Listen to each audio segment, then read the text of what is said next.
Alright, alright. Let's go ahead and get this going.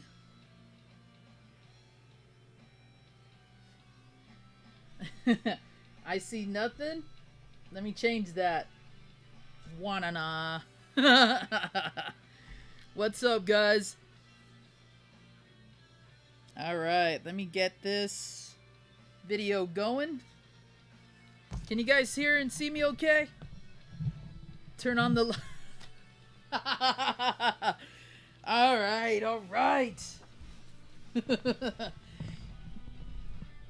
Okay, let me see what I can do about the lighting, alright? Yo.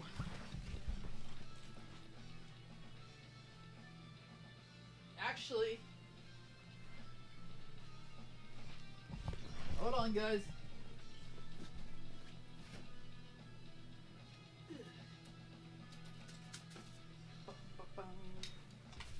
Oops. Yo, better pick up the water.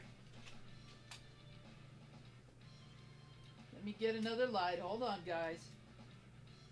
Since y'all want the light. Did you call me?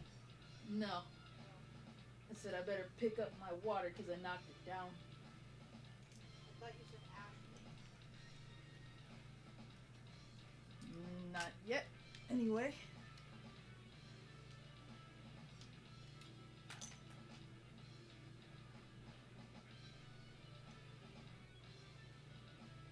Alright. Hang on a sec. This light is being a pain. Alright, let me try this one. As I knock stuff over.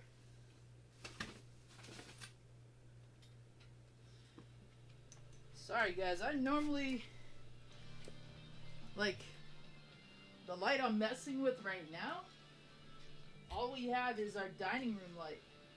So unless we use one of these, which is the light we use for our recordings, there's really not much light in my place. But we'll see.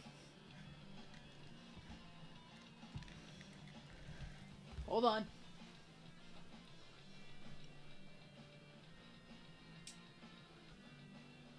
Oh.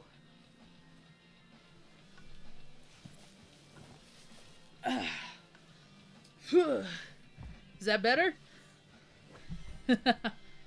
Yo, what's up, Edwin?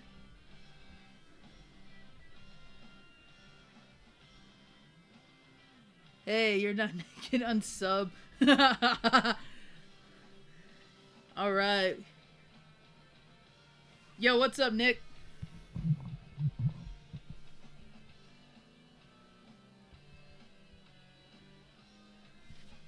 Okay, let me go ahead and get this just in case anybody wants to be a part of this. Glad that everything's working well. If you guys are wondering about the music that's playing, this is an album called Metroid Metal. Maybe you've actually, I'm sure I've talked about it before. But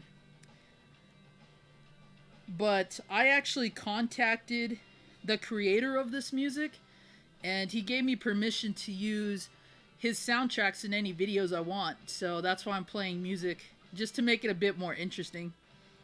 So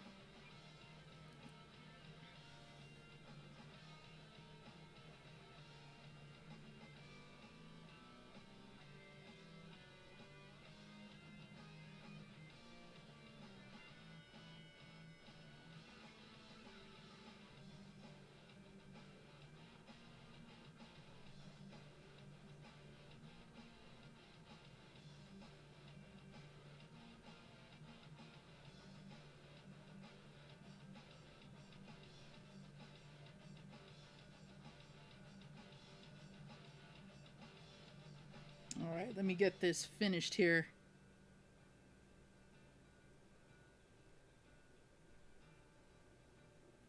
Okay.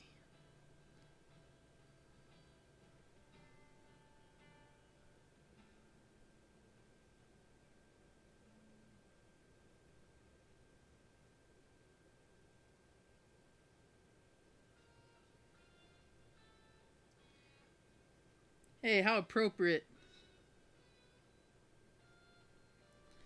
All right. There we go. Sorry, that took a little bit longer than it should have.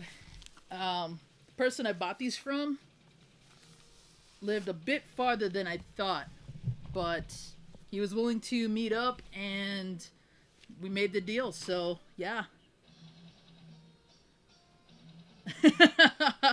Ryan, if you do, I will be there to watch front row center, but I would hate to see you get turned down, bro. Movie High Club, what is up? Ms. Retro Star, welcome back. All right. So far, we got about 12 people in the stream and 4 likes. Not bad. So, if you weren't in the stream near the end of that Turtles run, I mentioned I was going to be doing a live pickups video. I made a purchase today from somebody on Letgo, and I've been in contact with him for a couple days now, and we finally were able to agree on a pickup day, and at the last minute we ran out to go get him. He claims 60 NES titles, 20 in each of these bags. And not to mention, he also said that he's working on... There we go. He's also working on another lot that he's going to ask me if I want first dibs on. So, anything that I'm interested in, I'll probably pick up. If anything is what you guys are looking for, even more of a reason to pick it up, in my opinion. So, let's see. Vash, welcome back. If I didn't say hi to you, Push, welcome back, bro. 5 likes, forgot mine. Hey, that's all good. It's all right. Not a problem. I assume by now everybody is probably streaming, so I wouldn't be surprised if we have a lower turnout. Plus, if people are asleep, that's another thing. But you guys wanted me to do a live pickup video, and that's what we're doing. So, yep. Alright, let's go ahead and jump right in it then. I didn't realize we were already going on 10 minutes. Now, like I said, I've looked at the titles on the app, and in the picture the games look okay.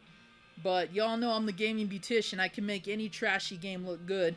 So, we'll take a look at what's in the first bag, and let's see how much beautifying these will require. Oh, brother. Alright, first bag. WrestleMania. He has this priced at $6. And I don't know if you can see the... Actually pretty glossy. Look at that. I'm still going to pry these open and, you know, take a look. Hey, Party Popple. How you doing? I hope work isn't killing you. Yo, TTV looked like Katana in her picture with her face mask on. I was like, all that needs to do is just be blue. Set. Alright, we got Lunar Pool. Man, look at that gloss. That's pretty cool.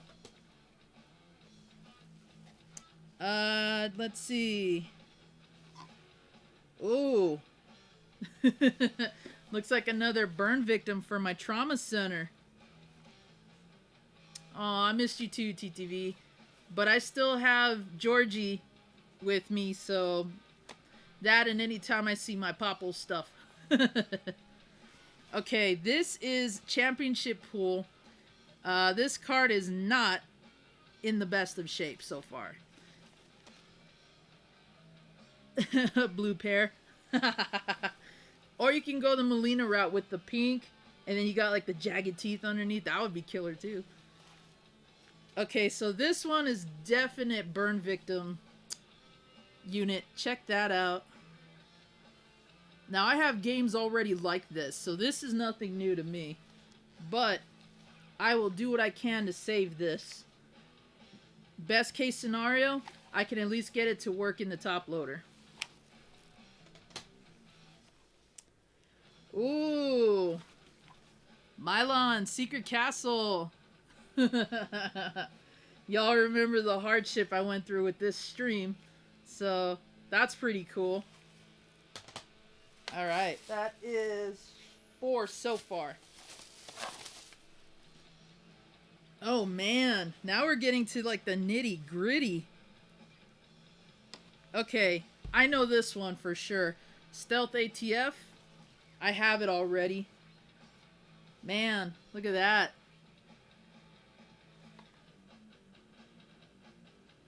This one has seen better days. Question is to take off that label and get a repro. Not sure yet. Look at the price too.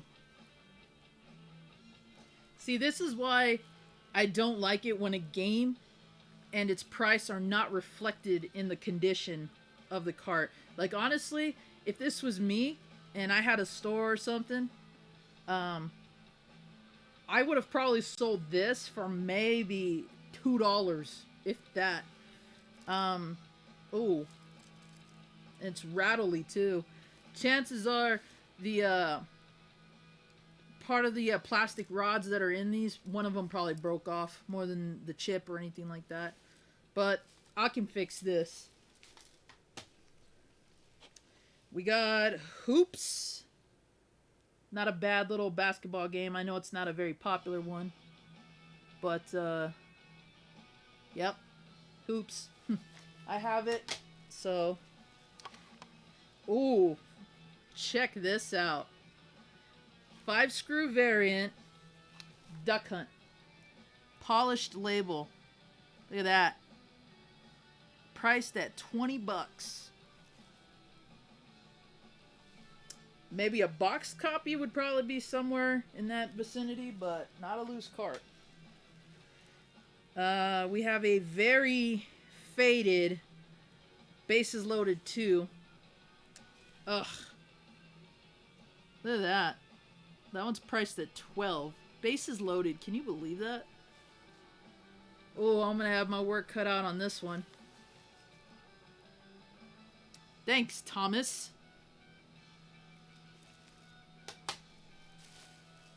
Alright, so we've got a good mix of carts that are going to require work. Luckily, a lot of the more rarer, expensive ones are the ones that don't look bad. Alright. Let me take a look here. Oh boy, Illumi, you opened that floodgate. Sell it as a baby rattle if it doesn't work. Why are there 5-screw variants? Mostly because those were the first initial released NES games. They switched to 3, my guess, to save on production costs. And also they redesigned the hinges a bit more on these. Also, even as early as back then, people were modding games, believe it or not, because some of the older 5-screw variants have the converter chip on those. You take those off and you get the Japanese version. So that'd be a couple of reasons why I would think. Plus, 5-screw variants usually had easy to remove flathead screws on them until they decided to change it up. Okay, NES Play Action Football. No top label.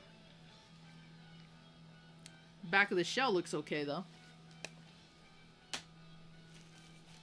Oh, these ones are in plastic.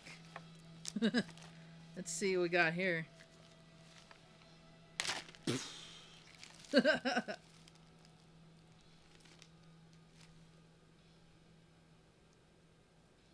Oh, sweet baby Jesus.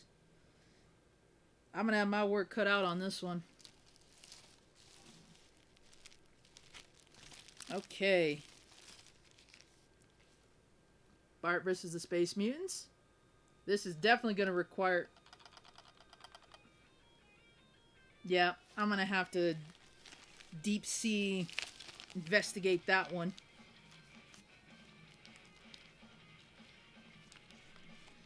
Hey, Samurai, what is up? Yep, I am definitely grinding tonight. This is a live pickups video I'm doing from the recent lot I just got. In my last stream, I mentioned about if you guys wanted to see a live video or an actual recorded video, and the chat voted on live, so here I am. Outlaw Bits Gaming, what's up? How you doing?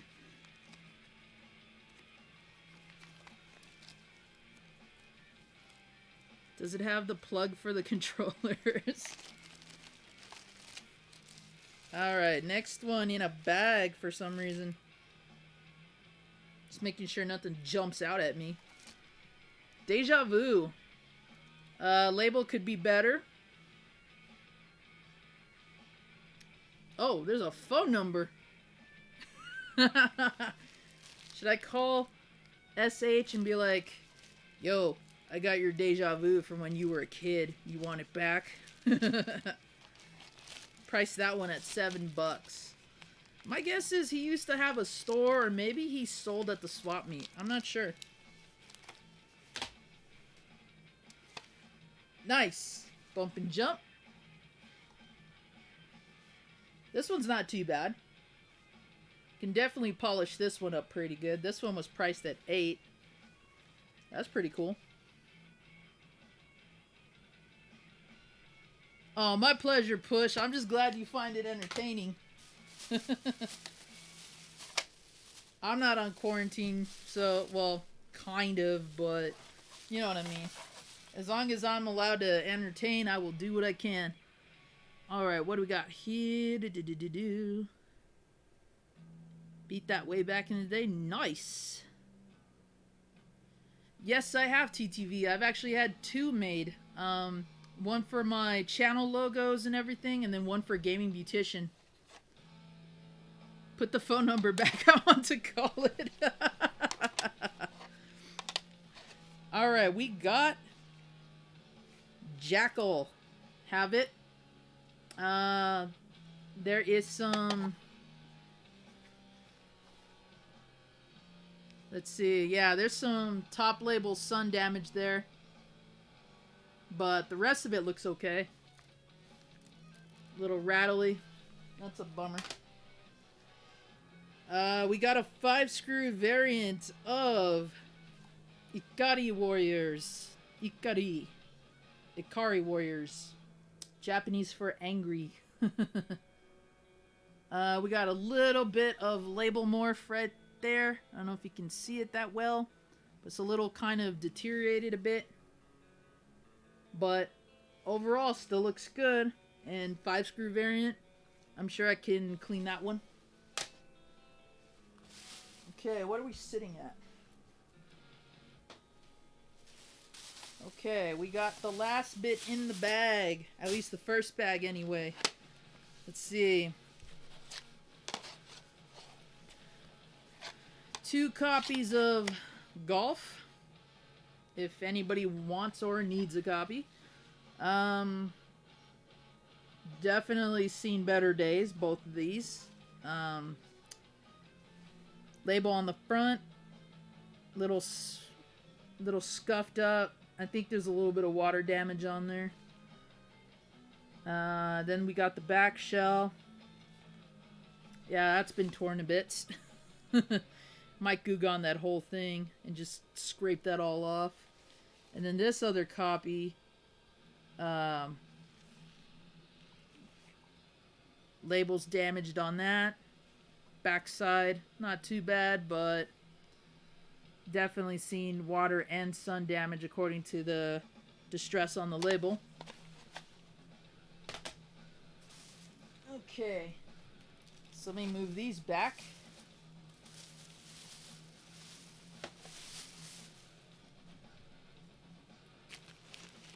One, 2, 3, 4, 5, 6, 7, 8. 9, 10, 11, 12, 13, 14, 15, 16. Okay. We move on to the final 4. Wrath of the Black Manta. About average wear on the label, for sure. But I can definitely buff that. DL, whoever you are, down low. Why did you ride on your cart? You obvious troll. Let's see. Dragon Warrior. Again, this one has seen way better days.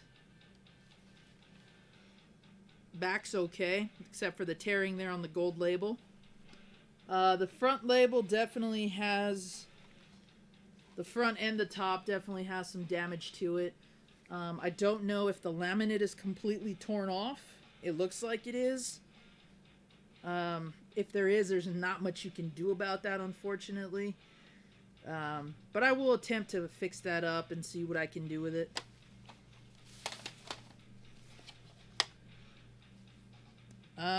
We got Black Bass. Definitely seen better days. Top label looks a little grody. Clearly reselling label right here. Oh, there we go. That I can just strip right off. And looks like this is from a rental place because there's still somewhat of a rental sticker on the back. Very cool.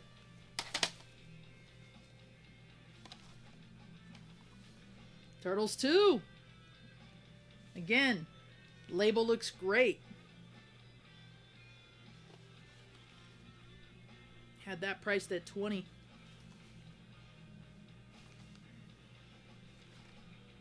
At least I don't have to do much work with this one. That's pretty cool. Alright, so first bag is done, guys. We're sitting at 20 games so far. Alright, next bag.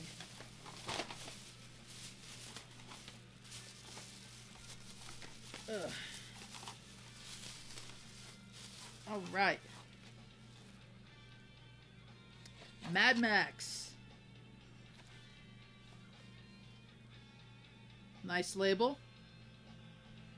Back end looks good.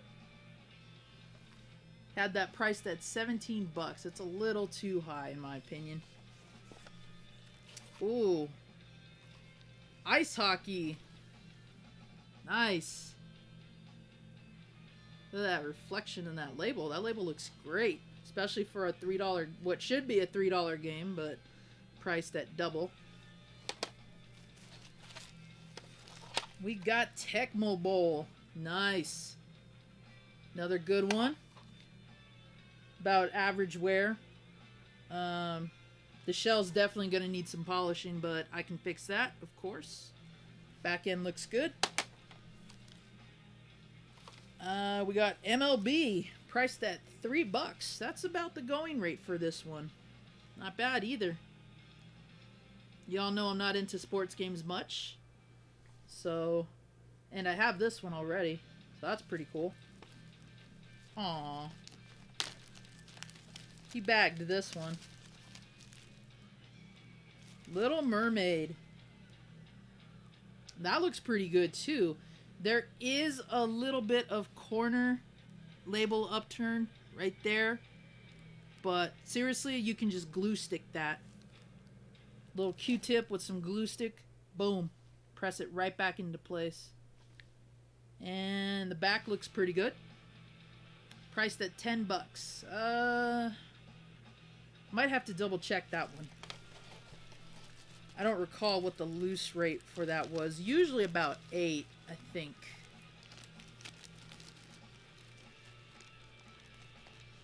Yo, T-Belly, what's up, man? Welcome. It's a little bit different than what I'm used to doing, but hey, this is pretty fun. Gotta admit. Okay, so we are sitting at 25 right now.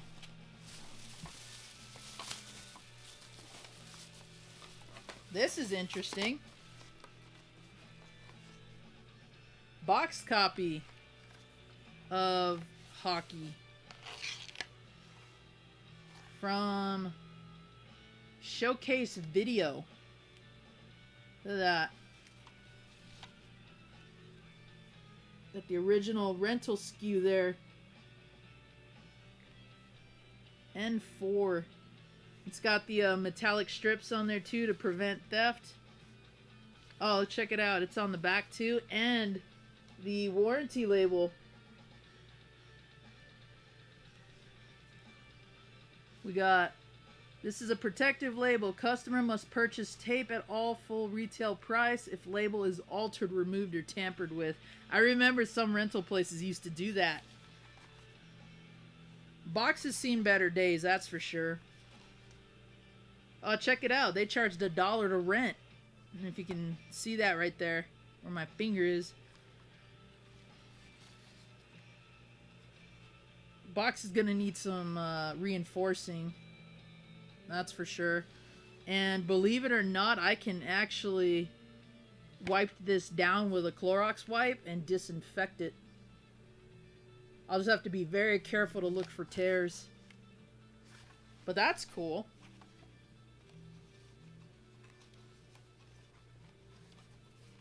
Put this one back. All right.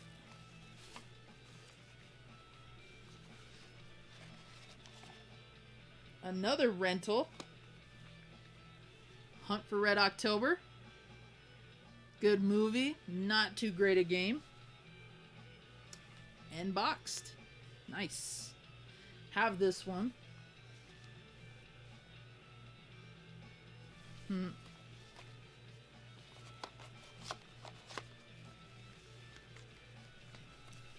Hey, welcome back, G Dicky. How you doing?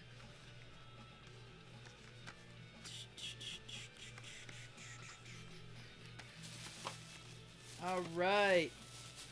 So 1, 2, 3, 4, 5, 6, 7. All right. Another copy of Black Bass. Awesome. Actually need this one.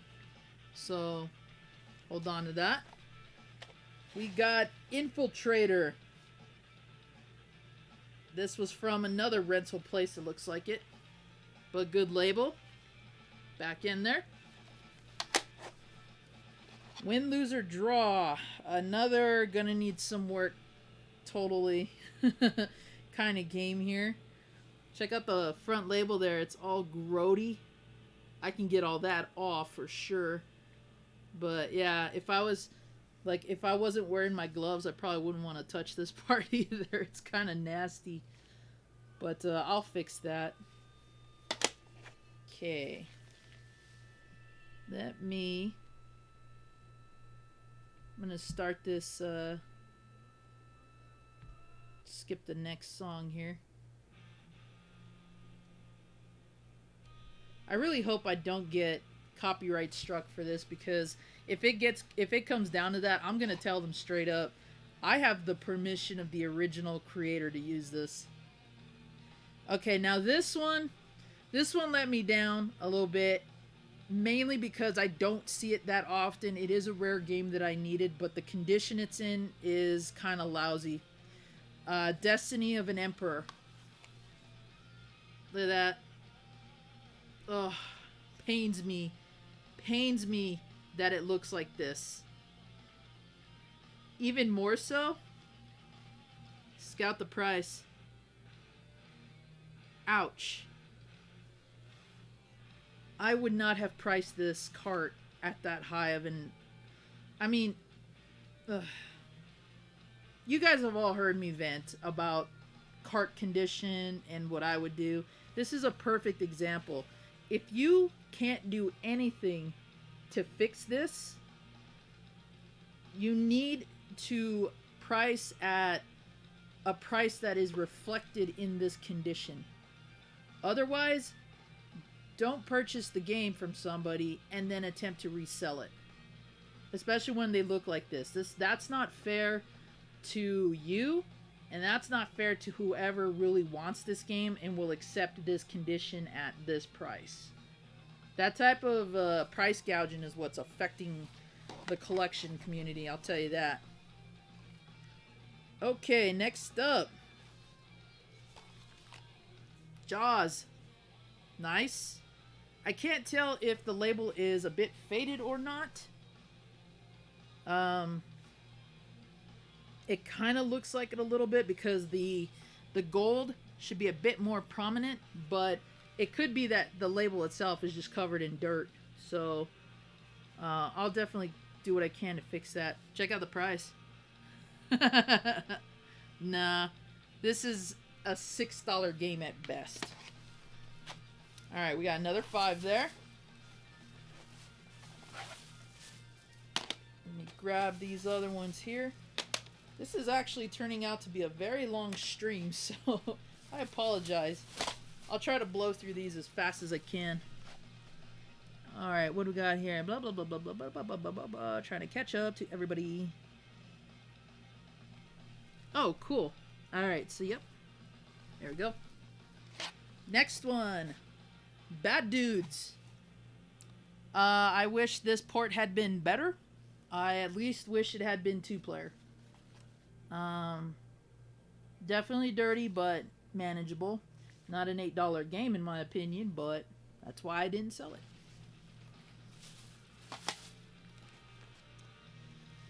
This is also a letdown. I've had this game before. I've seen it in better conditions. Even my childhood copy was in better condition before I sold it. Bartman versus Radioactive Man. Don't let the gloss fool you on this one. You can see in the white there. Let me move it closer. That's covered in dirt. So I'm hoping I can fix that and, you know, get it to look the way that it should. This is also an example of a game that may not have the laminate on there anymore. So I may not be able to get it cleaner than that. Backside totally needs a scrub. It's, ugh, that's nasty. Another copy of MLB, or I think it was NFL I talked about. One of the two. Another one. There you go. This Ghostbusters 2 has definitely seen better days. There's definitely dirt. Little label tear on the sides there. And Garrett Foxworth, whoever you are, what did you do to your game before you got rid of it? Oh, this is awesome. I already have 8 copies. I have 8 of these. Now this is 10. 11 if I count the other lot I just got not too long ago. That's nuts. But believe it or not, there are label variants to Super Mario Duck Hunt. There is label variants and there's also chip variants. So that's why I have them. That's why I have more than one copy. We got another copy of Hoops with Phil written all over it. Uncle Phil, is this your game? Uncle Phil Twerpin, is this your game? Hey William, how's it going? Welcome to the first ever live pickup video stream. 5-screw variant, Gyromite. This is cool, and I'm going to tell you why. 5-screw variants of Gyromite tend to be the games that have the converter chips on the inside. So if I take this apart and it's actually in there, that's going to be a piece of gaming history right there that I've been searching for. I have taken dozens of copies of Gyromite and have pried them open just to see if they have the converter chips. And it's only the 5-screw variants because they stopped doing that after this got mass produced. So here's to hoping this is actually in here. Alright, so 1, 2, 3, 4, 5, 6, 7, 8, 9, 10, 11, 12, 13, 14, 15, 16, 17, 18, 19, 20 games in that bag. Oops. That is 40 games so far. We are looking good, guys. 40 games. Alright, last bag. Let's see what's in here.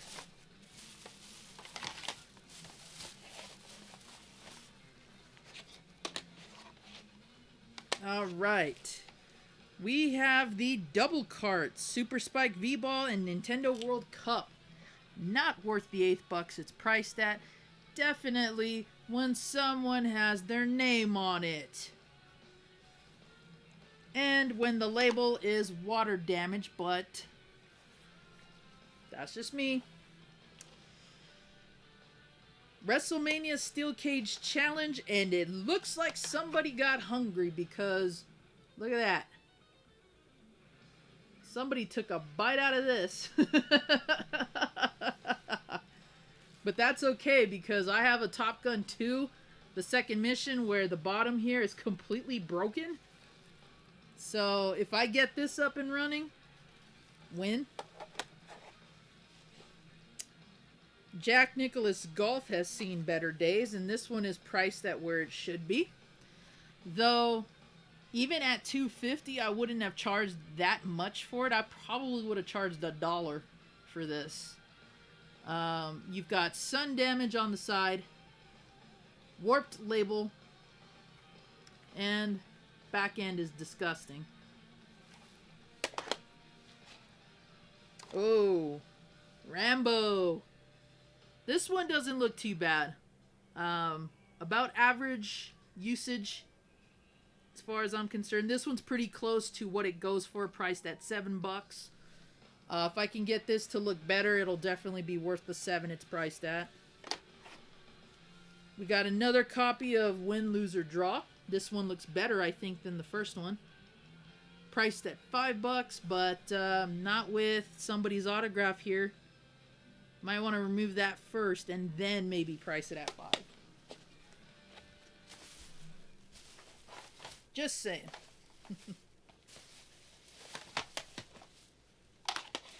Okay, we got another $5 here.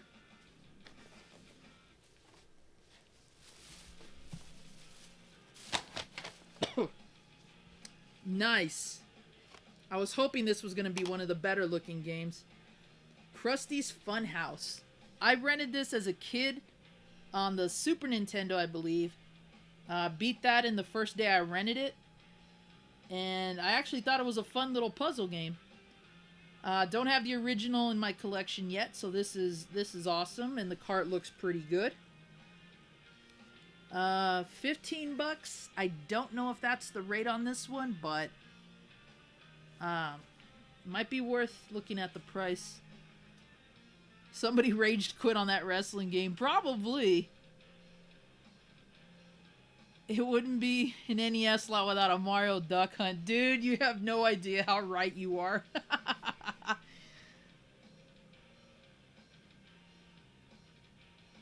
Do some art zombie with the extra super... Yeah, you know what? I probably could. I could probably make a table. Yeah, no kidding, Mazen. I'm doing good, William. How you doing? Is that your real hair? Yes, it is, as a matter of fact. Yeah, don't let this fool you. I'm not wearing that to hold a wig in place. I just wear headbands because that's my thing. But yes, this is my real hair. Oh, Billy, welcome. How nice of you to join the stream. Appreciate it, bud. How you doing?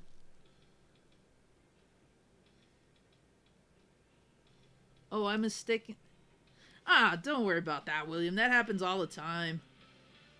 I always get asked that if I'm a guy or a girl. Don't worry about it. What is your favorite NES dip? I like ranch or queso. Yo, I don't think anybody would want to put that cart in their mouth, especially with how grody it looks.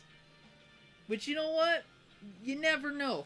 You never know nowadays. People were stupid enough to put Tide Pods in their mouth. Enough said. Oh, Linda! The Double Dragon Girl! How are you? I hope you had a great stream. I caught that at the last tail end of it, unfortunately.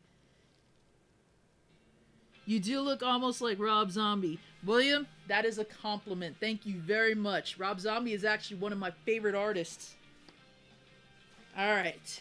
Let's get back to where we at. Did we catch up on everybody? Tulkas, where did Tulkas come? There we go. What's up, Tulkas? Welcome, welcome. All right. Guys, if there are some faces in the stream today, please do yourselves a favor and be nice to them. Take a look at their channels and their content. Like and subscribe. You know how I roll. We'll love it if you help out everybody you don't recognize here tonight.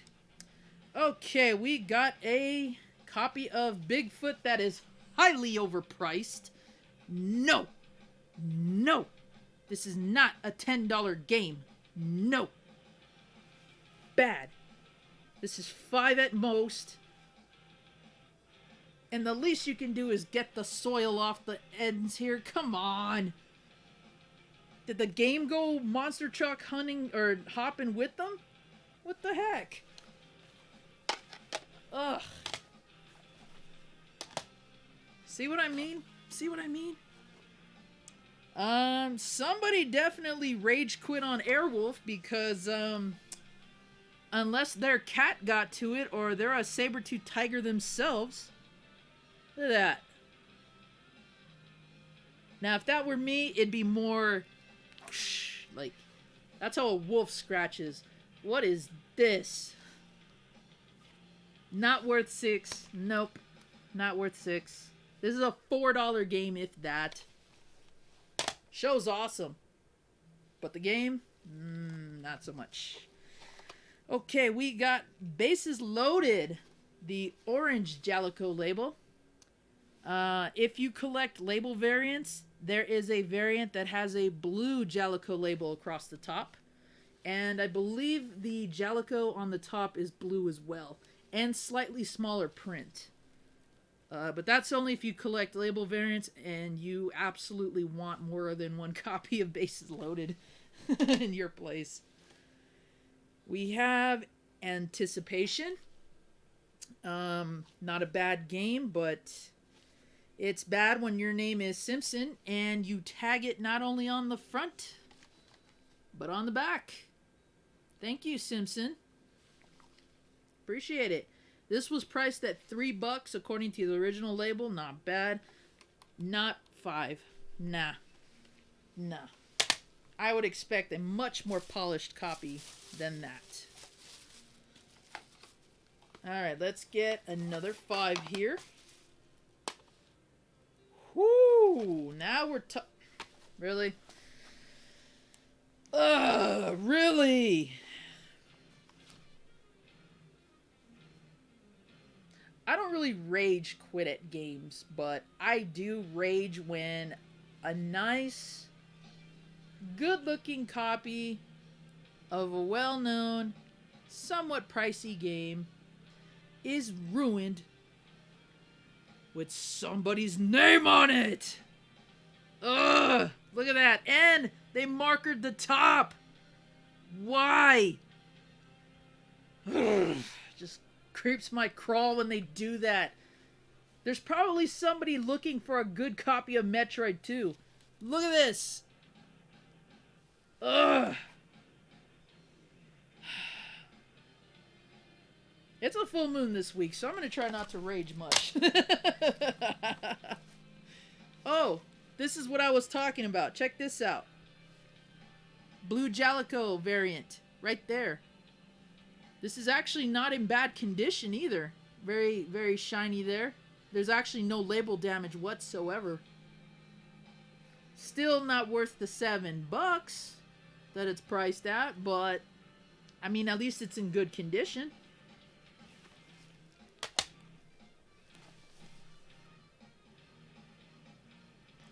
Just catching up here. Maybe it was Homer. Oh!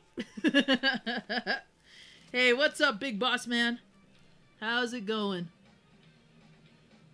Nick, if I look them up, I'm not going to yell at them. I'm going to kick their door in. Okay? I'm going to be like, hashtag a boboed, and I'm going to be like, look at this! Sorry, didn't mean to scream. Oh, it just infuriates me when I see that. But it's understandable. I am the gaming beautician. Of course I hate seeing that. Wheel of Fortune Junior Edition. Totally not worth $6. Not in this condition. And anybody want to call Schoolhouse? I have no idea what that is. But there you go, Schoolhouse. Y'all want to call Schoolhouse.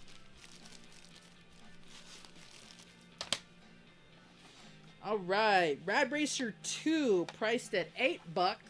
Not in this condition. And did I just hear it rattle?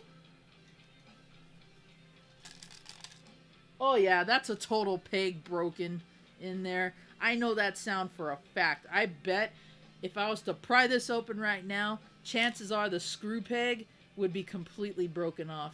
If this was part of the chip broken, that'd be crazy, but that is definitely a broken peg in there.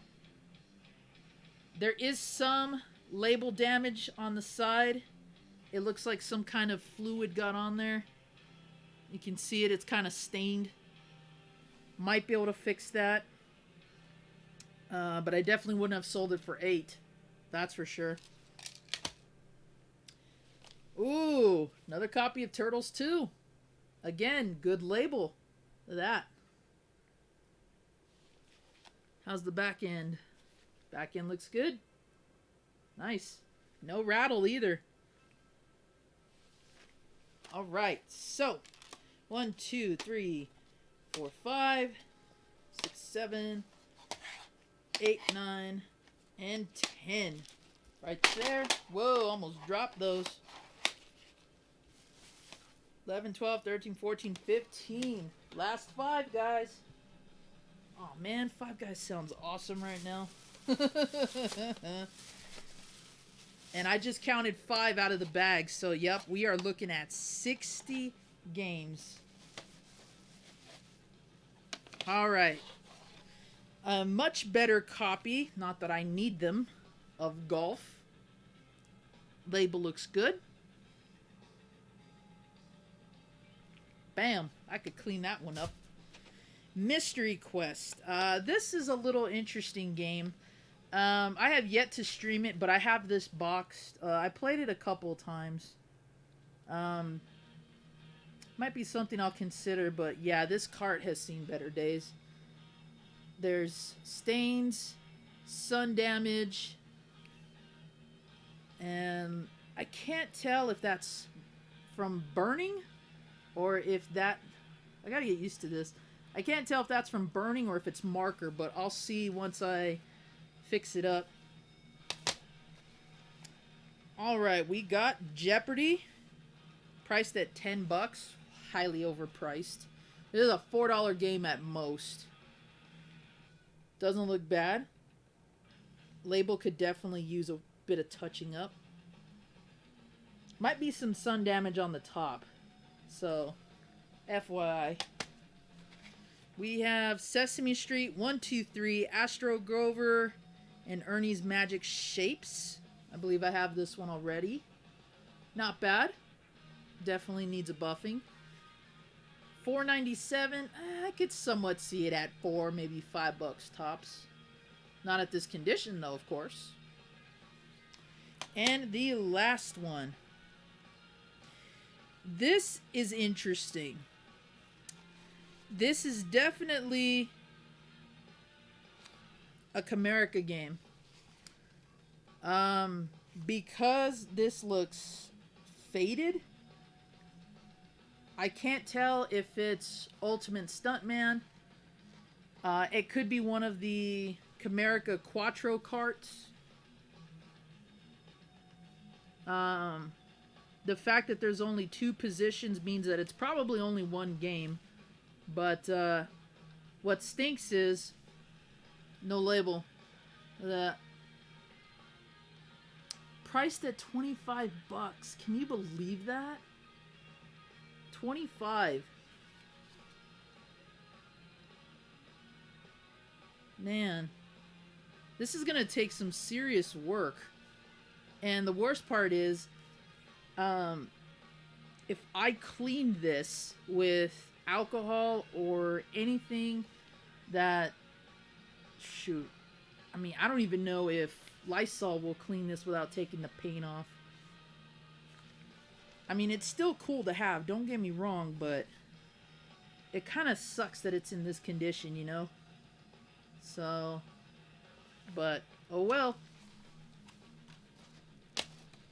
So those are the last 5 out of the 60. So he was not kidding. Overall, I have a majority of these. Some of these might actually be label upgrades for what my current copies are, which is cool.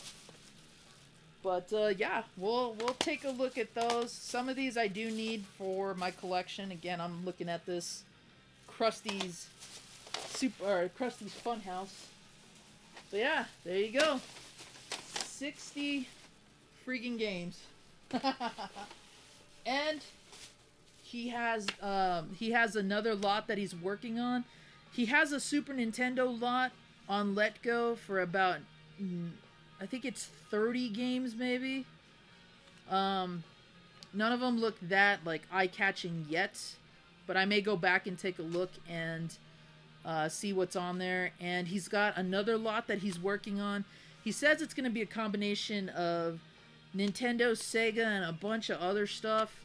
But he would message me and let me know if I wanted dibs first before he posted it, which is really cool. Really nice older guy.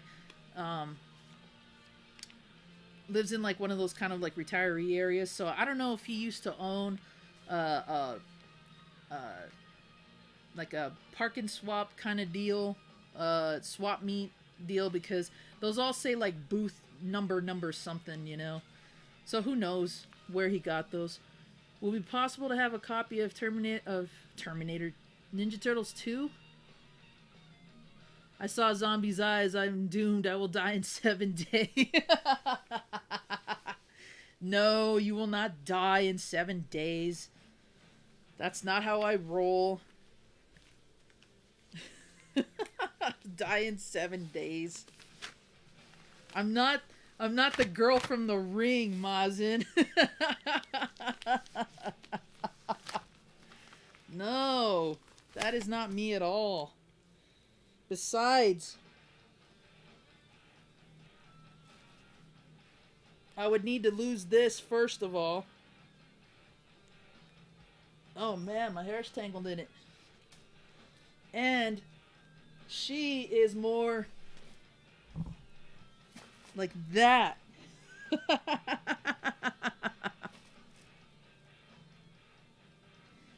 So if you saw me in your computer screen like that and I'm all of a sudden, then we're in business. But that is not me. No, that's not how I roll.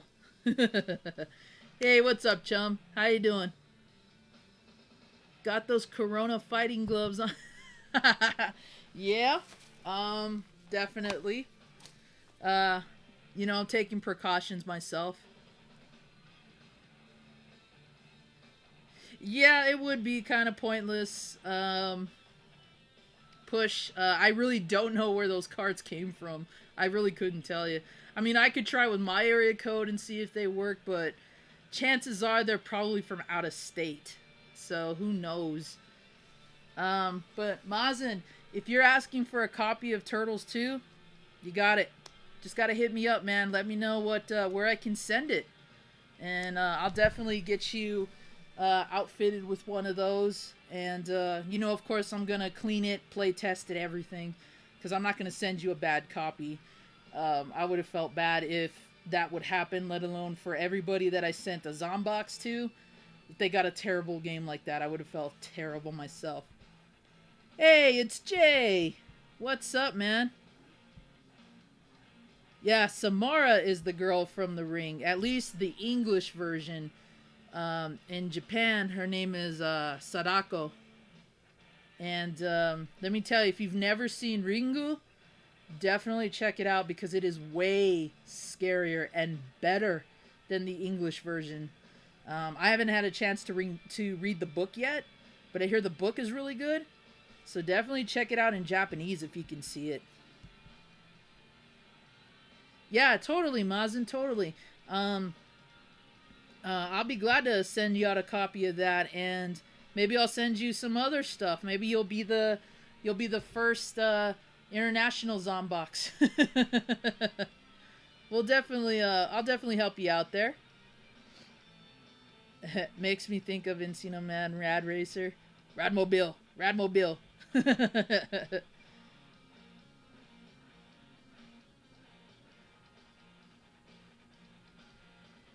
Can I be considered for the Little Mermaid NES game? Mostly because I have fond memories of playing it with my sister. Try it when she visits us. You got it, Josh. Totally. You got it. Just be sure to hit me up, bro, so that way I can put that aside for you. Yeah, I know I can clean off permanent marker, Billy. It's just it's so taxing. Um I have a variety of methods that I use based on how old the permanent marker is. So chances are one of those will work. And I really try to stray from using maximum strength magic erasers on them because you file down the finish as you're removing the marker. And I try to keep the finishes intact as much as possible. So it's either going to come off with 92 or 91% or higher alcohol. I may have to use dry erase marker in combination. Maybe it'll just come off when I go over it with the magic erasers themselves. It all just depends on how old that marker is and how bad it's faded away. Why do that for anticipation for box for one of your copies of Mario Bros, but not for Metroid? Right? See what I mean? Whoever tagged these games up, why couldn't they couldn't do it on the games that aren't worth anything? Yep, that's why I had the gloves on. Never know. Plus, even when I buy games prior to this whole thing, I usually work with gloves or like really potent cleaners because I definitely don't want I don't want to get sick or anything like that. If I had filmed Gaming Beautician episodes when I first started restorations, you guys would have been like throwing up over some of the stuff that I have found in games just because they're that nasty. But it goes hand in hand with the systems too. You could open up a system and think it's totally fine, and you'd find like a dead spider's nest or something in there.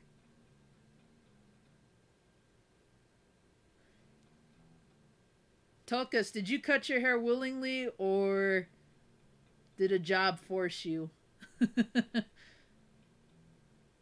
Yep, go to your room. You are regrounded.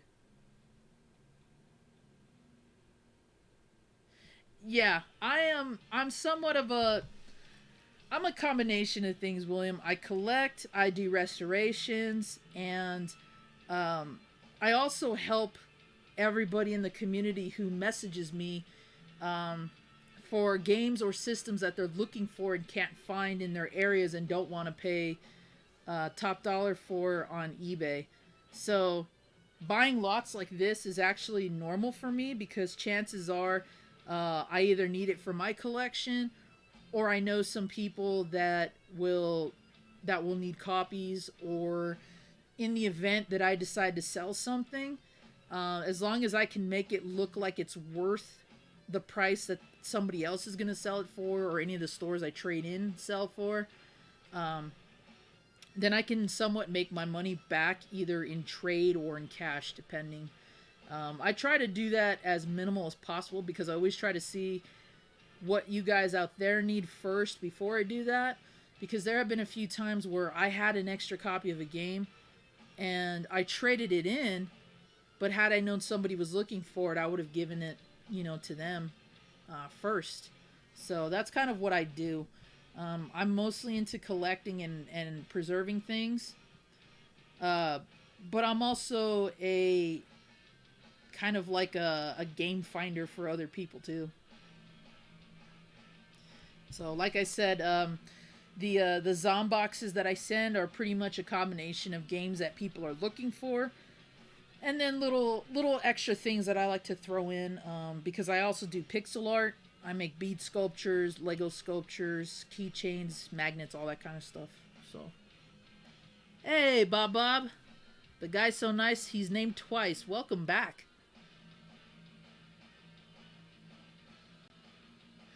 Let's see. What do we got here? Parasite Eve is an odd film, I'll admit.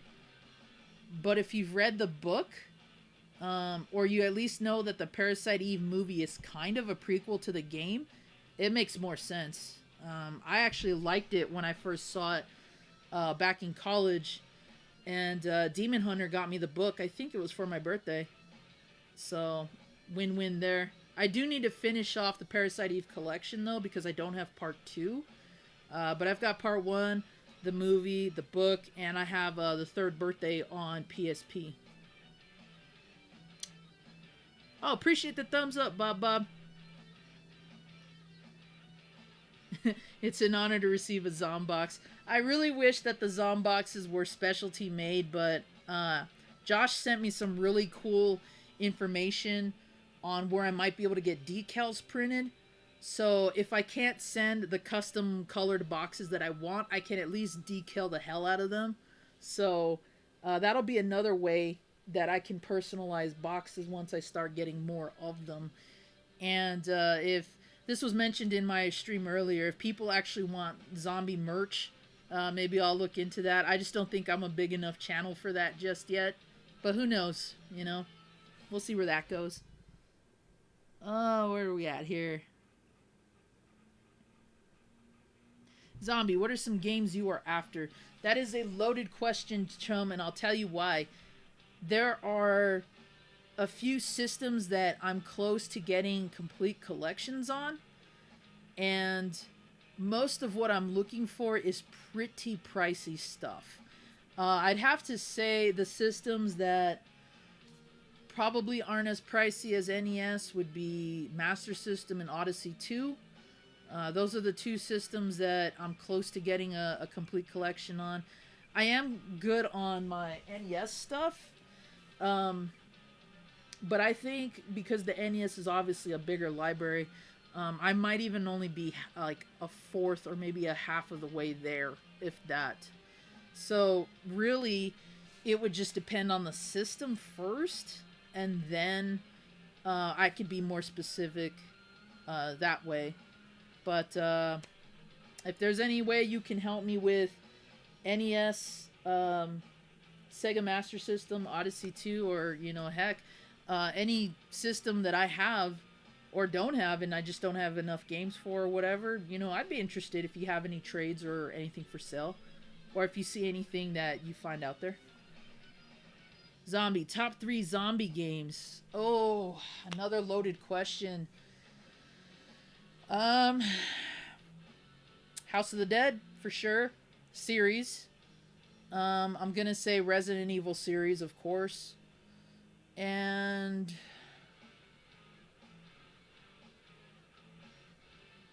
I really did like Left 4 Dead a lot. I played that a lot back then, and had a hell of a time playing 360 with that game. So, or Left 4 Dead 2, I should say, if I want to be specific.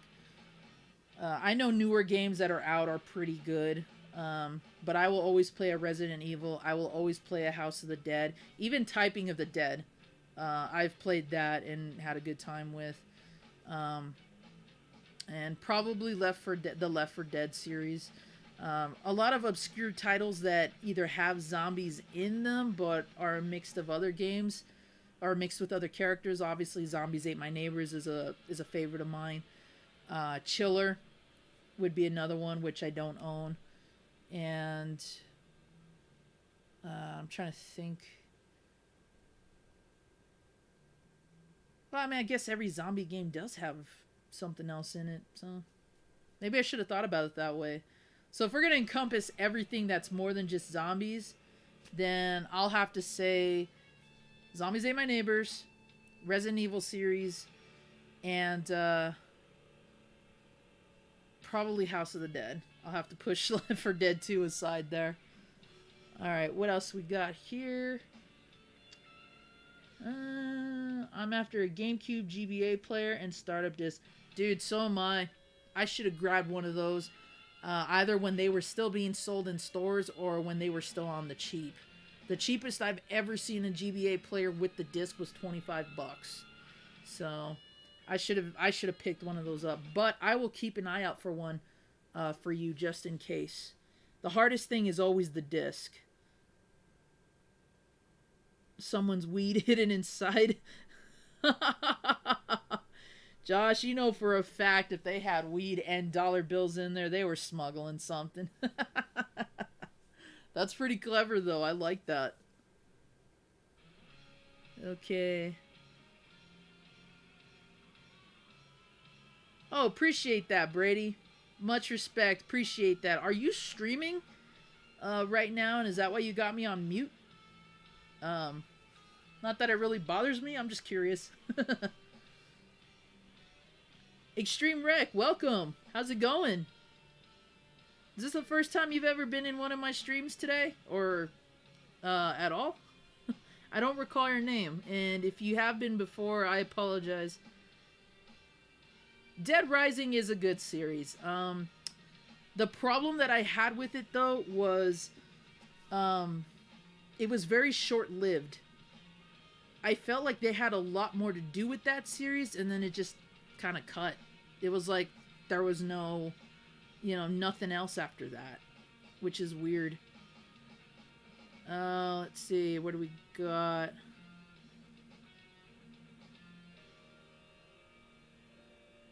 HOD Grindhouse was fun on the Wii. I don't think I played that one that much. Left 4 Dead, House of the Dead for sure, yeah. All great series. I miss playing the House of the Dead light gun arcades the most. But we do have the light guns for Dreamcast, which is pretty awesome. What's your favorite Sega Genesis game? That is a tough one. You guys are making me think a lot here. So it's supposed to be just a pickups video. And now, proper conversation with Zombie JLT1. Favorite Genesis game? I don't think I can list just one, because I always find myself coming back to the same ones. Mostly the 6-pack, because it's got Golden Axe Streets of Rage on it. Revenge of Shinobi is on there too, is a game that I always, come back to. Love Altered Beast, despite the hate that it gets. I'll always pop in Sonic 2 out of all the Sonic games. Yeah, there's just too many. I can't list just one. That's a very loaded question, but those definitely are some of my top picks. I can name off some other titles, but those would be the ones that I always come back to. Okay, so Brady is streaming. Nice. Okay, cool.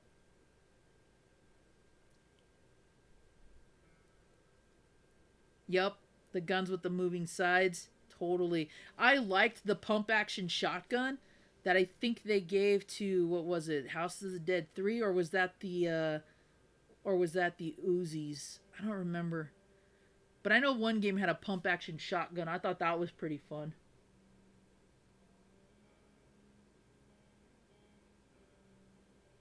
Oh, awesome. Hey, I appreciate that. I appreciate you stopping in. I tend to stream on the weekends because that is the day for sure that I have the most time to stream. And my streams last anywhere from like 2, maybe 16 hours, depending on what I'm doing. This is actually the second stream tonight that I've done. I did one earlier. This is just a pickups video, so... But that's cool. I appreciate you stopping in.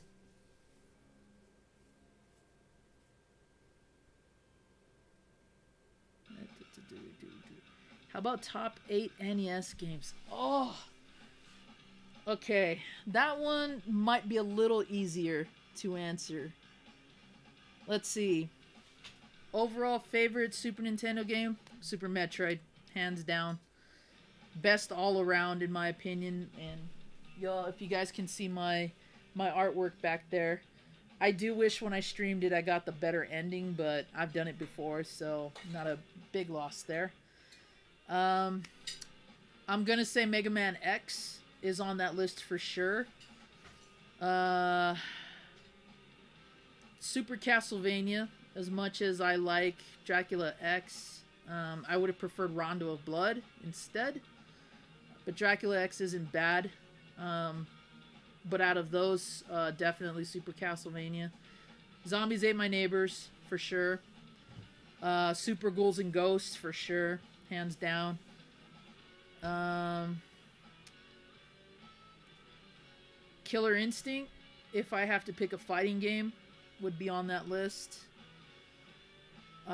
Super Mario All Stars, because it's all the original um, Super Mario games with 16-bit graphics and music. Plus, if you have the Super Mario Brothers All Stars and Super Mario World combo cart, you get 5 games as opposed to 4. So I would have to say that combo cart over the original All Stars. And let's see.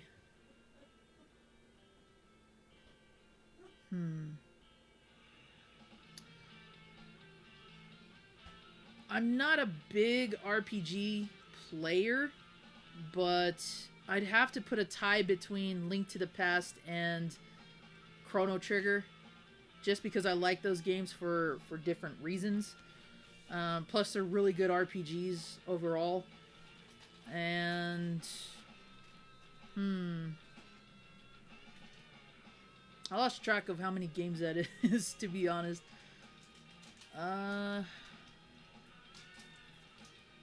I'd probably have to say maybe Super Punch Out, if that makes 8 or 9. Maybe Star Fox. I'm not sure. There's a lot of games that I always come back to on Super Nintendo, but the first couple definitely. Let's see. What do you think of the Atari Lynx game Scrapyard Dog? I thought it was a pretty fun game. Scrapyard Dog is one of the Lynx games I didn't get to try. I have seen it. I never owned it. I do have some Lynx games. It didn't look bad to me. I have yet to really play that one. Lynx was a system that I tried to get at a very awkward time because I already had Game Boy, and I was working on getting a Game Gear for comparative reasons. But Lynx was one of those systems that fell under the radar, mainly because a lot of places that I went to never sold it. So I really had to dig deep for Atari Lynx. But I will say that the Atari Lynx does have some really good games on it. It does have some good ports, for sure. And I want to own one because that's a piece of history right there. Whether you get the long shell version or the smaller one, but the thicker Lynx system, it's a pretty good system for what it is. And like I said, it's a piece of history. So I wouldn't mind owning one of those. But yeah, unfortunately, that's a game I have not tried. Sonic and Knuckles, okay. I would probably put Sonic and Knuckles just below Sonic 2. Because I liked what the game was as itself, and I loved the connection technology that it introduced. I wish that had gone further with Sega's library. I wish that they had done more with that, because it definitely had possibilities. Sorry, I'm getting a cramp. Let's see. Oh, I might have to walk this one off. Hang on, guys. Whoa. Close up, zombie hair. Ugh. Alright. There we go. Just had to snap that. I get these really bad, like, muscle tightnesses. It sucks. What do we got here? Best version of Chrono Trigger is the Nintendo DS. Yes, I agree. I used to think the PlayStation one was the best one that came with, what was it, Final Fantasy Anthology. I used to think that was the best one because it had the cutscenes. But yeah, the DS port totally knocks everyone out of the water. And yeah, it's definitely on the cheaper side. I do need to add that to the collection because my previous roommates had it, and by the time I could get a copy, it was no longer sold in stores. So that's one that I definitely have to pick up. But I totally agree with that.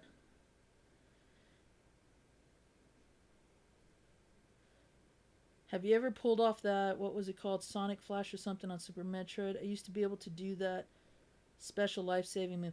Oh yeah, you mean the one where she kind of goes into like a fetal position, and there's like a flash of light and she gets her energy back. I've done that a couple of times. Once I learned how to shine spark for the first time, I was all about trying to figure out how to do that in combination to the different weapons that you have, because I had done the Shine Spark once and I ended up rolling into the Morph Ball and dropping like a bunch of bombs, and I was like, that's crazy. And by accident, I learned how to do some of those with the Power Bomb, and so I was all about trying different combinations and whatnot. I don't really use those nowadays, but when I first did, yeah, I went through all the different like weapon settings to see what I could do, because you have to turn off Spazer to use the plasma, and then you have to turn off plasma to use the Spazer. But I've done all of those at least once in a couple of gameplays. I just don't do them. I don't do them anymore. Stun Runner. I think I've at least seen that one. I don't recall ever playing it.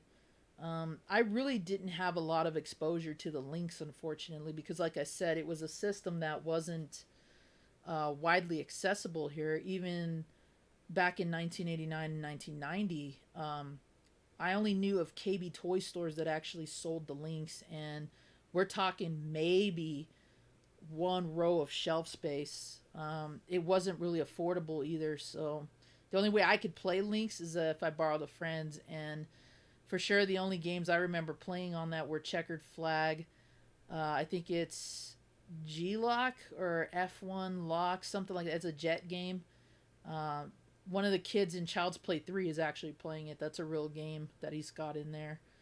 The Double Dragon port on Atari Lynx is really good, for sure. Um, Batman's okay on that as well. I'm trying to think of what other Lynx games I've played. I know I've played a few, but not many. Um, California Games wasn't too bad, but then again, that was a pack-in title.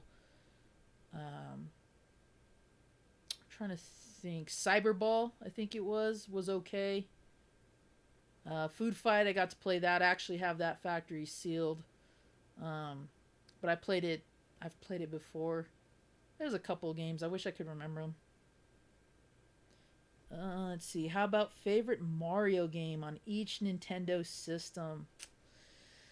Movie High, you're getting very daring here. Okay. Favorite NES Mario, Mario 3. Favorite Super Nintendo Mario, I'm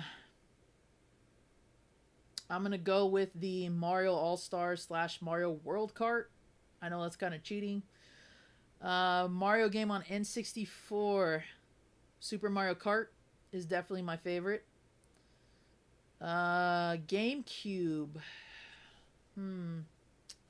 GameCube.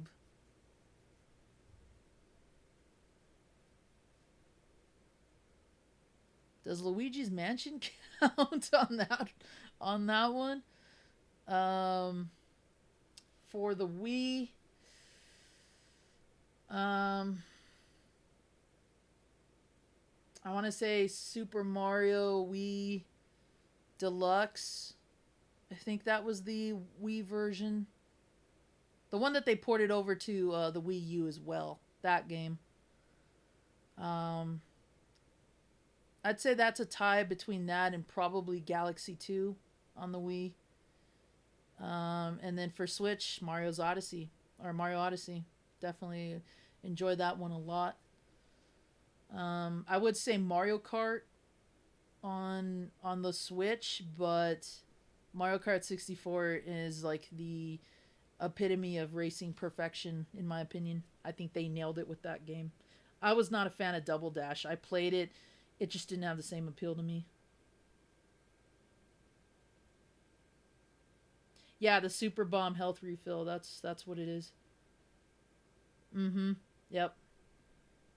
Oh, look at Mazin right there. He's got the info. 10 bombs, 10 missiles, and 2 super missiles. Yep. That's it. Blue Lightning, and it had some great graphics that I don't think the Game Boy nor GBC would have done. Yeah, it's. I agree. I think that the Lynx had a lot of potential, but Atari was a dying name at that point. Very few people remembered it outside of if you ever played the 2600, and it was just super expensive. For as big as it was, how pricey games were, how pricey the system itself was, and the fact that it ate up six double A's if I remember right, just like the Game Gear. Yeah, it had potential, but Nintendo was already dominating the portable scene. So, and it proved it could do that without color. That was a big step. Let's see. Yes. Favorite to least, favorite Friday the 13th movie. Yeah, movie high club with all the questions here. Okay. Well, I'm going to tell you right now my least favorite out of all the Friday the 13th movies is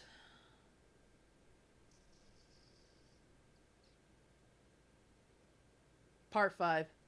That is the one I don't enjoy the most. Um let's see from there, I'm going to say the Friday the 13th remake. I liked it, but I felt like it has the same problem that the Nightmare on Elm Street remake does, where you can see where they hashed all these different plot points from different movies in the franchise and just made it one big film. Um, I mean, the actor who played Jason was all right, but um, yeah, it could have been better. I felt like at that point they were just trying to reach though. Looking at my Friday the 13th movies right now. Let's see. Uh, I'll put after that probably Jason Goes to Hell. Because I like Jason X more than that one. Jason Goes to Hell was not what I was expecting it to be. It has some good moments, and Kane Hodder is in that movie in a cameo and also as Jason, but we don't get to see him that much. It's got some good comedic moments, but story wise, it has a lot in common with that really good sci fi movie, The Hidden. Especially the whole jumping to body thing. I felt like that was kind of a cheap cop out. After that, I would have to say again going in least favorite to next. Um,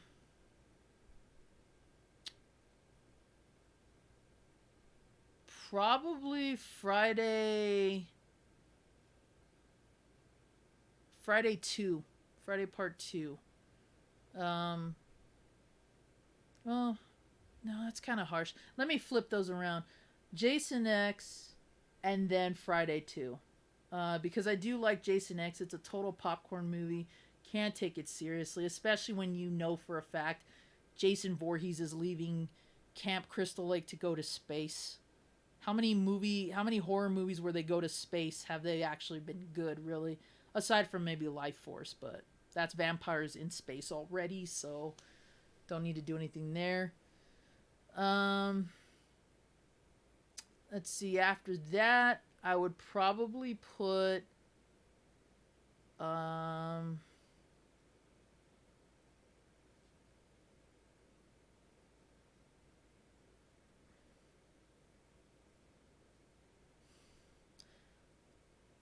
probably 3 or no, 2. We'll do 2 and then we'll do part 3. Even though that is the movie where he gets the iconic hockey mask. Um, 3 was kind of weak in terms of story, and a lot of that has to do with the fact that they were pushing 3D more than anything. Then we'll go 4.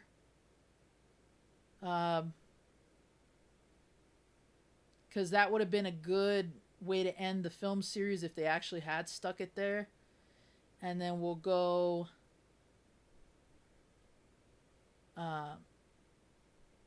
7, 6, 8, and then 1 will be my top 4. So part 1 being the first because it starts everything. Part 8 because I do like Jason Takes Manhattan. I like it for the soundtrack. I love it for the deaths. And when you learn about the history of that movie, kind of like Alien 3, I grew to appreciate it even more because everyone complains about how the movie doesn't take place that much in New York. And I agree, it doesn't. But when you learn why that happened, you can kind of gain a much better appreciation for what they tried to do and what the director really fought tooth and nail on, because it's a very messed up story. I have all that behind the scenes footage stuff, and I've read a lot of books on the series and Kane Hodder's book. I've skimmed through that. Don't own it yet, sadly, but I definitely want it. And they've all talked about that, how they got screwed on the budget that should have covered the time they were filming in New York. So, plus it's got an awesome soundtrack, in my opinion. The song that plays at the very beginning, I love it. 6 has always been a fan favorite because it's the kind of jumpstart the series needed to get back to the gore that was already establishing the film. Because after 5, fans were eager to get back to Crystal Lake and see Jason again. Only they wanted to take him. At that point, they wanted to make the series, they marketable, because they wanted younger kids and everybody to be able to see it. So the violence is toned down. The story is kind of cheese, but it works in my opinion. And plus, you got Alice Cooper doing the soundtrack. That alone makes the movie worthwhile, in my opinion. But it's a good step forward to bringing Jason back to what he was known for, and that's the brutality. So that's why I like 6. And then as for 7, we've got the debut of Kane Hodder as Jason. He has one of my favorite looks. I kind of didn't like the whole Carrie versus Jason approach they took it. Plus, the movie has a bit of loopholes. They have a bit of problems where it doesn't make sense. I don't want to give away any of the movie for anybody who hasn't seen it, but yeah, there are some plot holes that I think didn't work well. But I will say it also has a lot to do with inspiring the NES game, which is one of my favorites. So it's gonna be high on that list for that reason too.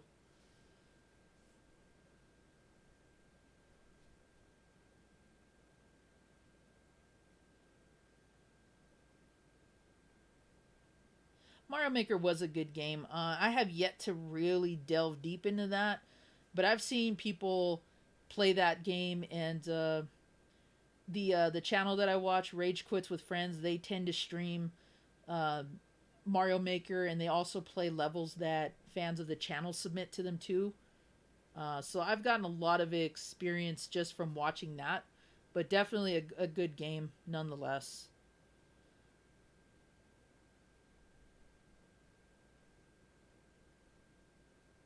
Yeah, the system definitely ate away battery power just like the Game Gear did. You've got the backlight compatibility, the color display, all of that. It's bound to eat away battery power. Wow, 5 not goes to hell. I hated that one. Um, yeah, because there's a lot that I enjoyed in Jason Goes to Hell more than I did in 5. I felt like 5 was a rushed product. They were trying to capitalize again on what the previous film did, and they needed a way to kind of hook new fans and then at the same time keep the fans they had already made at that point. But 5 was more of a letdown than Goes to Hell, in my opinion, because the kills were weak. The story really didn't take off for me. Um, I liked the angle they were going. Don't get me wrong. It was cool to see what had happened with Tommy as a result of his encounters with Jason. But I kind of felt like it was the odd man out because you had part four, and then five, and then six kind of summed everything up in a much better and faster way, in my opinion. I felt like if they had combined a little bit of five and a little bit of six together, that probably could have made a better movie. Um, but I like four and six way more than five. Five just doesn't really do much for me.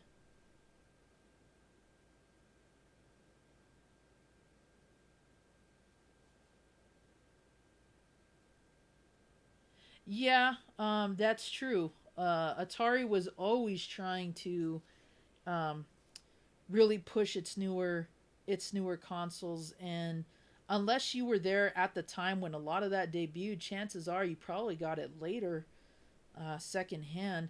I knew very few people that actually had an Atari 2600 at launch, just because that was pricey. Um, and then later, Atari systems got more and more expensive. Nowadays, one of the most expensive ones, aside from a 5200, is an Atari Jaguar. And Atari Jaguar really isn't that impressive when you compare it to what other systems can do. It does have its good games though. AVP, Doom, um, are some of the few that I would recommend owning a Jaguar for. But because it's kind of a niche system at this point, it's really, it's hit and miss with a lot of it.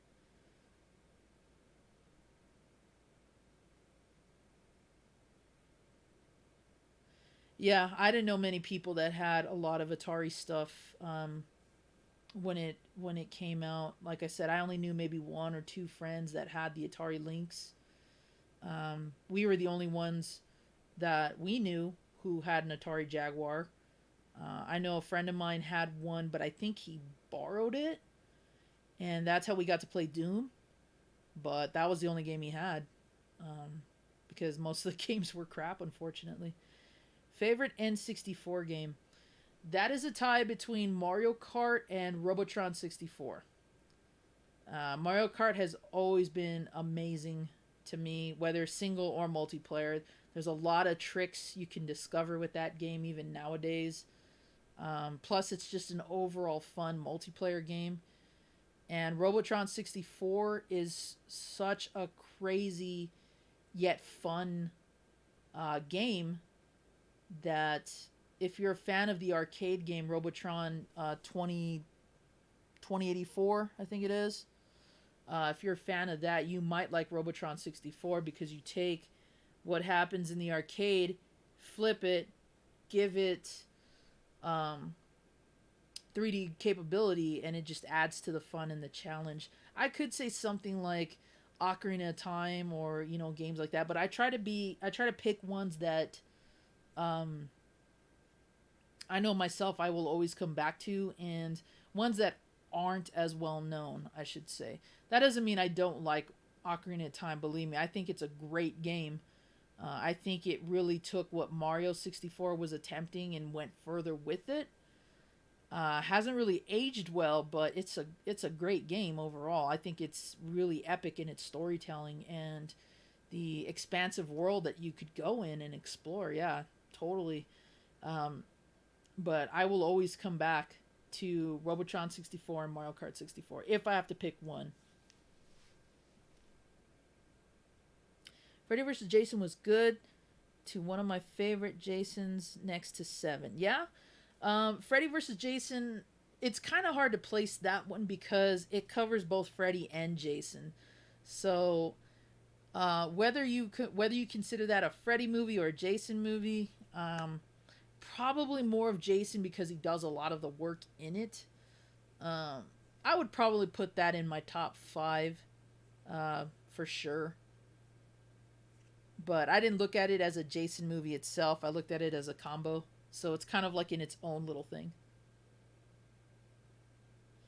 Was it released as Robotron X? That sounds familiar, but I don't know. I don't remember for sure. If it was, that must have been one that I didn't really play either. I do know that I enjoyed Robotron 64. And when I got my copy not too long ago, I was thrilled to have that back. So, but yeah, that's a game that I'll always come back to just because it's sheer chaos, but it's fun chaos, if that makes sense. The soundtrack is amazing. It's got really good techno music, and I do like the fact that it's Robotron in 3D.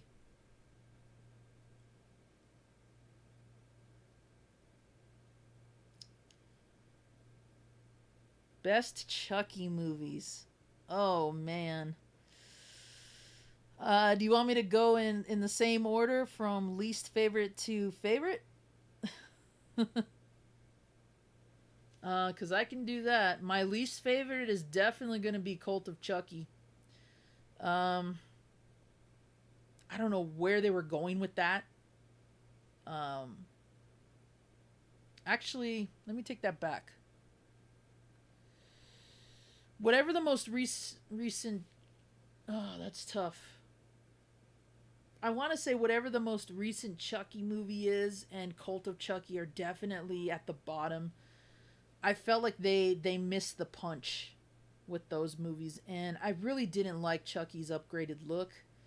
I think he was fine the way that he was. I think he was better with the stitched look anyway. I have my Chucky and Tiffany dolls up um, above our TV, and yeah, I mean, I think honestly after Bride of Chucky they could have just left it there.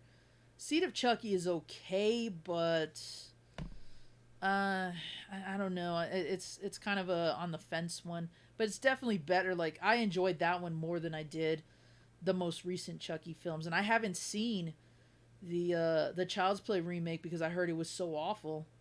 I'm actually hesitant to watch that. I didn't even want to red box it, but I'm going to just so I can say I saw it.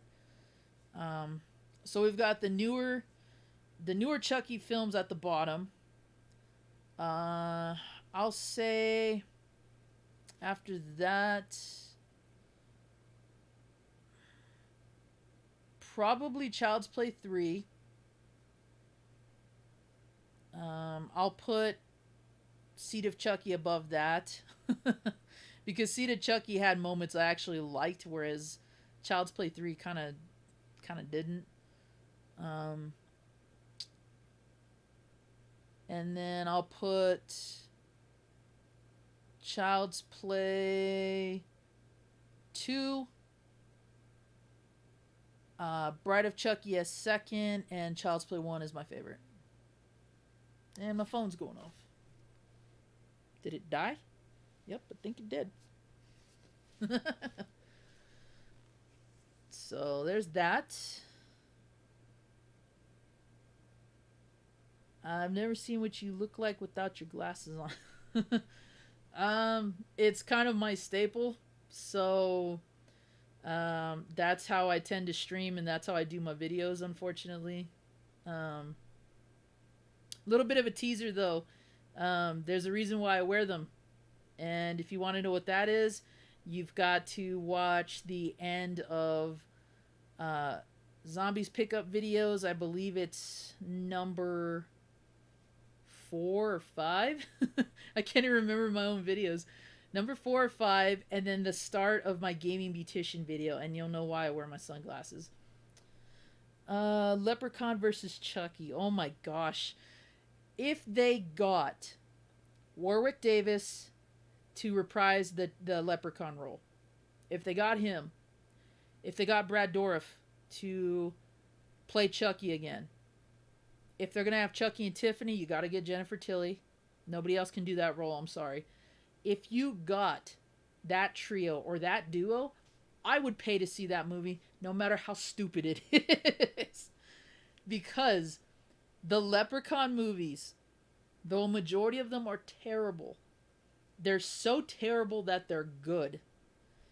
And I get a kick out of those still, even to this day. My favorite is always going to be a toss-up between 3 and 1.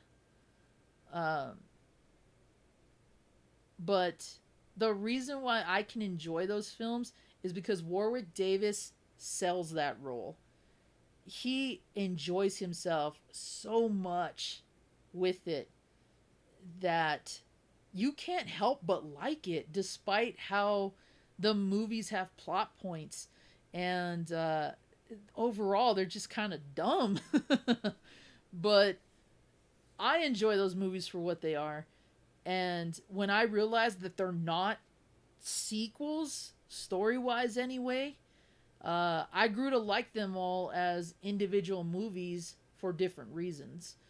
I'm not too big of a fan of two or In Space, um, but one and three for sure. And then, of course, the Leprechaun movies where he goes to the hood. That's wow. Wow. Those movies highly reflect that time period, in my opinion, but still enjoyable. Yeah, see, and I can put Seed of Chucky where it is mainly because um I got more enjoyment out of that, out of the story, than I did with the later Chucky movies. I just don't know what they were going for. It was almost like they were trying to rehash, or they were trying to reinvent Chucky, and they didn't need to. Chucky's already well established. You didn't have to reinvent him or like retcon him. It was so weird. The only reason I liked the later one is because of Andy coming back and it being the original actor. That's what made it enjoyable for me. Um, but story wise and everything else, yeah, it kind of lacked.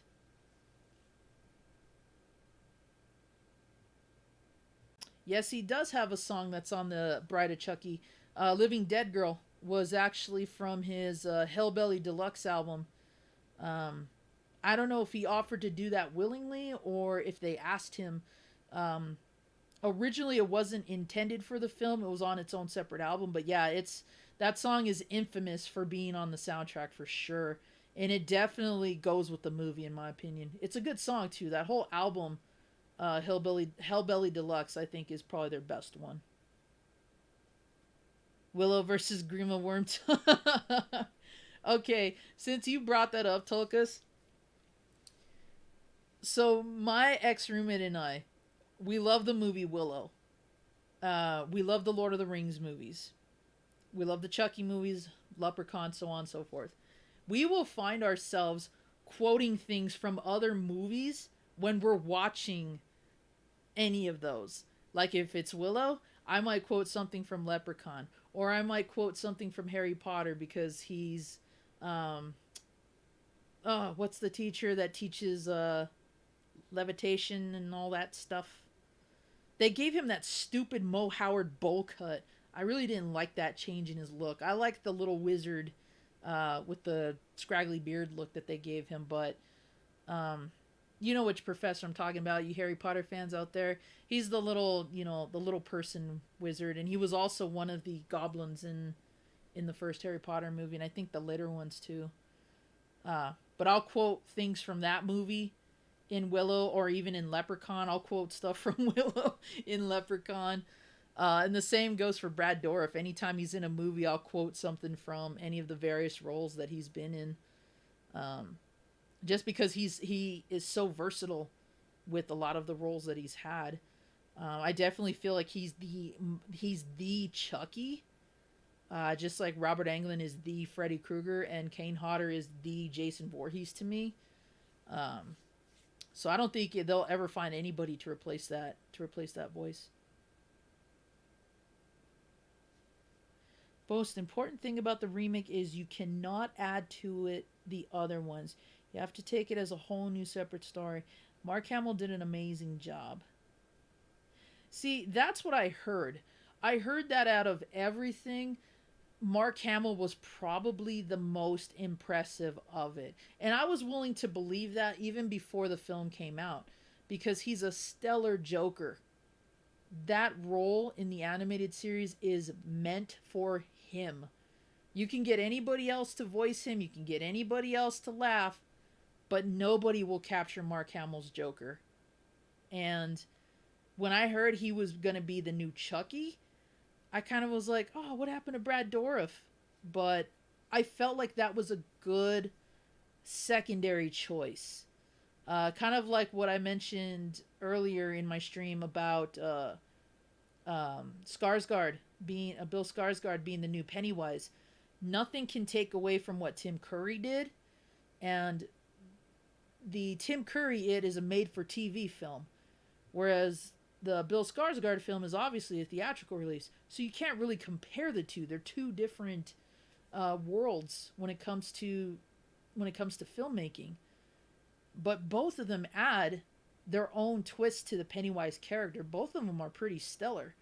But the one that holds the most, iconography for me was totally Tim Curry. Bless you. Um, so while I'll probably enjoy Mark Hamill as the voice of Chucky, I appreciate you telling me not to kind of loop it in with the original. I didn't really think that was what they were doing either.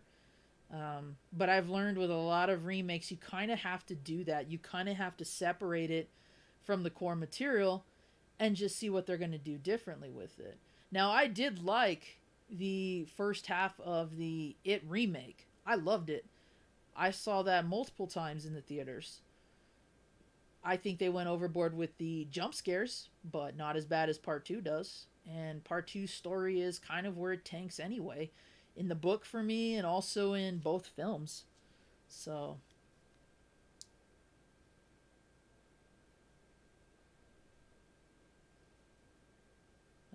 yep, Warwick Davis plays Willow, Leprechaun. um, Flitwick, that's his name, Professor Flitwick, in Harry Potter, plays the little goblin. Lamp plays, Kay plays, I forgot what his name is. Plus, his very first acting role was Wicket the Ewok in Return of the Jedi. I think he was only, a teenager or a preteen at that point when he first did that movie.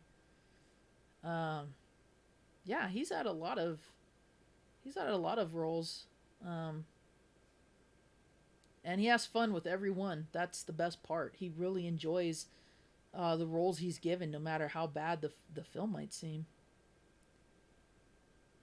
Batman the Animated Series, yep. One of the best cartoons in animation history, bar none. And a lot of that has to do with just the artistic direction they took it.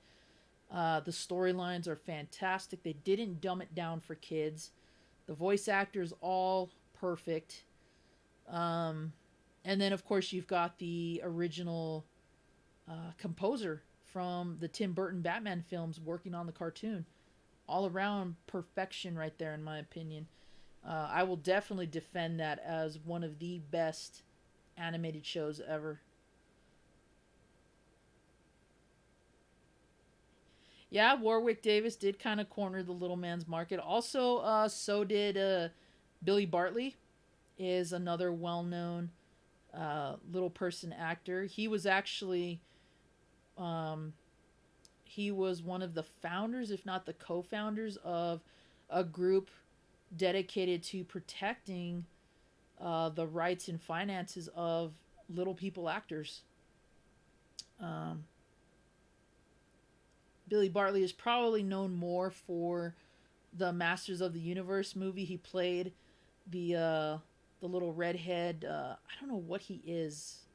Goblin, troll maybe. But yeah, he was a little redheaded wizard named Gwildor. That was Billy Bartley. But he was also in, I believe, Legend as well. He's one of the characters in that. He was a well-known little person actor, along with uh, Hervey Chalez, however you say his last name. I butchered that. He was a well-known little person actor. Fantasy Island. He's in one of the Bond films. He's Knick Knack. And then he did a lot of Dunkin' Donut commercials from my childhood, which I remember. Top 4 Batmans: Adam West, Michael Keaton, Kevin Conroy, and Christian Bale. I will agree with all of those except Christian Bale, Jay. That one is kind of a toss-up for me. I think he makes a great Bruce Wayne. I don't think he makes a good Batman, in my honest opinion. The same with the other actors. I feel like George Clooney probably could have played an aged Batman really well. Like if they had used him for a Batman Beyond movie, I think he'd have been perfect. Val Kilmer was a little too arrogant for me as Bruce Wayne, and he was also a bit of a stiff when it came to Batman. He was almost like a little too straightforward, I think. I think Christian Bale kind of overacts way too much as Batman, and I really didn't dig the whole, like, you know, uh, where's Harvey? You know, kind of thing. I really didn't like that. I think it was more of a joke. I couldn't take him seriously. Um, but I will definitely agree. Keaton, Adam West, and Kevin Conroy for sure are definitely my top Batmans. What's up, Art Fisher? Welcome back. Top 3 Nightmare on Elm Street. Jeez, movie high, man. Oh. Okay. Favorite one, part 3. Second favorite, part 1. Number 3.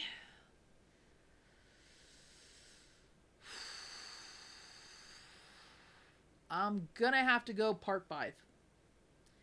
I know that's gonna put me in the minority. I know there are more fans of part 4 than there are part 5. But I liked where part 5 went. It started to explore the possibilities of not just the Elm Street children's dreams, but future generations, which I felt had potential. But the script, they could have used a bit more time and effort on that one.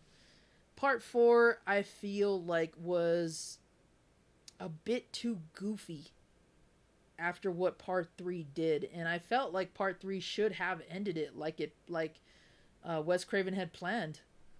Um, but part 4 is not one of my favorites really. Well, I mean it is, but it's not like my top 3. If I have to be specific, my top 3 would be part 3, part 1, and part 5 in that order.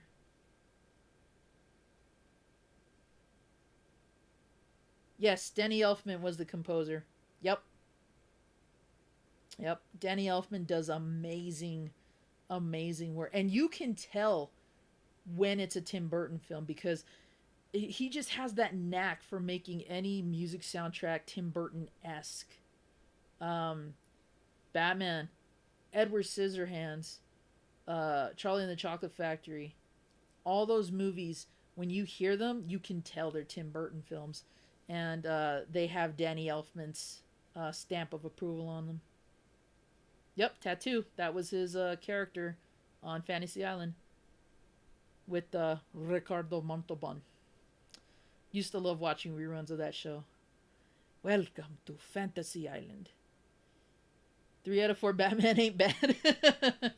Yeah, I just maybe in due time Christian Bale will win me over, but right now I have to put him on the same tier as Clooney and Val Kilmer. I just have to. Um, I really don't think you can top those other 3 in my opinion, but who knows? Um, I'm eager to see what Robert Pattinson's gonna bring. It's gonna be really hard not to make Twilight jokes when I'm watching it, but I'm anxious to see what they're gonna do with that. And if they make a Batman Beyond movie, I'm eager to see who they're gonna get for that. Because I think that's something they should have done a long time ago. Yo, Alex, what's up? Welcome to the stream. Oh, I heard about all those rumors. I can't see it. I just can't. Bill Murray with his comedic style, I would see more as a villain than Batman. I couldn't see him uh, as a Bruce Wayne or um, Batman. In order for that to work, I think the whole movie would have to be a farce. And I love Bill Murray. I think he's hilarious in the Ghostbuster movies. Um, Groundhog's Day, Scrooged. stripes. He's got a lot of good comedies under his belt, and I think that's also part of the problem is that he hasn't stemmed from comedies. But if he was to be in a Batman movie, it would have had to totally been a parody in order for it to work, in my opinion. Clint Eastwood as the Dark Knight Returns. I could see Clint Eastwood working as an aged Commissioner Gordon. He probably could work as an aged Bruce Wayne. Again, we're talking like Batman Beyond material, but I can't see him as a Bruce Wayne or a Batman. It's almost like if you took Christian Bale and aged him, in my opinion. Yes, Batman, Edward Scissorhands, and Beetlejuice are definitely some of my favorite Tim Burton slash um, Danny Elfman movies for soundtrack, story, cinematography, everything. As Batman with vampire teeth. Dude, it's gonna be so hard not to be like, I'm Batman and I sparkle, something like that. If he goes down the route of Bale and does that gruff voice, it's just gonna be super super hard to watch those and not think of the movies he's done. But I'm gonna give him a chance. I'm gonna give him a chance. Um, I'll find it difficult not to crack Twilight jokes because even when I went to go see those movies with my then girlfriend at the time, the only way I could enjoy those films is if I cracked my own jokes in the theater, and I thought all the women were gonna have me lynched just because I was cracking jokes, and it was one of those things where when I walked in the theater, you could see how many boyfriends were dragged to that crap. Um, so I know I made them laugh and had a good time, but I had a lot of women mad at me when I went to go see part one and part two in theaters. Those were the last ones I ever saw too in theaters. I said I can't do this anymore, and I'm not dating a girl who's watching them anyway. So, yeah, zombie in close. We just did all the pickups videos, so now this is kind of like a zombie talk segment. So, kind of like what I did after my charity stream, I think it was. We're just kicking back, talking, answering questions, that kind of stuff. Let's see. Yeah, Beetlejuice 2 should have came out a long time ago. I don't know if it's. I think the fan base is there for it now. I just don't know if it's going to have the same appeal. I don't know where they're going to go with it. So if they're going to do it, they need to do it fast because Keaton's getting up there, and so is Burton.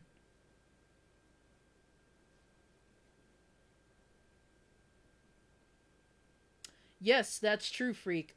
He had read a newspaper article about a family from Vietnam who escaped during the wartime, and their son was having nightmares of the war in Vietnam and was having like PTSD from it so bad that um, I think he had done something to his eyes so he wouldn't sleep, or no, I think it was he was drinking caffeine all the time, like he was drinking coffee all the time, and then I think he did something with his eyes. I think he cut the eyelids or something, or maybe that was from. I know that was mentioned in part three, but I think he did something similar. But yeah, he was doing everything he could not to sleep, and the poor kid died from it. And Wes had read that article and researched how people were dying from their nightmares when studying nightmares at the time was kind of a taboo subject. Nobody really did that at the moment. But yeah, he based the first Nightmare on Elm Street on that, and Freddy Krueger is based off of a hobo that he had seen one day as a kid who really scared the hell out of him. Um, the look is what he used for Freddy. He had the dirty hat and the sweater, and I believe he said Freddy Krueger was the name of a kid who used to bully him as a child. So you have a story based off of a real life incident, and a character named and designed after two real life experiences. I mean, you can't really get anything better than basing it off a life experience, in my opinion. There's a lot of life experiences I would love to turn into a horror movie or a show or even a book, just because of some of the stuff I've experienced. Let's see. A talking stream. Well, sort of. We went through all 60 games already. So, yeah, it's kind of like a kickback, kind of thing. Movie High Club and a few others have been asking me questions, just shooting the shooting the breeze about whatever we want to talk about. So yeah, zombie talks. But I don't mind. I don't mind it either way because I love chatting with y'all. Yeah, Beetlejuice 2 totally is in the works. Um,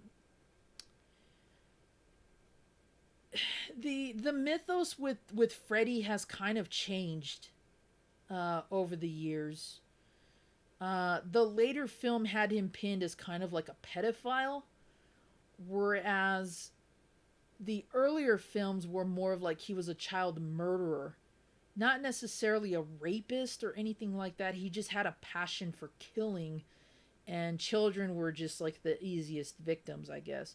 There was no real mention that he molested or did anything like that. They never really said or hinted at that.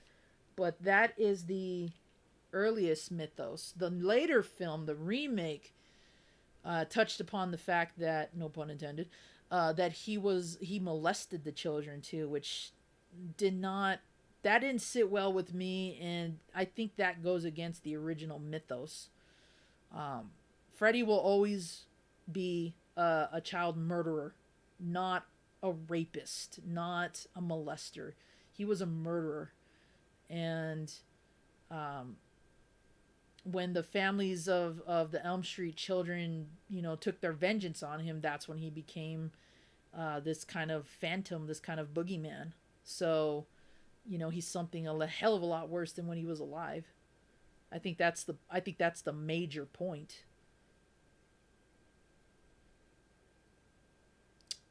Yep, in the works after all this time.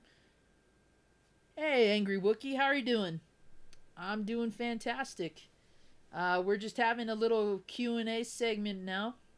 We did the pickups video, or the video or pickups video, the pickup segment earlier, and I'll be uploading this stream if you guys who are coming in later, if you want to see what's in the lot that I just got. I actually have another lot that I picked up a couple days ago. Um, that has a good stack of games in there, really clean ones too, and an NES system and a bunch of other stuff. Wish they would have made Clerks 3. Yeah, I know that fell through.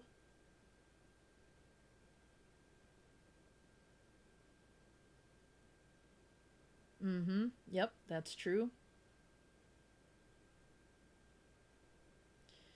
Do I like Stephen King? Is that what you're asking, Angry Wookie? Would you take Jay to In and Out? um, I mean, if I wanted to be a jerk, yeah. But if I ended up taking him to In and Out, which, like me, I'd have to eat out of pure desperation, probably.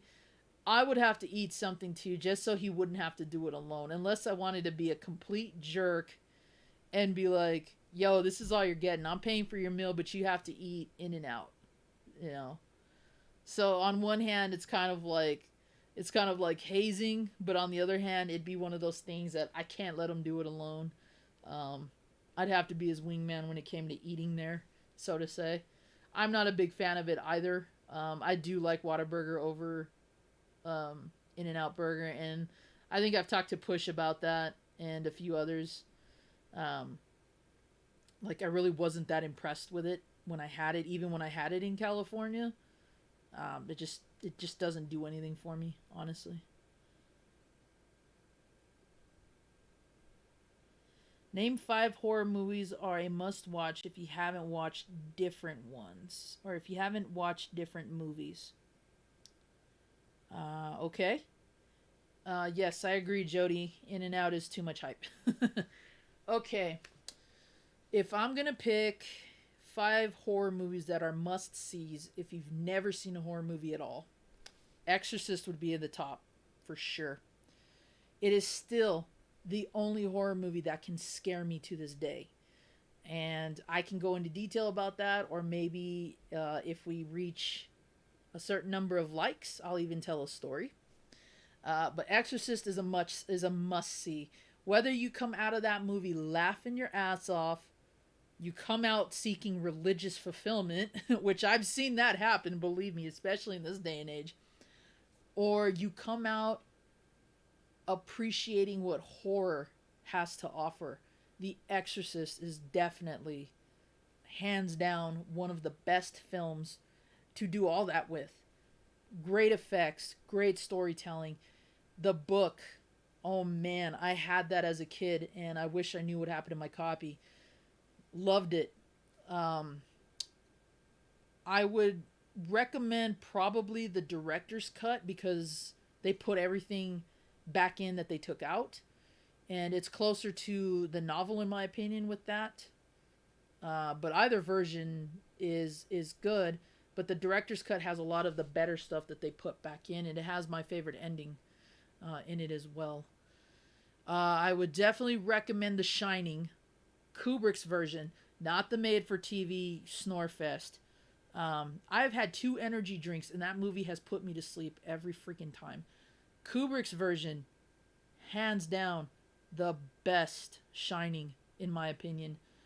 I know how Stephen King feels about that, but if you want a good ghost movie where the real horror is the human mind, not so much the supernatural stuff that you're seeing, but the human mind and what cabin fever and what all that stuff can do to a person, you have to watch The Shining. Plus, stellar cast. Stellar cast. Jack Nicholson is probably playing himself for all we know because he tends to do that. Have you ever noticed how some of his characters are named Jack for that reason? Um, but just everything about Kubrick's vision is so amazing. Kubrick had a photography background, for those of you who aren't familiar with Kubrick prior to being a director, and his cinematography reflects that. Track shots, zooms, all kinds of ways. He can make you think twice about what you are watching. The fact that he makes the hotel a character itself when it's not supposed to be is phenomenal. And his soundtrack, great stuff. Really sold the atmosphere, in my opinion. So I would definitely recommend The Shining. Uh, let's see.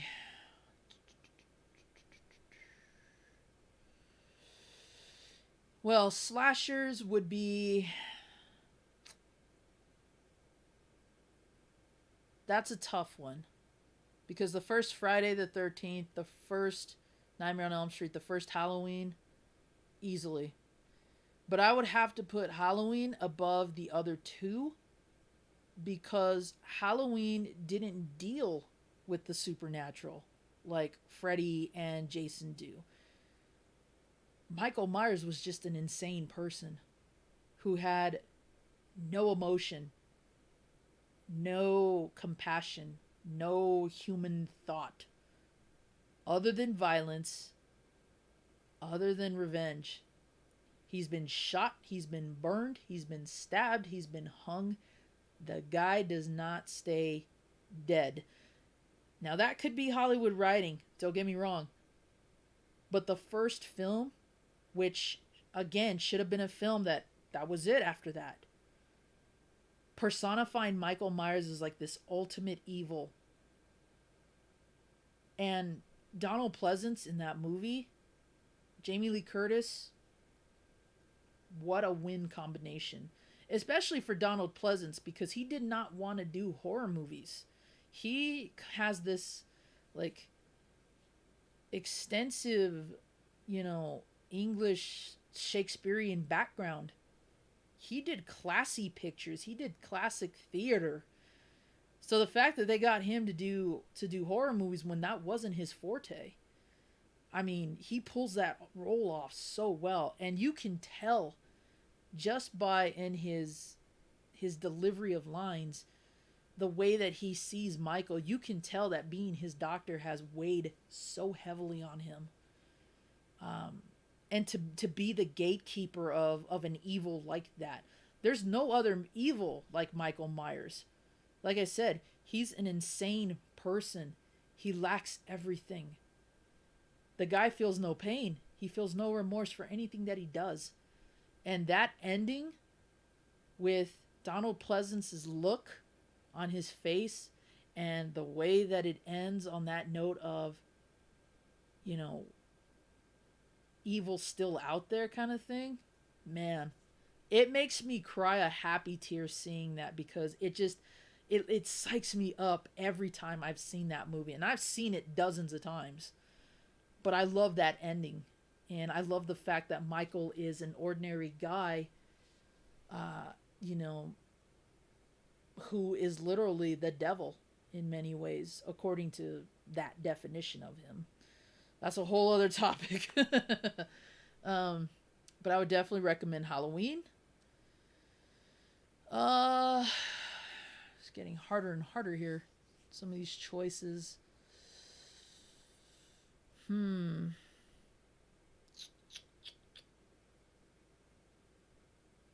Would you consider the Saw movie horror, maybe psychological drama? Um, because I would put the first Saw movie as a must see if you like movies that deal with the human condition. Um, because that's where I think the real horror aspect comes from. Is the fact that Jigsaw is, like Michael, an ordinary person, um, who's putting people in these scenarios and making them face the reality of their actions. Imagine if you walked by an average person, whether you said hi to them or not, just walk by. And then one day you wake up in a room, you have no idea where you are, you have no idea why you're there. And then you have this kind of like interdimensional voice talking to you. Is he a guardian angel? Is he a devil? You don't know. But he's telling you, you're here because of your actions. Now, what are you going to do about it? How are you going to rectify what you have done to yourself and to other people? One of the ultimate questions that life has to offer you. I personally fell in love with the Saw series after the very first movie. And I love the human condition element more than the traps. So I would put that in a must see. Uh, After that, let's see. I've got Kubrick, Carpenter, Birkin, James Wan, Wannell. Let's see. What else would I put in there?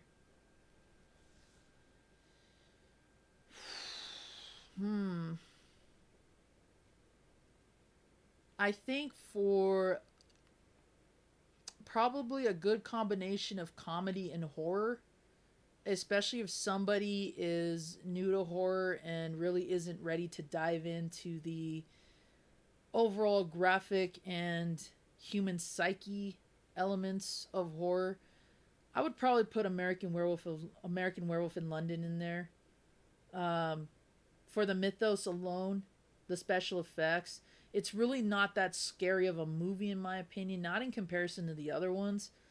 And because it's got that sort of black comedy to it, that dark comedy, um, might make it easier to kind of segue into horror, because you can see how humor is used to lighten up a dark moment, and then the real horror itself comes from the transformations. And it's a movie that is actually analyzed in college, whether or not the werewolf was even real.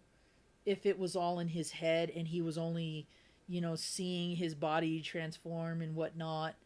Uh, so it's a good segue into the deeper, darker sides of horror. I feel, and the special effects again in that movie are amazing. So it might be subtle enough to kind of segue people into horror, but um, I think that would make a good must see horror movie. Uh, because when you start getting into later generations of horror, you're either going to find an abundance of CG gore, bad writing, and all that. And by that time, I feel like you should already be immersed in horror to know that, okay, if I watch this, this is what I'm going to get out of it, you know? But those would be my top five horror movies if I have to pick just five: uh, Exorcist, Shining, Halloween, Saw, and American Werewolf in London. And Saw is only in there for a little bit of modern horror, and it's not as over the top graphic as the later films became. Okay, let me catch up to the chat here. Oh, yes, yes. Stephen King's books are based on a lot of his life experiences. Whether a lot of those have to do with drugs, I have no idea. That's, again, a loaded topic because he has been honest about some of the things he wrote while he was on opiates. But a lot of those stories definitely had to do with experiences in his life. I know for a fact Pet Cemetery was based off of when his daughter's cat got run over, if I remember right. Tea and crumpets with zombie. That's right, chum. If you got 'em, drink and eat 'em. I think it gets overhyped because it's cheap and decent for what it is. It's like cheaper than McDonald's here. Yeah, In and Out could be. I know it's cheaper than some McDonald's, but it's also very smaller too. I'm willing to pay extra if I get what they say it is. Leave In and Out alone. It's a burger joint. Taco trucks get better burgers than In and Out's crap. Okay. Runny Egg, how are you doing, sir? Nice to see you. Very much appreciate you stopping in. Sorry that I did not catch you when you first came in. Answering some very loaded questions here, which was pretty fun. But I hope you have a good day, good night. If you've been here watching me answer questions, I appreciate that too. I hope you've been enjoying yourself. If you want to see the video games that I picked up, you'll find that at the beginning part of this segment, and I'll be uploading the video too, so that way everybody who came in late can see that. Trilogy of Terror, that's an interesting choice. The Zuni dolls, I remember those used to scare the crap out of people back then. Exorcist, okay. In the Mouth of Madness. I do think that's a good pick, but I think that's a little too deep for somebody who's never seen horror, but I could be wrong. And the Original Omen, okay. Original Omen, I could see that one. Definitely not high in the gore and scare factor, but it's creepy in its own way, that's for sure. Yes, Kubrick did have his own built-in cameras. A lot of those were his own design. I saw Jim Carrey deep take or deep fake deep fake of The Shining. Fits well. He could have been the dad. I could see Jim Carrey doing that, but he'd have to really find a way to shave off the comedic stylings that he has already established. But I do think it's possible. I do think Jim Carrey could have done that. Insidious was the last horror movie that scared the shit out of me, and Child's Play 2 when I was a kid, I was traumatized. Okay, I can see Insidious doing that. Insidious scared the hell out of my roommate, and I'm only a couple years older than him. Uh, I felt like as the movies went on, some of the story elements were hit and miss. I feel like they kind of, in some movies, they didn't go far enough with the mythos. In other films, I felt like uh, they were pushing it farther than it needed to go. Like now they're opening up either potential sequels or even potential loopholes. But the Insidious films are good. I enjoyed all the ones that I have seen. Um, I felt like one of the characters in part one was definitely underdescribed. And he's one that you see at the very end. I kind of felt like he was out of place. But the Insidious films were good for what they offer. Definitely a new take on horror, and they also tackled the subject of astral projection, which you didn't really see in horror films. So that was a nice new take on a different type of horror. Let's see. Let me try to catch up here. Children of the Corn. Um, First film great. Later sequels, um, it's kind of like the Chucky films where some are good, some are blah. Um, Most of them you have to take with a grain of salt and just realize, yeah, at this point they're just popcorn movies. But I knew a lot of people that were scared of the first Children of the Corn.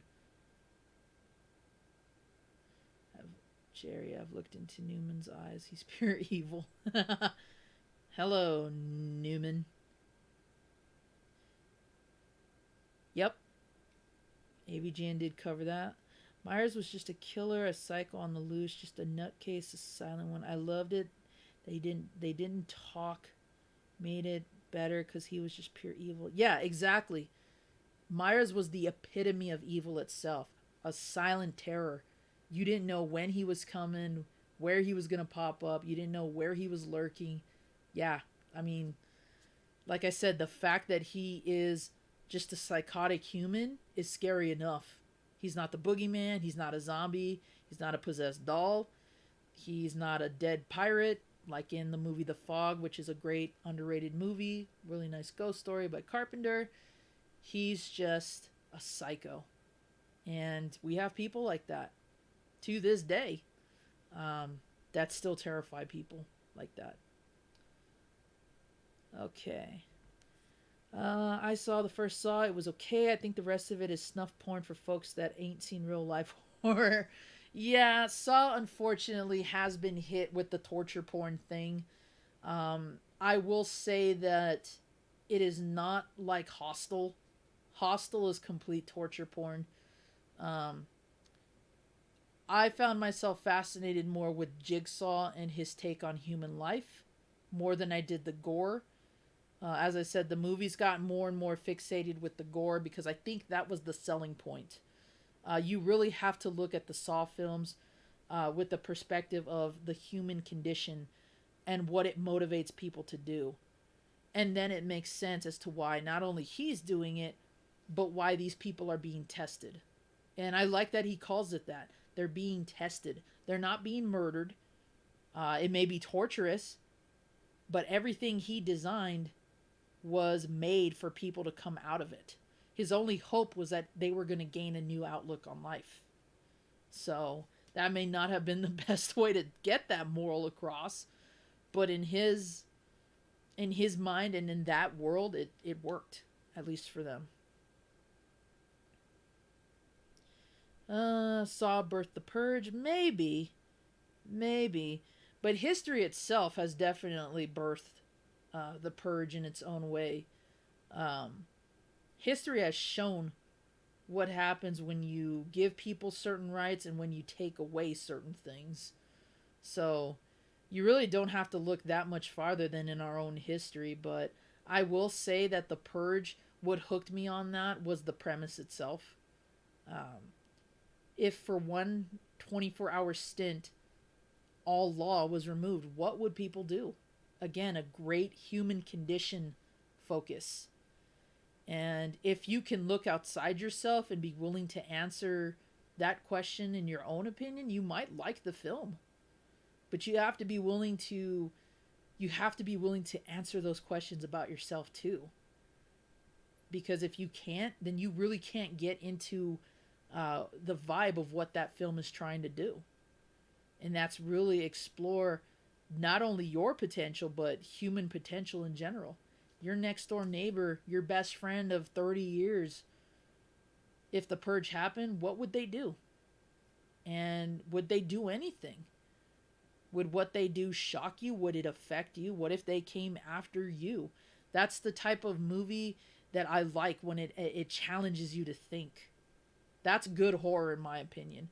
You know, it's not just about the blue, you know, it's it's what makes you think.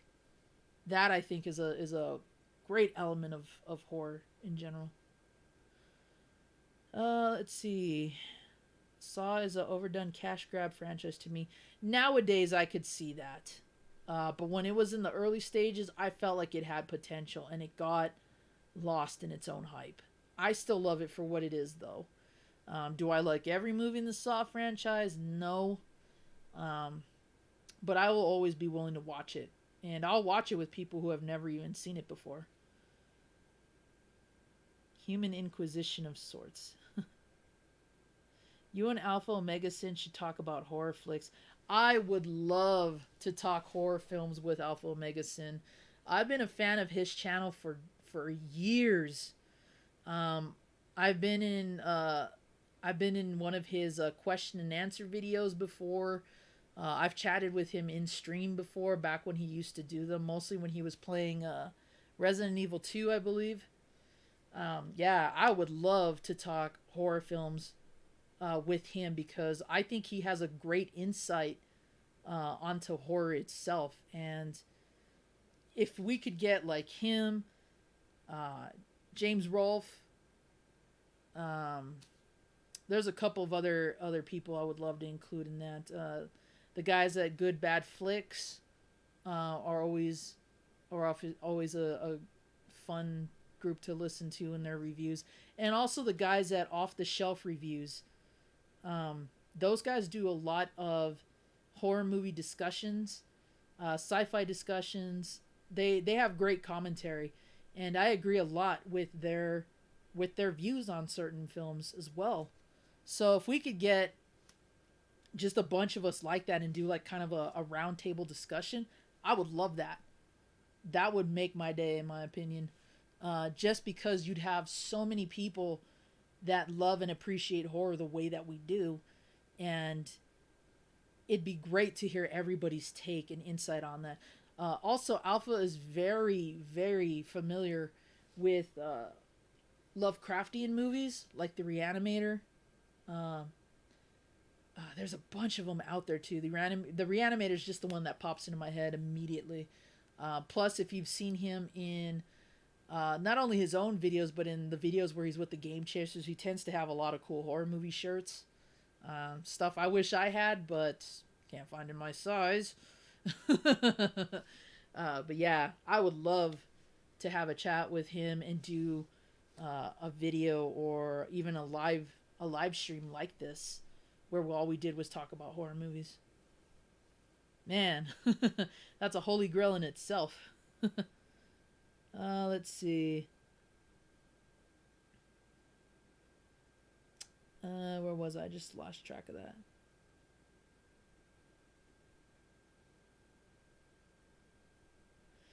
I'm on the fence on how I feel if Myers and Jamie were brother and sister. I mean, still makes him sick and messed up, but not being related makes him just a cold-blooded killer a little more scary. See, that's the problem. He was never intended to be Jamie Lee's brother. Um, it was something that they changed when they made the sequel. I guess they felt like that was going to add to the level of horror, but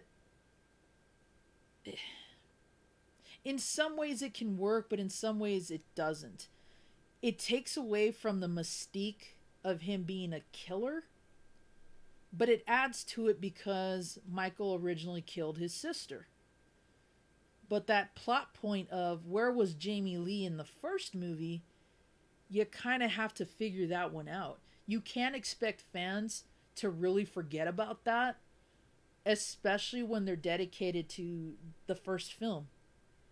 So at that point, when horror really wasn't analyzed the way that it is now, they probably thought they could get away with it, but nowadays it's one of those things that comes up, especially with people who have never seen the original Halloween and then watch it and go, well, where was Jamie Lee in the first movie? Why was she never shown or mentioned? And yeah, you can't really argue that. Well, sure, you can argue that she was a baby, but where was she? If you remember the opening, the parents just get out of the car and the dad's just like, Michael? And he's just there holding the knife. Did they leave the baby in the car? Is Jamie Lee somewhere? Is she at a relative's house? Who knows? But those are the things that you have to answer. And you could easily say, oh, well, they had Jamie Lee after what happened with her sister. Maybe, but it feels like a cop out. So on one hand, I think it could work if it was established early on and it was well done. But that's what happens when a movie that's not meant to have a sequel gets a sequel. And Carpenter didn't want to do a sequel. He only wanted the first film, and then he wanted to take what happened in part 3 and make that a standalone film. Originally, when he thought about it, Halloween was going to be an anthology. It wasn't going to be a Michael Myers driven movie. Michael Myers was only supposed to be in the first one. And then at that point, he didn't want to do any other Halloween movie. But then he thought about it and thought, well, what if I turned it into kind of an anthology where all these different movies or stories take place on Halloween and they're all different? When you think about it that way, when you know that's what Carpenter intended, part 3 makes sense. And thankfully, it's more of a cult fan film now, or a cult film with much more appreciation than what it was when it first came out. People hated that movie. Even I kind of was like, what did they do? Where's Michael? When I saw it as a kid. But I still liked it. I thought it was creepy, especially for someone like me who loves Halloween. Yeah, the last thing I want to do is bring home a mask and it kill me the way that it does those kids. Now, later on, yeah, they tanked with the later Halloween movies. 6 was really, really stretching it. And even though I know what I know now about that film, none of it takes away from how bad it was. No matter what story they were going to tell, no matter what origin they were going to give it, it was all terrible. And I wonder how Paul Rudd feels about that nowadays, because that was his first film. And, they brought back Tommy Doyle from the first movie, but, I mean, why? Why did... And then they messed up the other mythos involving his niece. Jamie. Where does Jamie come in? So, that's a series that got butchered because they just were trying to do way too much. And honestly, I got an itch on my lip. I could do without 2. I do like 3 on its own. 4 and 5, I mean, both have their high points and their low points. 6, garbage. H2O, I actually liked. I did see that in theaters, and my mom actually liked that one. She took me and my brother to go see that. I felt like that was an okay film to jump from 1 to H2O. I thought that was okay. I didn't think it was terrible. Resurrection, garbage. That movie is too laughably laughably bad, for me to actually enjoy that in any way. But the newer Halloween, man, that was awesome. That was really, really well done. And because that retcons everything from 1 till that, I could see that working as a true sequel, in my opinion. I can overlook the other films in favor of that one. Now, Rob Zombie's Halloween, I do like the first one. I did not like the second one. really, really stretching with that one. I really don't know what the focus of that was. Um, I think it involved way too many acid trip moments. And if they were trying to push that Laurie Strode was suffering the same type of mental issues that Michael was, I feel like they could have done it better because she just came off as like very moody and selfish. I can't even say schizophrenic because with schizophrenia there's an understanding and acceptance with that. They didn't really call it that in Rob Zombie's Halloween 2. So I've seen both versions, or actually all three versions I think there are. But yeah, I'm not a big fan of that one. The first one was good though. The first one I liked. I went to see that in theaters for sure, but I did not like the second one. Let's see. The Korean version is a what the champ. Tolkas, what Korean version of which film? If you can refresh my memory on which one we were talking about. What are you doing for Father's Day?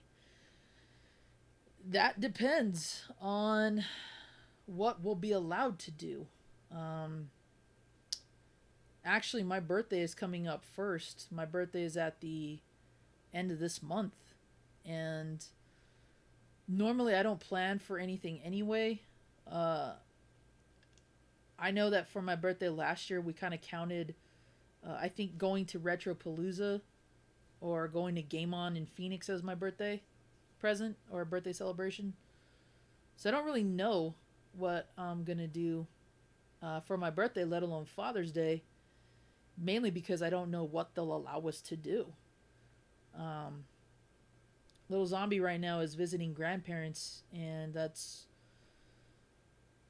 it's kind of one of those decisions that wasn't easy to make because we, with the whole scare right now, the last thing we wanted to do was, concern ourselves with that.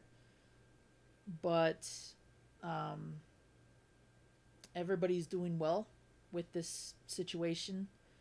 That is a definite plus. Um, and because his mom and I are still working, we have the potential to get it. And he has they always say it infects children. He has the potential to either give that to us or give that to his grandparents. So it was one of those things that when we compared the facts, um, it was better for him to visit his grandparents for a bit than to be here right now. But if they lift this quarantine, if they lift this ban on what we can do, I don't know. I'm pretty, I'm a pretty laid back person, so honestly, I'd be happy with just pizza and a movie, um, and whatever's making him happy. Honestly, my celebrations really aren't for me. I tend to do that for other people. Like I remember once my roommates were like, well, "What do you want for your birthday?" And I said money to go shopping. And what I ended up doing was taking that money and spending it on everybody else. Mostly because uh,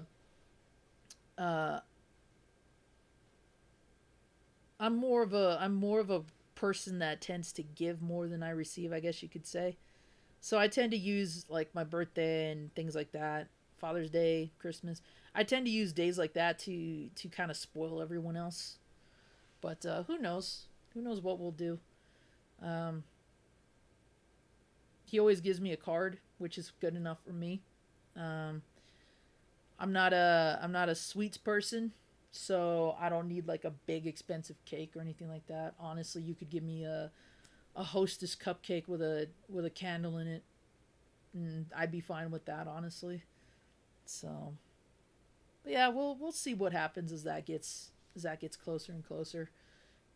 If we decide, okay, well, we're gonna go to Retropalooza again for my birthday, or travel or something, um, be fine with that. I'd be fine with just going to any of the video game stores I shop at, or any of the collectible stores I shop at, and just doing like a little uh, shopping spree. I'd be fine with that even. So we'll see what happens though.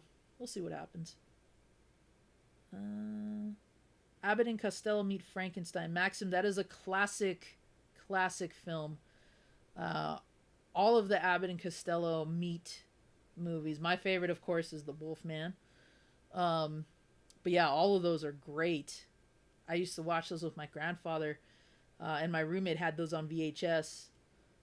Um, we watched those a couple of times. Great films. If you love that type of comedy, if you like that slapstick comedy, I would definitely recommend those.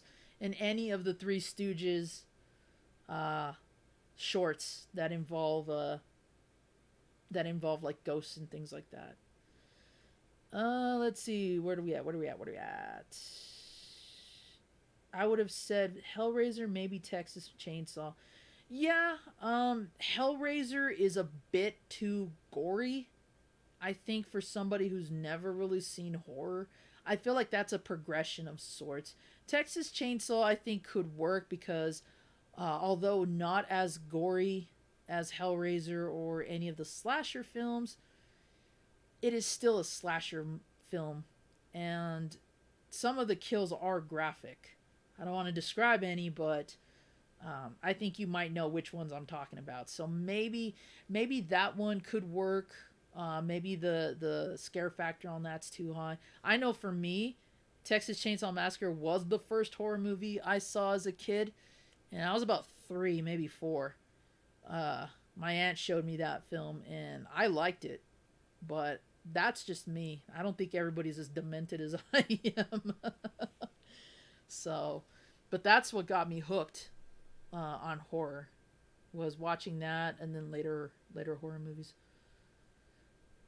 Did you like Zombies, Halloween 1 and 2? Yep, covered that. Top 4 best horror movie directors and your favorite movie by them. Well, I've already named 3. William Friedkin, The Exorcist. Nightmare on Elm Street, Wes Craven. Carpenter, Halloween. Yeah, I'll even say it. Kubrick, Shining. Best directors and best horror films by them, in my opinion. Let's see. That'd be cool. Cool. Love to hear your thoughts on The Thing.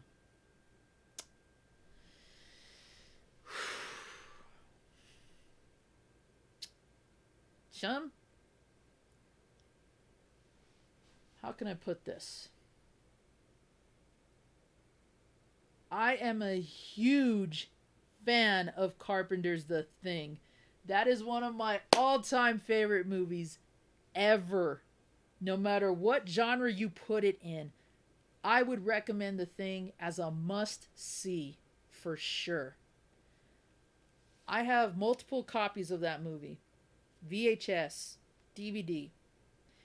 I have the novel that the movie is based off of, Who Goes There by John Campbell. I have that collection in my room. I have the movie adaptation film, or the movie adaptation book that was written based off of that film. I own both versions of the Thing game on PS2 and Xbox because that was Carpenter approved and is a true sequel in my opinion. It is more of a sequel than the prequel will ever be. And the original Carpenter film is a staple, in my opinion, in the sci-fi genre, in the Carpenter movies. Anything that has to do with aliens, has to do with the human condition, The Thing, hands down. I have loved that film since I was a kid. I watched that with my grandfather, and this was during a day when we watched a lot of good sci-fi movies. We watched the first Alien movie together. we watched The Thing together. My grandfather loved sci-fi. He raised me on The Twilight Zone, which God bless him for that, because that is one of my favorite shows, hands down. He raised me on Planet of the Apes, the whole saga. And he is the one that got me into The Thing. And we were watching that on cable. And my grandfather spoke mostly Spanish, but he spoke English too. He kind of blended the languages, Spanglish or whatever you want to call it. And he was looking at me and he goes, "You need to watch this movie. Siéntate. You're going to watch this movie with me." My tata had a routine. I noticed I went from grandpa to tata. So now my Spanish is kicking in. He had a routine whenever it came to watching a good movie. Bowl of popcorn, 6-pack of beer, leather chair. Never got up. Never turned the channel. Nothing. He used commercial breaks to talk to me about what we just saw. And we chatted up a storm when it came to The Thing. I was a kid when I first saw that movie. I didn't get to see it unedited until maybe a year later or so, when my aunt got the VHS. I could talk about that film for days. I love every aspect of it. The storytelling, the pacing, the soundtrack, the actors. I don't care that it was an all-male cast. That didn't bother me.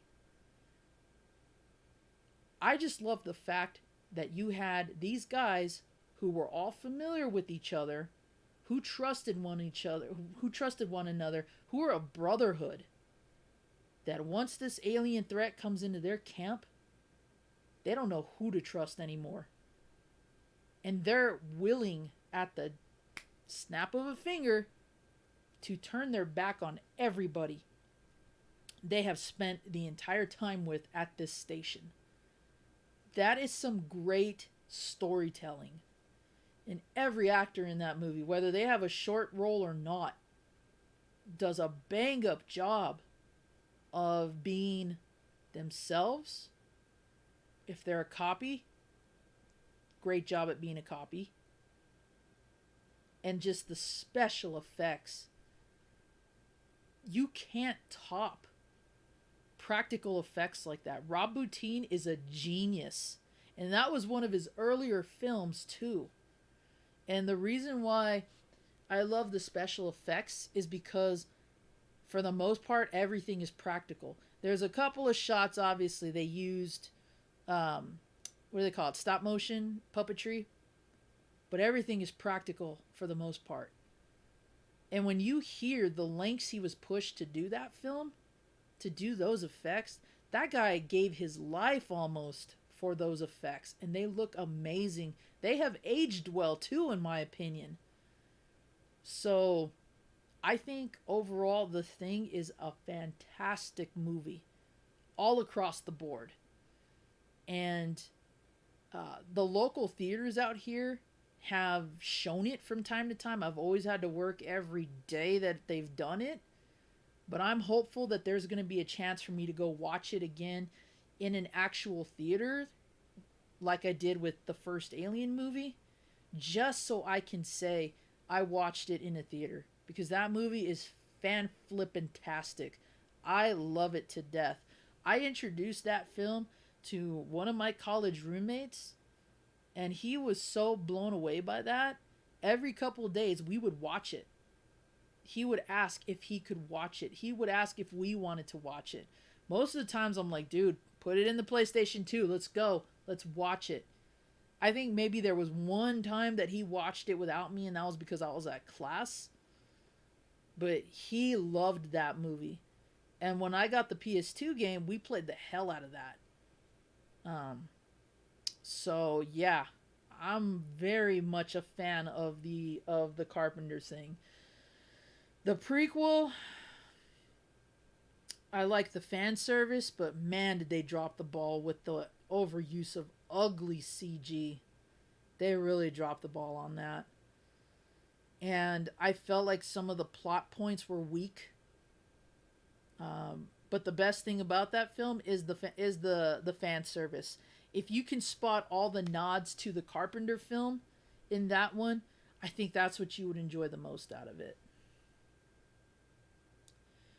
See, still waiting on my ultimate goal. I want to watch a horror movie that will give me nightmares for a week. The last movie that gave me nightmares for about 3 or 4 days I saw when I was 13. I guess you really have to evaluate what scares you nowadays, freak, and see if there is a movie that can do that.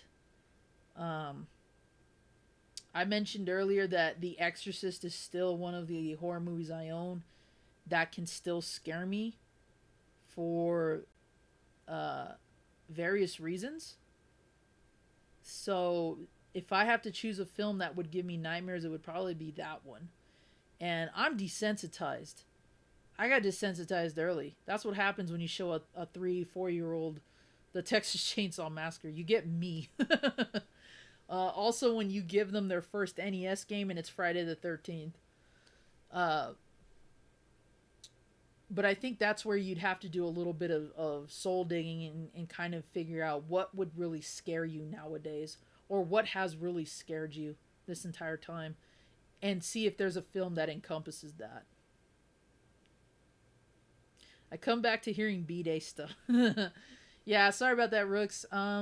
I was just answering William's question about what I was gonna do for Father's Day, and I was just talking about my birthday because my birthday's at the end of the month, so it kind of correlates. How to switch streams? Oh, okay, that's cool. I know he was playing it yesterday, and I was watching that for sure.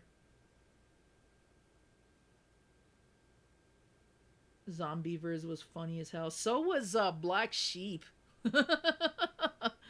um, that zombie chicken movie was pretty hilarious too. There's a ton of them. There are a ton of really funny B movies that are horror. Danke, bitte. Little bit of German.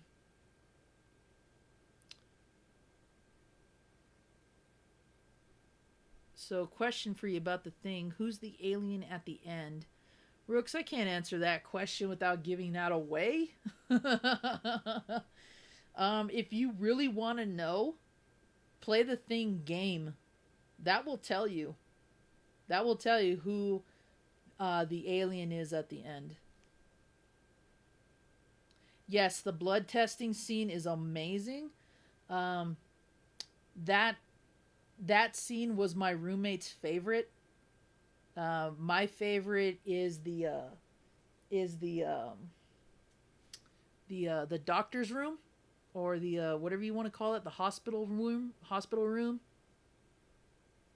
Uh, that one is probably my favorite moment and reveal out of the whole film. I love the whole film entirely, but if I have to pick a favorite scene, definitely that one.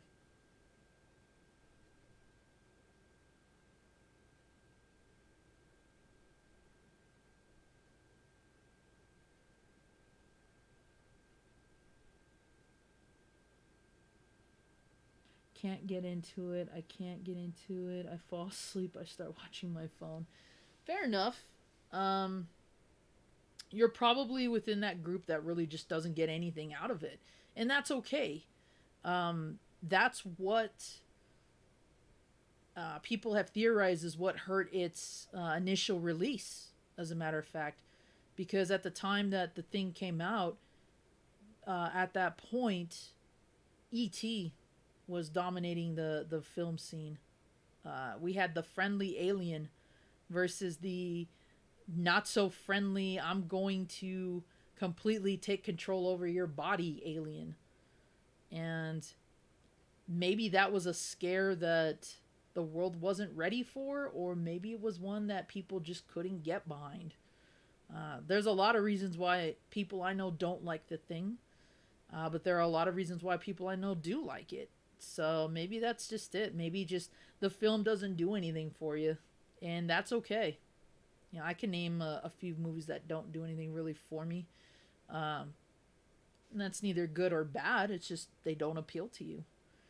And horror sci-fi are definitely the two genres that have the most trouble reaching a much wider audience, because they're elements that don't really do anything for a lot of potential viewers. That doesn't mean horror and sci-fi don't have its share of fans. There's definitely a huge extreme market of them, but those are the two genres that have always had trouble finding their target audience. Sometimes it takes being almost forgotten about before film even becomes popular. That happened with The Thing. Uh, it bombed at the box office, but nowadays it's regarded as a great film and it has a huge cult following. And sometimes that can mean more to a film than it being a huge release at the beginning and being like this huge blockbuster that eventually fades in time.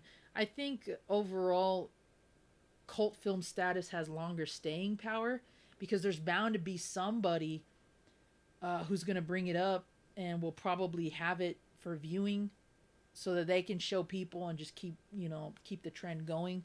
Whereas blockbusters kind of fall to the wayside after a while, um, and then it takes like something grand to happen before people really reflect on uh, previous films that a director has done.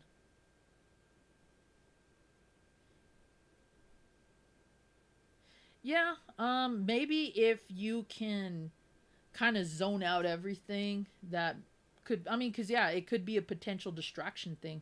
There might be something going on that just is kind of taking you away out of the film itself. I definitely would recommend giving it a much harder try, because yeah, it has so many good elements for it. And if you like those kinds of things, maybe if you can just kind of zero in and focus on it, maybe it'll be a better viewing. Who knows? I used to get ripped and watch the Black Sheep trailer. Man, uh, are you talking the Chris Follery Black Sheep or the horror movie Black Sheep with the were sheep in it? Oh man, what a concept! 80s horror, my bread and butter. Totally, totally. That's where a lot of the that's where a lot of the well-known horror came out. Um, you'll find that a lot of the directors and writers and special effects artists and to even some extent actors definitely got their start in 80s horror. Kevin Bacon was in the first Friday the 13th movie. I think that was his first serious role. That wasn't like a bit part. Crispin Glover, Marty McFly's dad in the Back to the Future movies, he was in Friday the 13th Part 4, I believe. That was his first serious role. Um, Trying to think of some more recognizable faces. Well, I mean, obviously, Robert Englund, Freddy Krueger, Johnny Depp in the first Nightmare on Elm Street movie, his first role. When the credits used to say introducing, I know some films still do that, but it was pretty commonplace to do that back then for sure. To put somebody to kind of spotlight them that way. Jamie Lee Curtis, Halloween. Sigourney Weaver, Alien was like her first sci-fi role, um, and she didn't actually think she was going to do a good job of it. And next thing you know, that role just catapults her into stardom at that point. Um, there's never going to be a better Ellen Ripley, that's for sure. So that role is kind of like hers. I'm glad that she kind of has creative control over that, because yeah, that character is all her. I wish certain actors and actresses could do that. But yeah, 80s horror. 80s horror is really, really where you see the foundations of a lot of good work being made with actors, directors, special effects, and everything. Uh, you can look back even in the 50s and 60s, which with Hitchcock films, Psycho, The Birds, Rear Window, Vertigo. Those are all good suspense horror types of movies. Not the blood and guts of like the 70s and 80s for sure. Um, but the 80s is definitely the decade where a lot of that just really sold and took off. Like it was the slasher genre. And a lot of good films and series just came out around that time. Do I like high tension? Uh, yes and no. There are some things that the movie does for me, and then there's a lot that it doesn't. I don't want to describe too much without giving away plot detail. I didn't see that in theaters, but I saw it later, and I mean it's okay. Not a top 10 of mine anytime soon, but uh, it's got its moments. I'll say that. It definitely has its moments, but um, I won't really say like it's a movie that really does anything for me. And I remember I was working at Best Buy when that DVD came out. We had so many copies of that that I was just like, we should just give this away with a free horror movie purchase. Night of the Demons is a classic. I saw the original as a kid. I saw both parts, including the remake with was it Jessica Alba or was it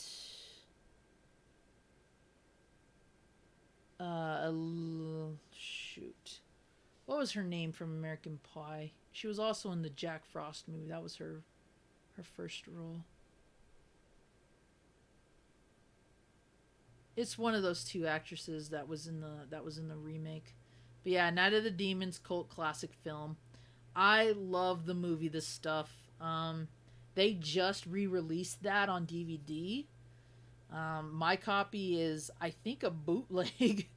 um, but that is a cult film that it's. I can't say it's horrible, but I can't say it's perfect either. It's a kickback movie. It's what you watch when you want to laugh and somewhat of a decent horror movie plot. Um, but I like that film. I like that one a lot as well. Let's see. Chud. I haven't seen that movie in forever. I haven't seen the first or the second film in a long time. But yeah, I've seen the Chud movies. I used to think that was such a stupid title. But I like them for what they're worth. Evil Dead, of course, yeah. Poltergeist, classic film. I used to like part three a lot as a kid. Um, and then I realized just all the plot holes with it.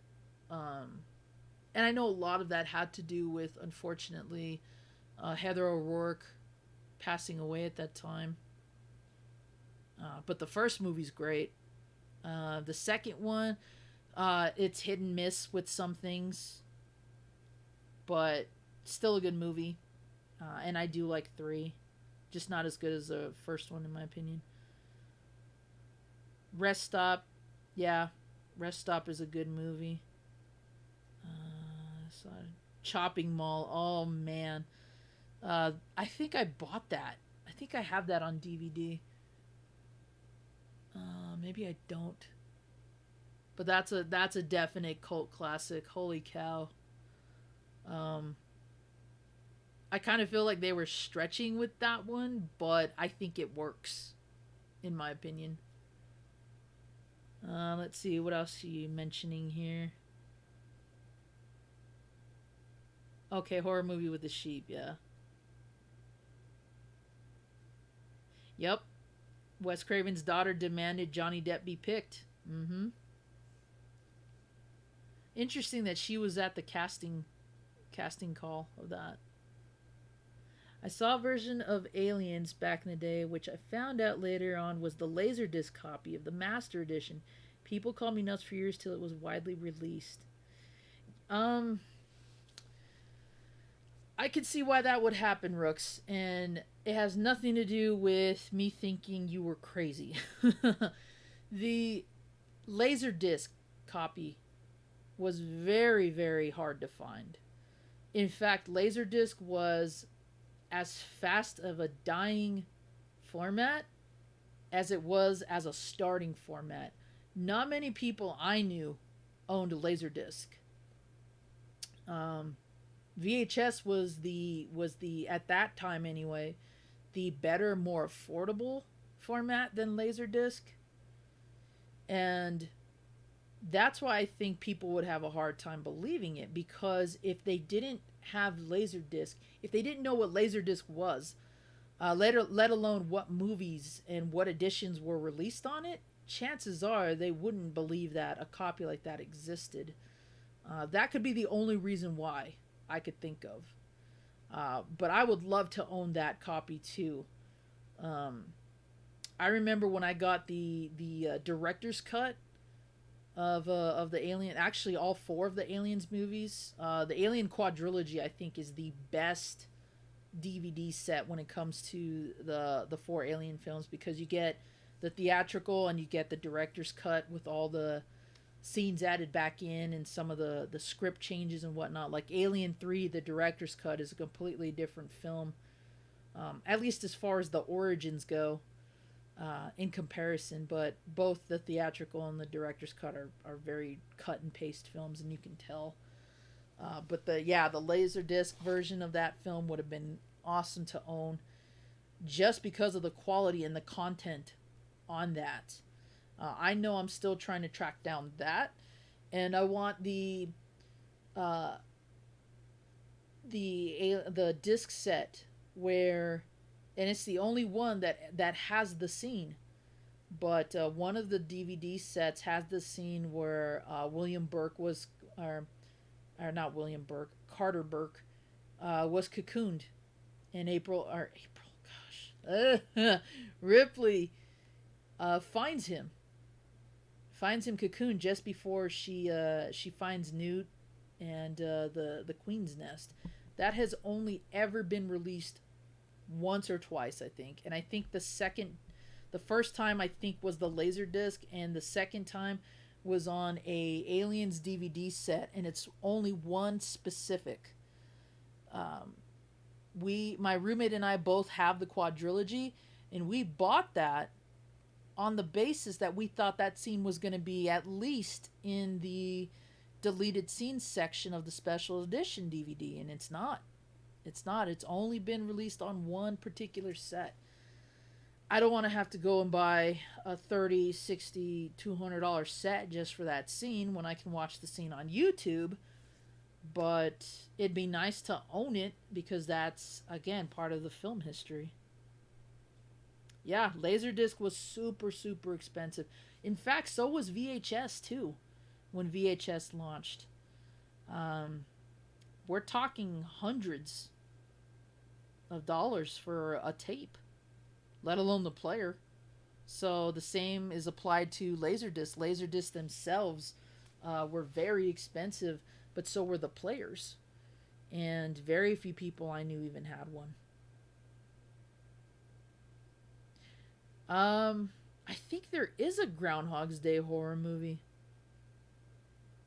But if you're talking about in the scope of the Bill Murray movie, yeah, that could make for a good psychological thriller, in my opinion. Oh, that's a bummer, Rooks. Yeah, that's kind of the reason why I try not to watch things as much on VHS, just because they run the risk of getting eaten up.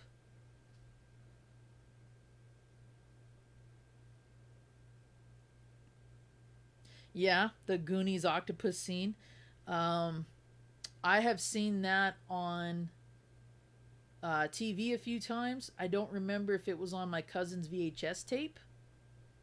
It might have been. It might have been on one of the original uh, VHS launches, but it's mostly shown in on cable as kind of like a time filler scene.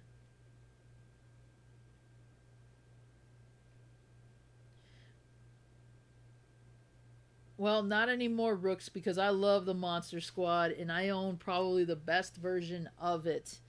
If I could get Monster Squad on VHS, that'd be awesome too. I love that movie. Can I choose that over the Goonies? Maybe, maybe not. But it's definitely in the same vein of the Goonies for sure. But because it deals with the Universal monsters, it's got more of a connection than the Goonies. Betamax, yeah. We had a few beta tapes. We never had the player though. In fact, when somebody tried to rent a Betamax tape once, and they brought it home, and it kind of had like one of those like, "Are you stupid?" moments because Beta won't fit in a VHS player. They're completely different sizes. And it became one of those things of, well, what if we just put it in a certain way? Yeah. No, that's not happening. Not unless you want to eat the tape up and then explain that you were dumb enough to put a Betamax tape in a VHS player.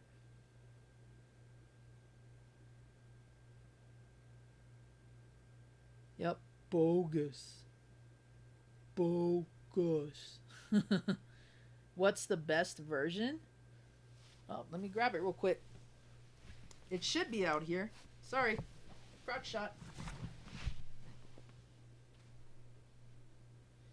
Let's see. This gives me ample time to actually get up and stretch. Ugh. There we go. Come on now. Come on. So, there we go. Ugh. Crotch shot again. Whoa. I really gotta work on my... Oh, almost sat on the NES stuff. Really should work on my pathway here. Let me move this back a little bit. Just a bit. There we go. This is the... If you're a fan of the movie and you like behind the scenes stuff, this is the version I would recommend. Mine still has the plastic on there because it's got like this really cool holographic box art to it. But it's the 2-disc 20th anniversary edition. I highly recommend this one as opposed to, I think there's like one other normal Monster Squad print on DVD. But if you like behind the scenes stuff, definitely pick this one up because it's got a lot of that like audio commentary. There's deleted scenes. There's like a retrospective look on the film with some of the actors and the director. Obviously, the kids are all grown up now. Most of them, anyway, that they got back for this. But yeah, as you can see here, there's a interview segment with Tom Noonan, who plays Frankenstein's monster. Deleted scenes, trailers, still gallery, that kind of stuff. The 5-part retrospective look at the film with interviews from the writer-director, some of the actors. Then you've got the versions of the film that have the audio commentary with the writer and the director, or the writer, director, and the actors. And then, of course, the ones with photography people and all that kind of stuff. So if you like that kind of thing, I would recommend this version for sure. Especially the retrospective look, because it's really cool to see how the kids are older and they talk back and they still have all those fond memories of making this film. And there is a sort of tribute in it to one of the actors who sadly died at a young age. They did this really cool little tribute to him in the film, or in the comment, or the documentary. So Definitely recommend this one if you can find it. Depending on where you look, the price can be hit and miss, just like any other DVD. But I've seen it as cheap as maybe 10, 15 bucks. And I think it's worth it for this really cool 2 disc set. But again, I would love to own the VHS version as well, just because I want the original movie poster art. Plus, the newer one doesn't really have anything on it as far as special features go. I don't even think it has the deleted scenes. So I'd rather pay extra for something like this than pay top dollar for the newer print that doesn't have squat to do with it. Let's see. First movie I remember in theater was Ice Pirates. Interesting. My first theater movie I can think of. I'd have to say The Fly 2 or the Ninja Turtles movie would be the earliest I remember. The Fly 2 was interesting though because my mom, she hates those movies and she took me to see it. So I'm surprised she did. But yeah, those would be the earliest I can recall anyway. Let's see. That's the one I have. Okay, cool. Yeah, totally. Awesome. Love the original VHS cover slip inside. Yeah. Yeah, it's got the original look of that. For years that wasn't in print at all. I looked. Yeah. Like I said, or wait, are we talking about the Alien Laserdisc that you're mentioning, or are you talking about this? Because yeah, I could see either one of those not being in print. This one was kind of a short-lived print. I don't think it was super super short, but I know that I got this when I worked at Best Buy, or I didn't get this copy. I didn't get this one at Best Buy, but this was being sold when I worked at Best Buy, and that was somewhere between 2007 2009, and eventually became out of print. So there's a newer one with sort of similar box art, but I think it's like a hand-drawn kind of art. But if you can find this one, if you like that film, totally get that version. Let's see. When the world goes back to normal and I can go garage sailing again, I will keep my open for you, Rooks. Very cool. Gamers helping gamers. Aw, hey TTV. You have a good night. Thank you for being here tonight. I appreciate it. And I hope work doesn't tire you out. Party Popple is making her exit. First movie I recall seeing was Teenage Mutant Ninja Turtles. Yeah, same here. I don't know which one came out first. I want to say The Fly 2 came out first, but I could be wrong about that.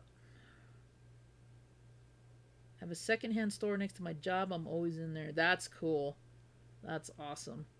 First theater movie for me, Honey, I Shrunk the Kids. Great movie. Monster Squad was out of print when I started looking for it in like 2000. Okay, yeah, that makes sense. Like I said, it was around 2007, maybe 2009, somewhere in there that was being sold in Best Buy. And after it was sold there, I never saw it again until I came across it at the Zia Records that I go to. That's where I got my copy. I actually held out for this because I would see it on eBay and Amazon, and man, did they price gouge on that so much. But I'm glad I waited because I got my copy cheap.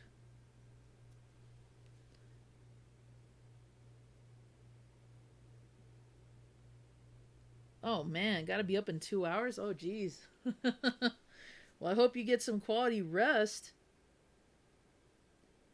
Yeah, take care. Love you too. Gotta make them dollars proud, mama. I know how that goes. Chum chum chum. Wow. Going on 3.5 hours with this stream, and we went from looking at 60 grody NES starts to talking about movies. That's awesome, guys. That is awesome. And it's 1 o'clock my time. Nice. Okay, I see that creepy, creepy little balloon action going on there. Okay, Fly 2 was about 8 months before. Yep, so that would have been the first movie theater experience I had. Then Turtles. Then Turtles 1. Nice. Hey, Ricardo. How's it going? I know you're talking to TTV, but just seeing your name pop up.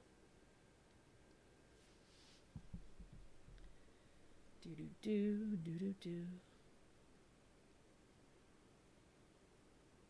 I had Family Video order mine. Think it was around $13. Not bad. Not bad. I was seeing that thing go as high as $60, if you can believe that. $60. I'm like, man, are you serious? But then again, Monster Squad has gone up in popularity. So it's kind of what I expect. People, price gouging because of what's in right now.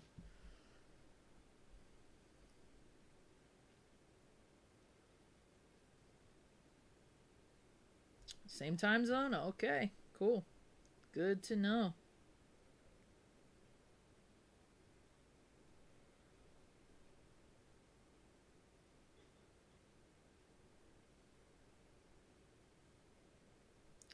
Do. Just making sure. Oh, man, so many people were streaming tonight. I tell you, my timing's impeccable. Brady streamed, which, you guys mentioned early on. Oh, Rage Quits with Friends streamed Resident Evil 3 again. Son of a... I always try to catch their stream, especially when they've been streaming RE3 lately. Shady J streamed. Linda the Gamer Girl streamed. Let's see. Baddest Dudes was, that was mentioned. Megadan was streaming too. Oh, he went for the no death run on Contra Hardcore with Fang. Very cool. I know he really doesn't like Fang, and I can understand why, but Fang is my character, and maybe that's why that is. Real Hero Gaming was streaming RE3. Brady was streaming. Chris Levi's streaming Call of Duty. Man. Bummer. Yeah, I try not to overlap so many people I watch myself. It's tough to not do that though. As long as everybody knows I'm not trying to, it's not personal. I guess that's what matters to me,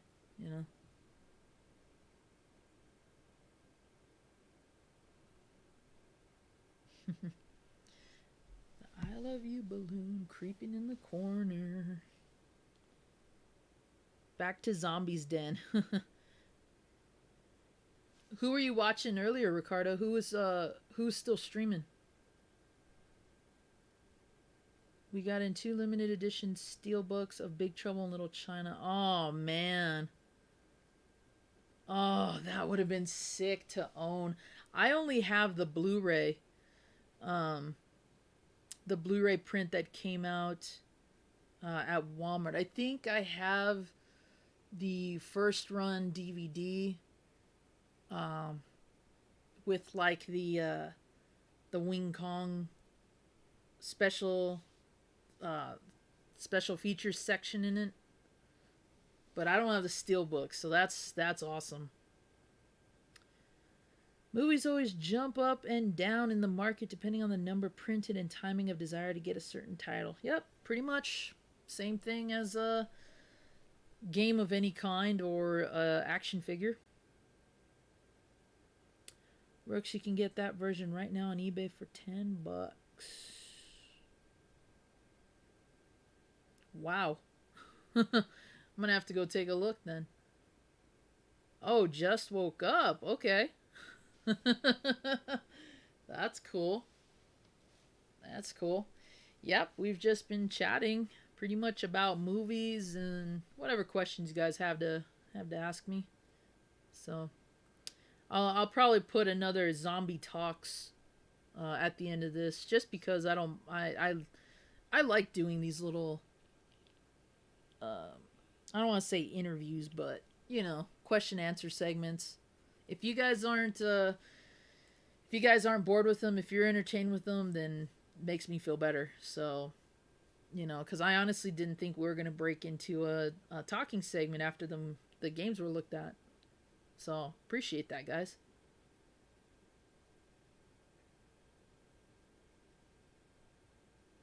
And we still have 11 viewers and 28 likes. Not bad at all, gentlemen and ladies, if you're in here. Let's see if that likes can get to 30. That would be cool.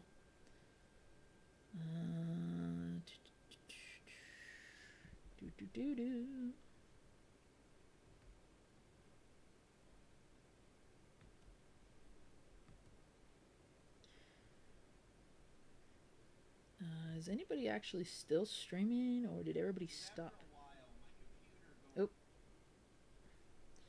Megadan's still at it. Drop a like for him. I don't know how many times he's. Oh, excuse me. I don't know how many times he's attempted the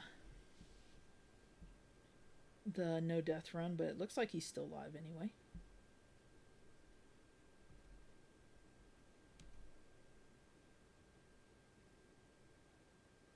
I'm a total sucker for steelbooks. So am I. So am I, Josh. In fact,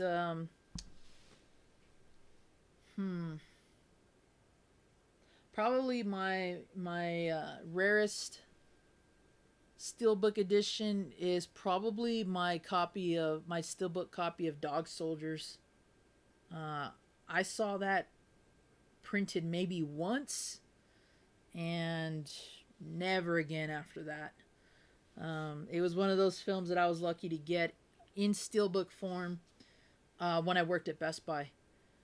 And I have the steelbook of RoboCop with the original and the director's cut in it.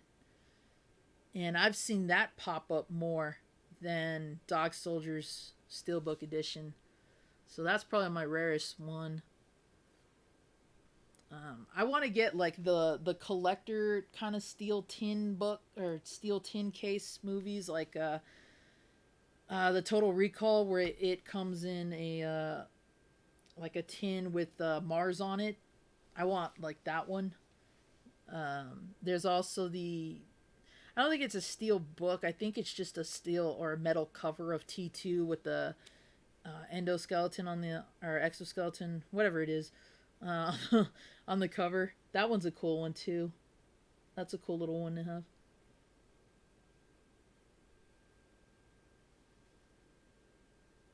To pick my brain. And that's just the surface. Imagine if we had like complete like in-depth stuff. Which I'm always open for, but there might be some things, depending on what the subject matter is, I might not answer on stream. But I could see that only being very, very specific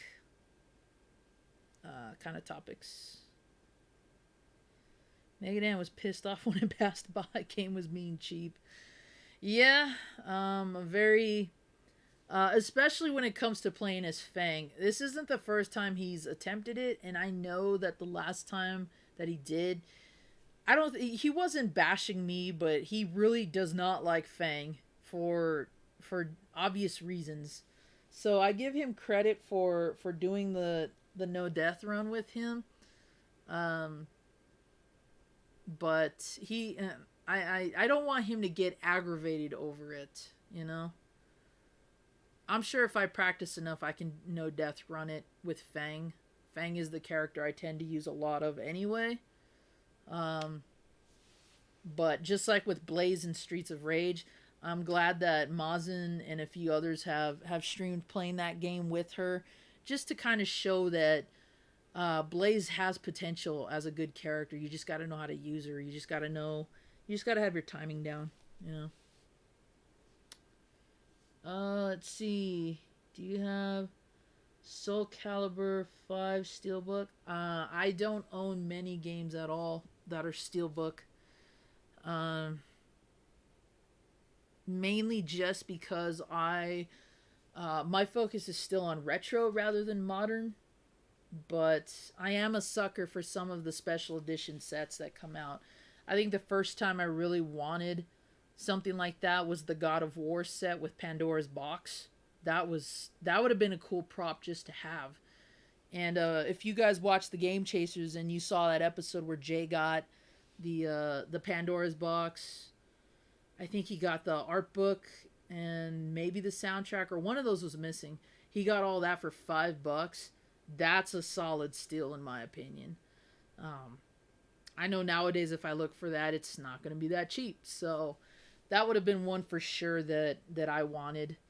Resident Evil 2 Special Edition, I wanted that. Resident Evil 7, I wanted that Special Edition with the house. And I definitely wanted RE3's Special Edition. I know the game isn't getting a lot of praise like Part 2 is right now, and I kind of expected that. 3 wasn't as popular as 2 even when PlayStation 1 launched. But I like it still. I like what it has to offer, and I'm hoping for that Code Veronica remake. Let's see. I want the Highlander Steelbook. Is that the Steelbook of the movie or the TV series? $50. Nice. It's on my list. I liked the original Highlander movie. Uh, 2 is nothing but parody for me at this point, and I loved the show. I was a big fan of that as a kid. I think at one point I even liked the show more than the first movie. But I liked Sean Connery's character a lot in the first movie. But the show just was more accessible to me because I used to watch WGN. You had Highlander, Hercules, and then you had Xena. So that was like the trifecta of shows that I would watch on WGN. And as soon as baseball hit, boom, off that channel. I was never the person that would watch sports on TV like that. I feel very lucky to get the Doom Eternal Collector's Edition. Nice. Yeah, that looked like it was a cool set too. I just wasn't hyped for it. I found out about that way too late, just like I did about the RE3 Special Edition. I found out about that way too late. So the only thing right now I've got for sure on the back burner is I pre-ordered my copy of Streets of Rage 4.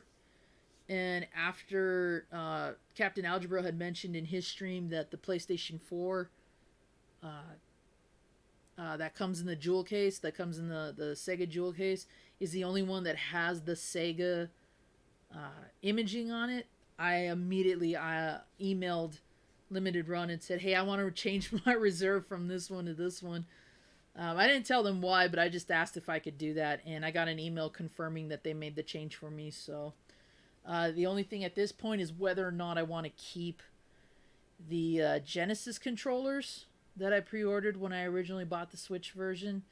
Although I do know some people are going to be playing it on the Switch. T-Belly mentioned that. I don't know if Chris Levi is going to, but I know T-Belly is getting it on the Switch too.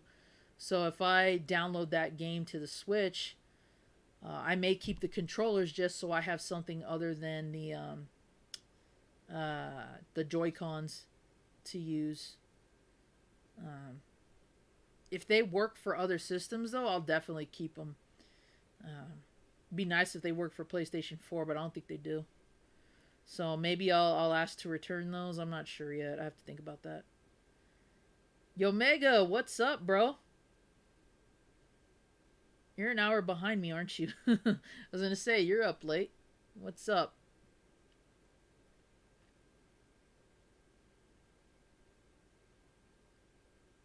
The Kurgan.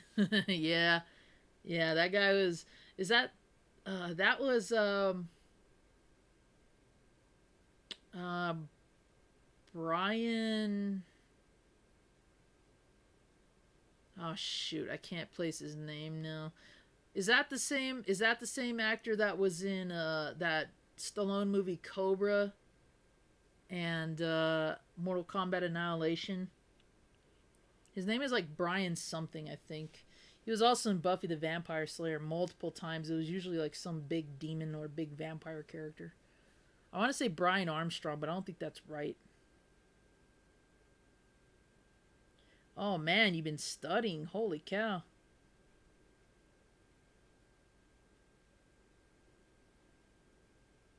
Well, if you're curious about why this is called a live NES pickup video and why we're now just chatting in my living room, that's because the pickups were done within the first hour of this stream.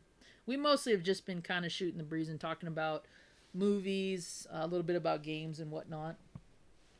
Um, so yeah, it's just another zombie talk segment.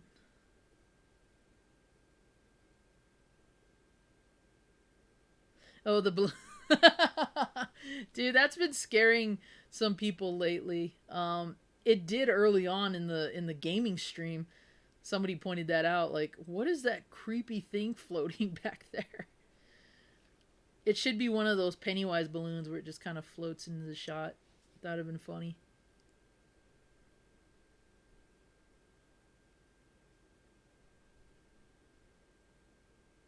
Yeah, if you can follow all of that, Josh. I know I tried as a kid, trying to piece together how all that fit, and then when they made that movie where Adrian Paul and what was his name, Christopher Lambert, cross paths, I thought that was gonna be an awesome idea, and it kind of was like, eh.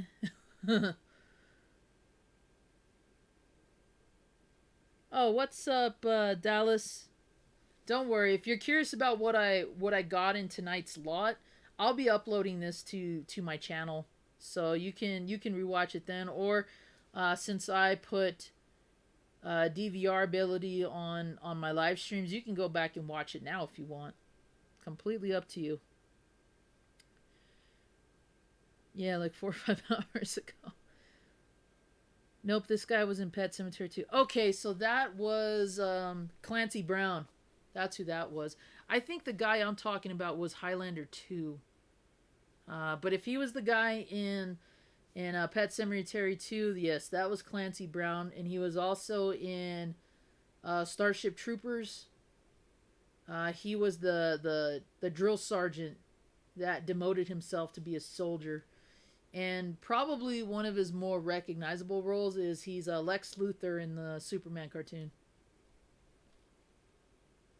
Yep. Okay. So yeah. Thanks, Rooks. Yeah, it was Clancy Brown. Okay. Is it Kilpatrick? I think it's. I know his name is Brian. I'm just trying to remember what. He's always in a lot of films as like the crazy psycho guy too. Um, but he played Shao Kahn in Mortal Kombat Annihilation. Yep, Miss Retro Star still going. We're doing kind of like a little Q&A segment here, so pretty much everybody's just asking questions and we're just chatting. That's all.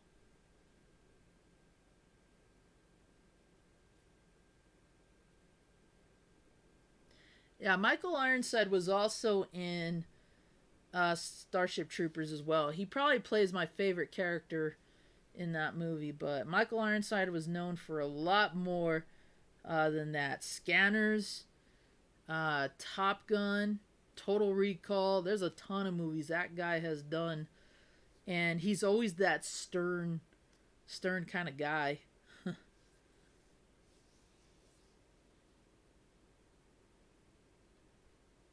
Yes, that's the guy, chum. I just can't remember his name. It's like Brian something, and I'm too lazy to look it up right now. But as long as you guys know who I'm talking about, that's what matters to me.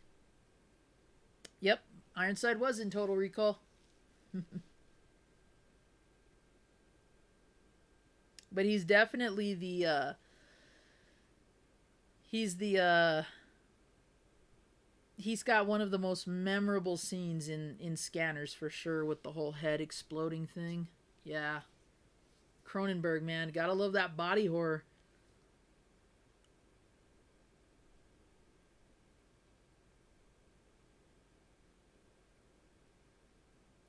Oh, so you're saying Ironside's the bad guy in Highlander 2. Okay. So where am I getting the other guy from? That Brian dude. Where have I... Has he even been in a Highlander movie? Maybe I got him crossed with something else. I don't know. All I know is that I like the first film a lot, and definitely like the TV show with Adrian Paul.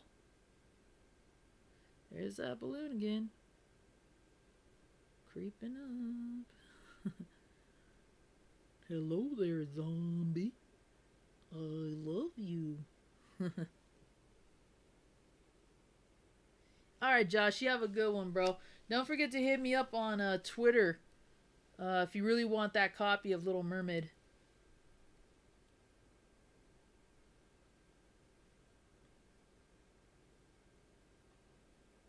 Yeah, a lot of people who have worked with Michael Ironside or have met him in person have all said the same thing. He's like one of the nicest people. But when you see him, he just has that like presence, you know, like you instantly pay attention to him. He has that demeanor, you know. Doesn't matter what role he's playing either. He could be like the wholesome family dad and he'll still have that like, you know, what did I tell you about cleaning up your room? You know, it's weird. It's I can see why he does the films that he does.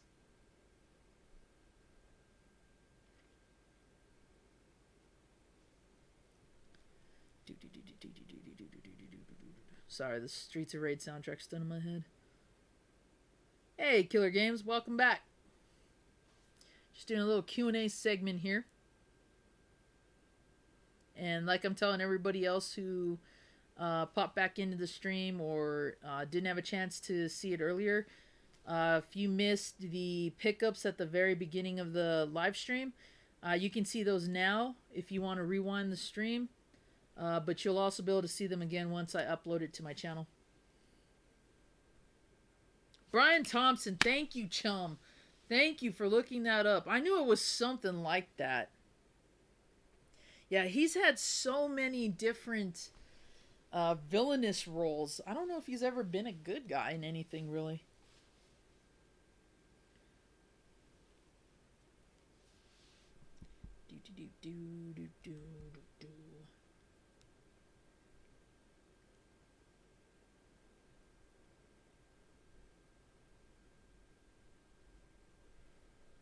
Where are we at in the likes?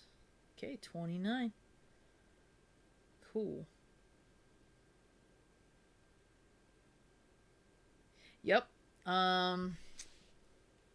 Yeah, the actor that played Clarence Boddicker. Red Foreman. What's his name? I should remember that. I should know that one too. Darn it. that one's gonna bother me too. But yeah, it's the same deal.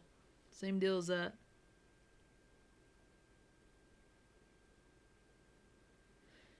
Then who the hell was I thinking the name was?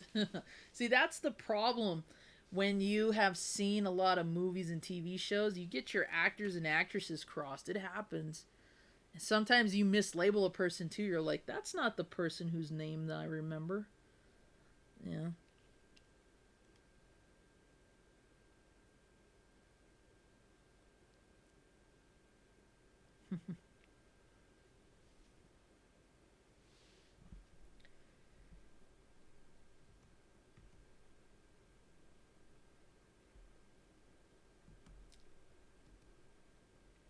Let's see who else is.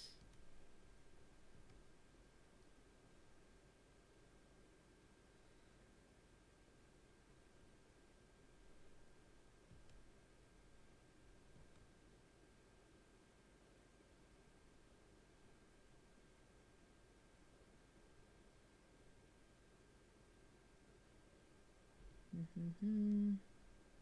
Trying to see who else is who's still streaming right now.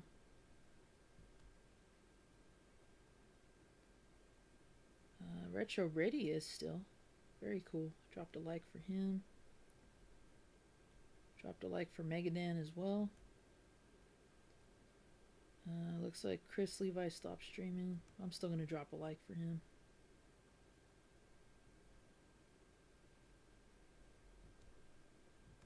So very, very cool. Yes, I love me some movie trivia too. Um, Not only is it a good refresher, but it also shows just kind of like everybody's forte and what they like in a film and what they don't. And you can name actors and actresses, makeup artists, special effects, composers, all that stuff. It's really, really cool. Watched a few random episodes of our older shows after our last conversation, and boy, have they aged. Fantastic Four and the Mighty Ducks cartoons. Oh, yeah. Fantastic Four was complete cheese. Um, Iron Man was a little bit serious, but Fantastic Four was worse. They really toned that down. Um, I did like the Incredible Hulk cartoon out of all of those, probably because I'm biased and I love Hulk as my favorite Marvel character, or one of my favorite Marvel characters, but it was also darker, in my opinion. There were a lot of good episodes that dealt with the with Bruce and the Hulk's struggles. Um, they also took on some of the comic books plot lines, which was really cool. I used to watch the Mighty Ducks, but not as frequently as I watched like Gargoyles or Darkwing Duck or Tailspin for that matter. Like Tailspin is probably my favorite Disney TV show overall. But Chip and Dale and Gargoyles are on there along with Darkwing Duck.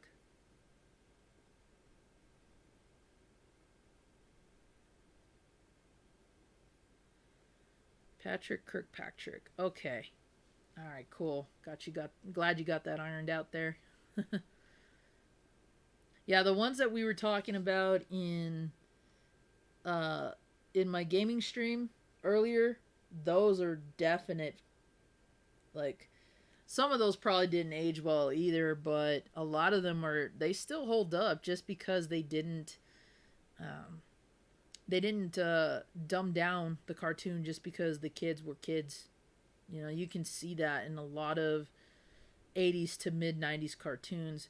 And we started to stray away from the almost adult content, or at least adult stylized cartoon, to more of like the slapstick comedy uh, type of show. And now there's kind of a walk back towards it. Nickelodeon is doing what it can to stay relevant. Um, and they make good shows here and there, but when they had Ren and Stimpy, I think that was the epitome of that type of humor. Hey Zombie, did you just pick up 60 NES games? I did about almost 4 or 5 hours ago. um, there's 20 in this bag. There's 20 in this one. And even though these all fell out,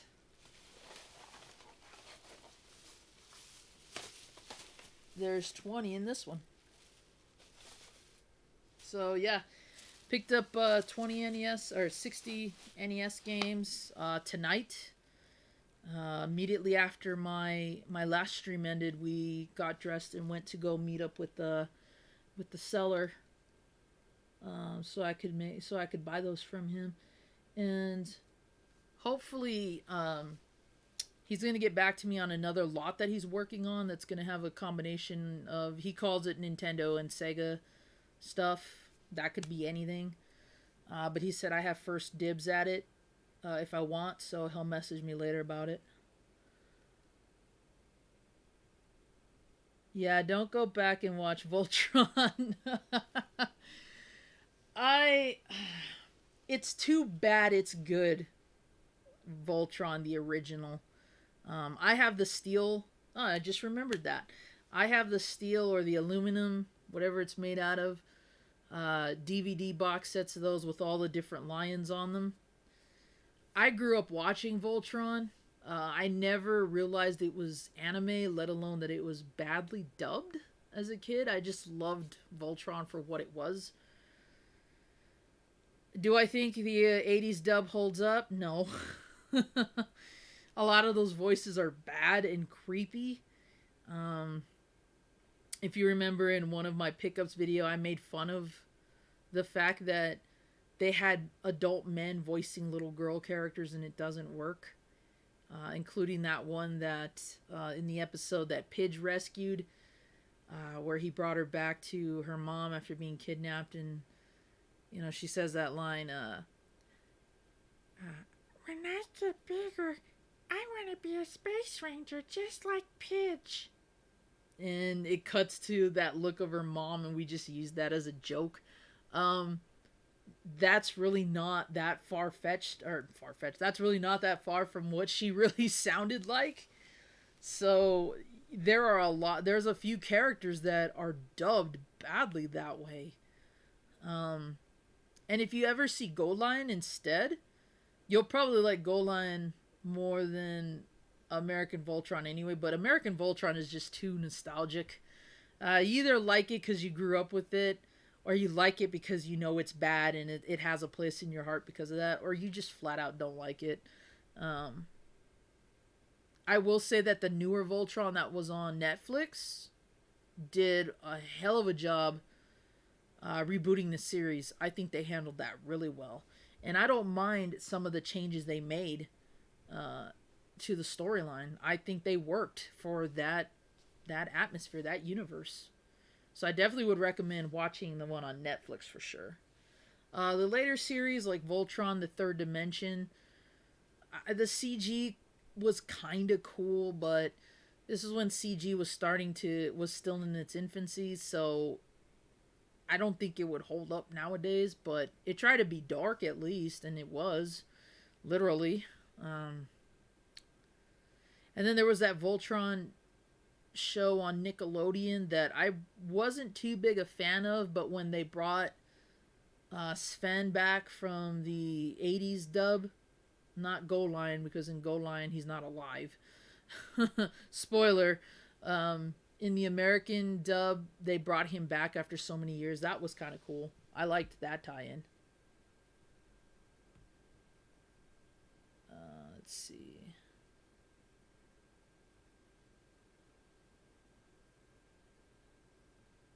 Thundercats. Thundercats is kind of hit and miss with that. It has that 80s curse of the show intro being more cool than the show itself. Um, but it's not a bad show. It's just it has its cheese moments. It really does. I grew up watching Thundercats, so it's the same thing. I have too much nostalgia for it. Just like I do the Silverhawks.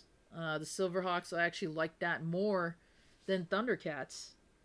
Um, I think it has one of the best 80s cartoon intros ever, especially with that awesome guitar solo in the middle. But it too is like Thundercats. It's made by the same guys practically, but it has an intro that is almost better than half the cartoon episodes because most of the time they're just standing around not doing anything. And there's a difference in animation style too. You could tell the intros have better animation quality than the shows themselves do, but they're still good. So yeah, 60 carts. There are some duplicates. Like I've got 2 copies of Mario Duck Hunt in there, but as we've established, what's an NES slot without a copy of Mario Duck Hunt? A few sports games I have duplicates of. But yeah, there's some pretty good finds in there that if I was to clean them and flip them, that I probably would make back either what I spent, if not more. So, but there are some games in there that I don't have that I need for my own collection. So that was nice.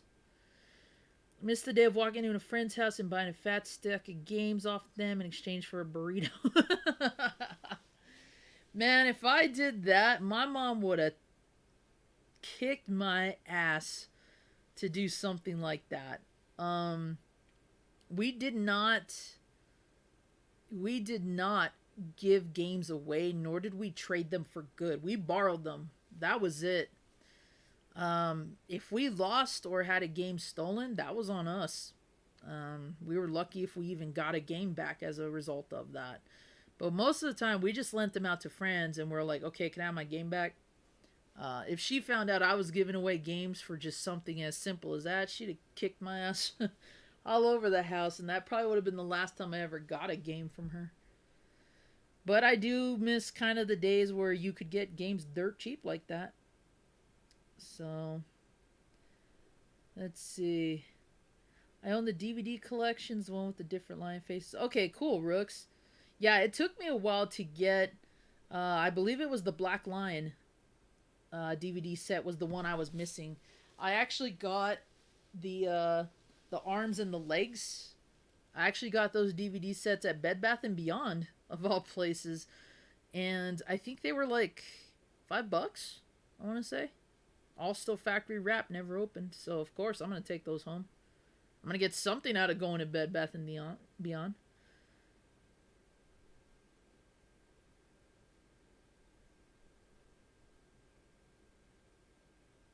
Let's see. Yeah, Beast Wars, again, early stages of CG cartoons, but I would watch it again. If they re-aired that, I would watch that again in a heartbeat.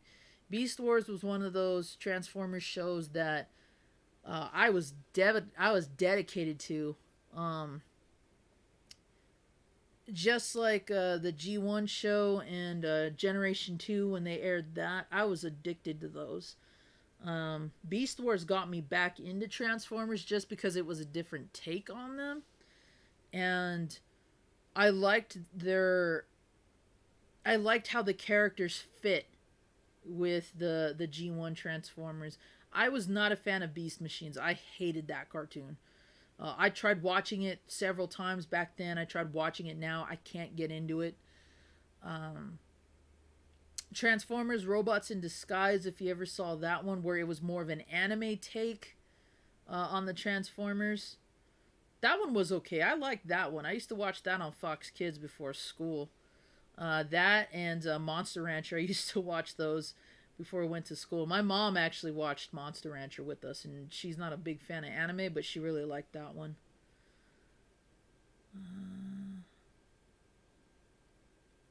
Yeah, see, Rooks, you pretty much nailed it. Interesting story, but cheap CGI, and that's the problem when you're using a technology that's still pretty early in its an establishment.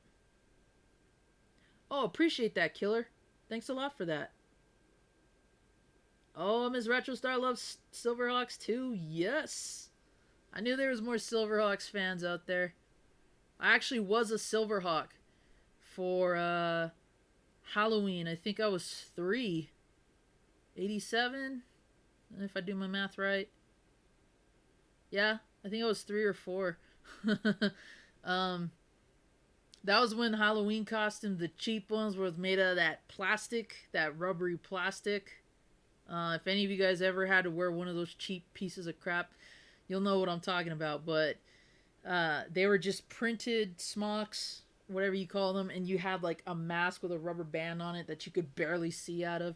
And it was that, like, it was cut, but the plastic was also sharp, so you could cut yourself while you were wearing it. That was my Silverox costume. That was probably the earliest Halloween costume I remember owning, and I hated it because I would always step on it, and if you try to roll them up, it would just come back down anyway. Um, but I got that that year because I love Silverhawks, and I know there's a picture of me in that costume somewhere. When I find it, I'll probably post it on Twitter or maybe I'll even show it during a live stream if I remember to. But yeah, I went as Quicksilver, and I used to run around with the mask on and everything. Like, I was that kid. Whenever I saw the intro, and if you guys remember the show, when they dawn, like when they go like that, they make that gesture. Their hawk mask comes over. I used to do that with my little plastic Halloween mask because that was the only thing I enjoyed out of that. I hated the smock. It was hot. Definitely got heavy wearing it after a short time, and yeah, you just poured sweat into that thing. It was gross. Um, I wish it had at least come with the wings though. That would have made it cooler, in my opinion. But yeah, when is Silverhawks? We had the Thundercats toy. Like I had the gauntlet, and we had the Sword of Omens too. But that disappeared over time. I don't know what happened to it. I wish we still had them because that was a cool little. Those were a cool accessory to play with. You guys totally missed on Saint Seiya and Dragon Ball. No, I did not, Ricardo. I watched those. I watched both American versions of Dragon Ball. I saw Dragon Ball in Spanish. I watched Saint Seiya, and I watched Knights of the Zodiac when Cartoon Network aired it. And the intro song was that redone version of Iran by Bowling for Soup, I think their name was. So I grew up watching that stuff too, man. I liked the ocean dub of Dragon Ball more. I think the first one was Gold Media or Gold something like that, something golden or whatever. But that version of Dragon Ball is what my copy of Dragon Power is based off of for the NES. They used those names from that dub: Nora, Pudgy. I think Goku is the only one that was kept, if that even. Harmony Gold. That's what it was, I think. Harmony Gold. Yeah, that was the dub they used to make Dragon Power when Bandai of America brought that over instead of giving us Dragon Ball, which would have been cooler, in my opinion. Do, do, do, do, do.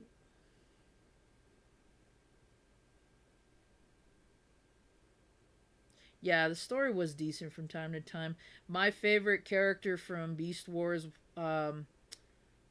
is one that they didn't use in the show, and they were planning to, but they didn't, and instead made uh, Silverbolt out of him, and that was Wolfang. I actually have his figure in my room somewhere, but out of the main cast, my favorite was Dinobot, voiced by Scott McNeil, who's an anime legend, voices so many characters that I like from anime and 80s and 90s cartoons. Plus, Dinobot was one of those characters that I found interesting because he was so conflicted. He never knew where he fell in. Was he a good guy? Was he a bad guy? Did what he do make him a good guy? Did it make him a bad guy? He was such an interesting character to me. And he was also very much a samurai, which is what I liked. And you see that for sure in my favorite episode, which is Code of Honor. If you remember that one by name, you know what happens in it. I'm not going to go into detail. But that is my favorite episode because it focused on Dinobot and his struggle that's been going on since the first episode. And to know it's been bothering him that much is cool. My second favorite would probably be out of the originals, Rhinox, because he had the dual chain guns that were somehow converted into pistols, only that he could hold. When he unloads on Waspinator in that one episode, yeah, I was like, okay, for being like the smart, techie, gentle giant guy, your guns freaking rock. And he became one of my favorites. Tigertron, I wish they had used him more because he had potential. And again, they never put Wolfang in the show, but they did give us Silverbolt, and I liked Silverbolt. Let's see. Trying to catch up on. I imported Dragon Ball and DBZ before USA ever had it. Larry Kenny voices Bluegrass and Silverhawks and Lion-O and Thundercats. I met him. Oh, that is awesome. That is awesome, Retrostar. Bluegrass was my favorite Silverhawk. So that would have been ideal for me. He's the one figure I could never get as a kid. I had Quicksilver, I had Copper Kid, Monstar, Buzzsaw, Mumbo Jumbo. I had all those, but I could never get Bluegrass. And yeah, he was my favorite because he's the space cowboy and he rocks the guitar. Just loved that. Oh, Ricardo, what you know about Ronin Warriors? I'm gonna stay out of that one because I have seen Ronin Warriors and Samurai Troopers. I'm a fan of both. Yes, a lot of people don't believe me when I mention that's where I got those Voltron DVDs, the Omega, but I did. I don't even remember why we were there. But we were at a Bed Bath & Beyond that I used to live by. And while we were waiting for something or someone, I went by what used to be a DVD section that they used to have. And they had every one of the Lions there except the Black Lion set, which eventually I got factory sealed from my buddy's collectible store because he had like 2 or 3 copies of that. Yep, Beast Wars toys were freaking awesome. Transmetal or not, I liked a lot of the original designs that they had. The Transmetals were just cool because they had that, metallic gloss to them. Grilled cheese sounds awesome right now. Transmetals and grilled cheese.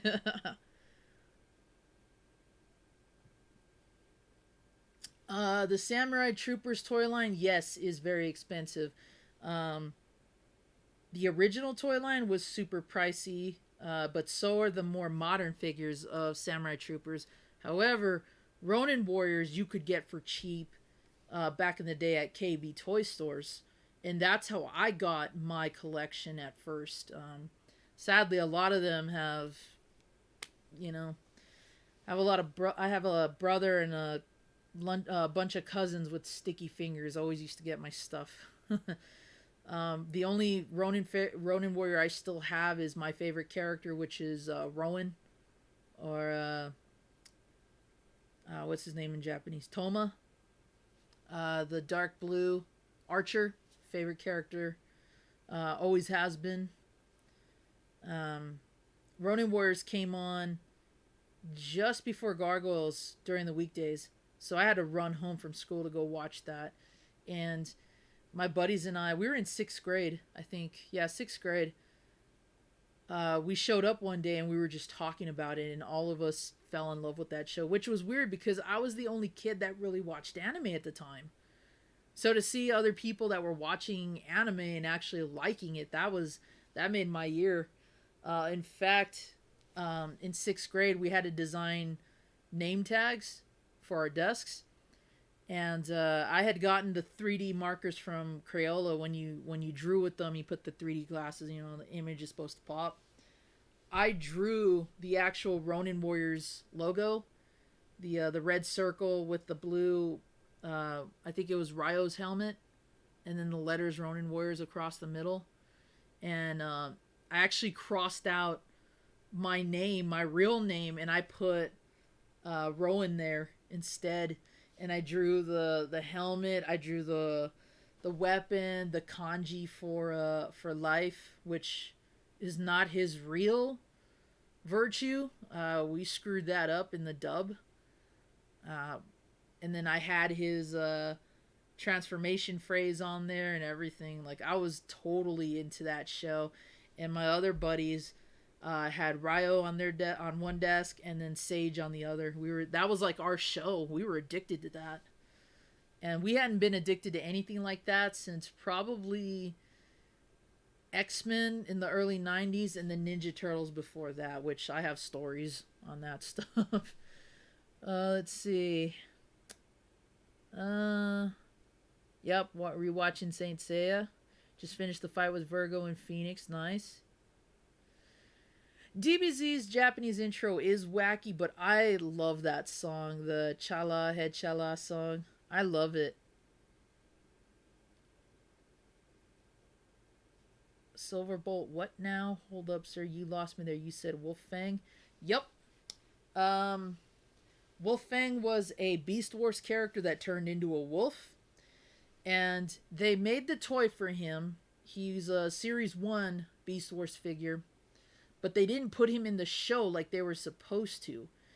What they ended up doing was they put Tigertron in the show, and then he became a Fusor with Air Razor and became Tigerhawk. And then to kind of capitalize on Wolffang, or at least bring in a wolf, they created the character Silverbolt, which was another Fusor. So Silverbolt was kind of Wolfang, but Wolfang was his own character.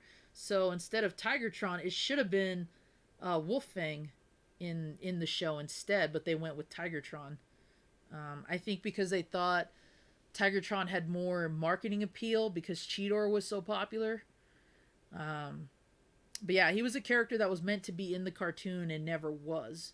And then to make up for that decision, they later made Silverbolt, who was not a wolf entirely. He was a Fusor. Let's see. I really liked it. All right, where was I? Street Fighter Victory is also among my favorite anime. Yes, Street Fighter V is such a good series.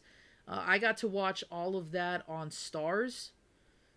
Prior to that, there was an anime store that used to screen episodes of that, Sailor Moon and Dragon Ball Z uncut.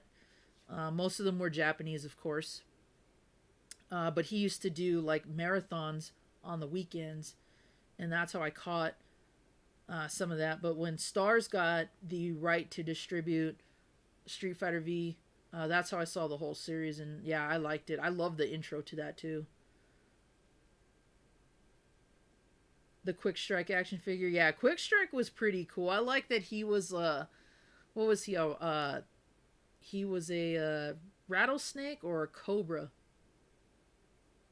and then a scorpion too, I believe, wasn't he? Yeah, he was one of those Fusors. The Ken and Claw fight was amazing in that series. With Ken and Vega, yeah. Hey, what's up, Brady? Welcome back. Yeah, I just saw you were streaming too. I dropped a like for you. I'm glad to see you were still streaming too, bud. Keep at it, man.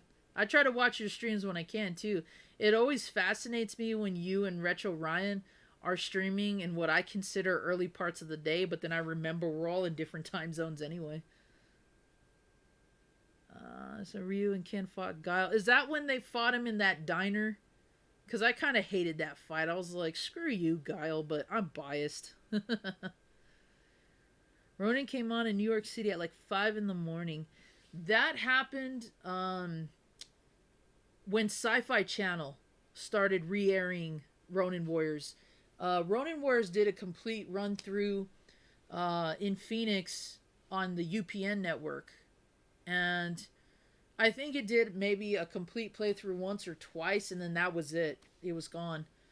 And then my then girlfriend, one of my childhood friends and childhood crushes, she had told me she got up early one day and she turned on the Sci-Fi Channel, and Sci-Fi Channel was running all of those old anime shows again, and Ronin Warriors was one of them.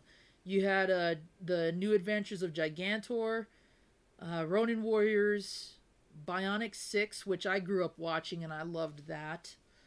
And there was one other one. I think it was either the Star Wars Droids cartoon and or the Ewoks one. Because Sci-Fi used to do that. Sci-Fi used to be a lot cooler than what it is now. And you had the Japanese animation or Japan animation, whatever they called that, on Saturday mornings, where they used to show full anime films, edited of course, but they used to show full anime films uh, back in the 90s, early mornings on Saturdays. And then on weekdays, they had an anime block that started at like 5, 6 in the morning, and that's how I got to see Ronin Warriors again, along with Bionic Six. So I would get up super super early just to do that, and I come home from school all tired and everything, but it was worth it because I loved Ronin Warriors that much. Let's see, Samurai X. That's a good one. Gonna have to look up Wolf Fang. Okay, it's Wolf Fang, so it's WOLFANG. If you try to look up Wolf Fang, it might come up, but it's Wolf Fang. Yeah, that's the original um, G1 Beast War figure. He's a giant wolf. Um, and again, they didn't use him for the cartoon. They used Tigertron instead, and then they later came up with Silverbolt, who I still like, but it would have been awesome to have Wolfang instead, because Tigertron's character was supposed to be Wolfang's character, where he just liked being on his own and he liked being more in tune with nature, which makes sense. He's a lone wolf. Uh, so it didn't work with Tigertron. It actually made his character more weird, in my opinion. Cobra Scorpion, yep. Okay, so that was Quick Strike. Has anyone seen the live action Sailor Moon that came out in the 2000s? Rooks, I own it. Um, all of my episodes are on burned CDs, though. I didn't know they actually released a DVD set until a couple of years after I got mine, because Demon Hunter went to Japan, and we watched the live action Sailor Moon show. If I'm talking about the right one, the one from Japan that used an all Japanese cast and the stuffed Luna plushie. If we're talking about that one, I don't own that on DVD, but I own that on burnt CDs. Back when I used to use Kazaa and all those old like BearShare programs. Um, but I've seen all of that. I actually liked it. I didn't think it was bad. Cheesy, but kind of what you expect. It was going for that little cutesy appeal. But he had the DVD set of all the episodes, and I think the what was it, the dance special where they teach you how to do some of the dances from the show, and the live performance that they did, the live concert kind of tour thing. I've seen all that. I like it. The question is, have you seen the Americanized Sailor Moon pilot that never took off?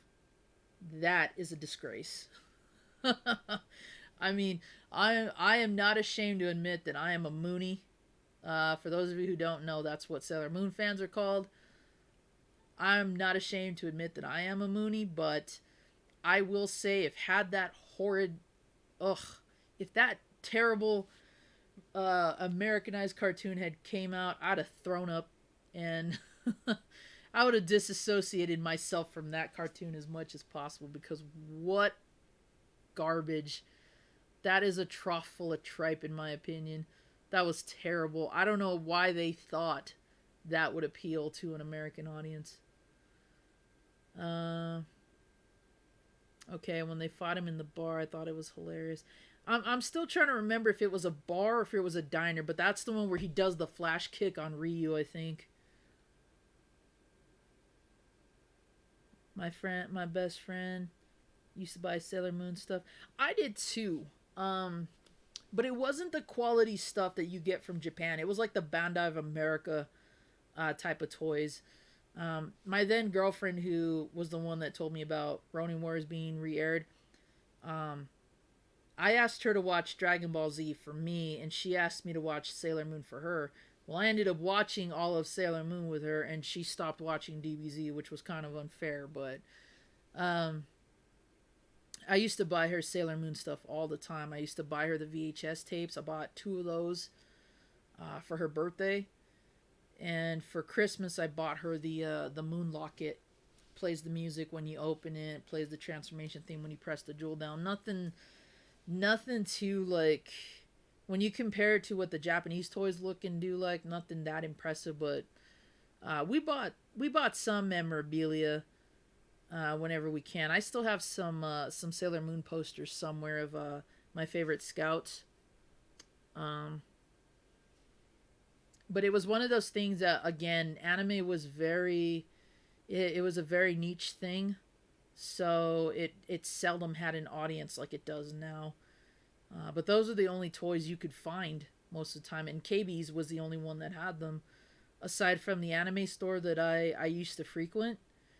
Uh, there wasn't really that many, but he would bring toys from Japan and sell them there. Um, I think Atomic Comics was another store, a chain that used to exist in Phoenix and Mesa that used to have anime and products from Japan as well, but it was pricey.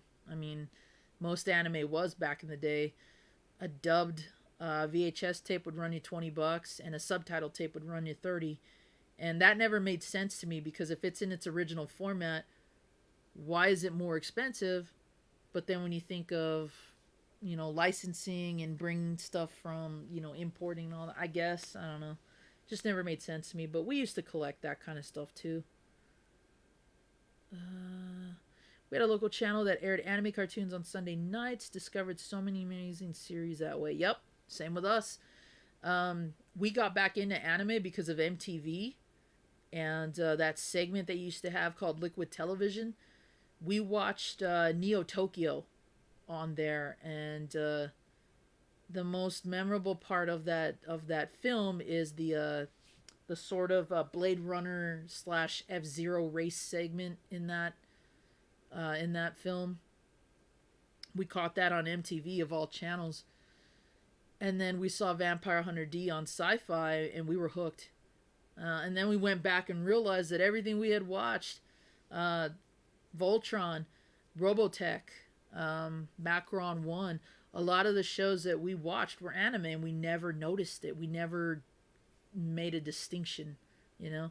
Even Thundercats and Silverhawks is anime in a way because it's the artists who did it, were inspired by anime. So it was cool to see how a lot of that had been in our lives for that whole time.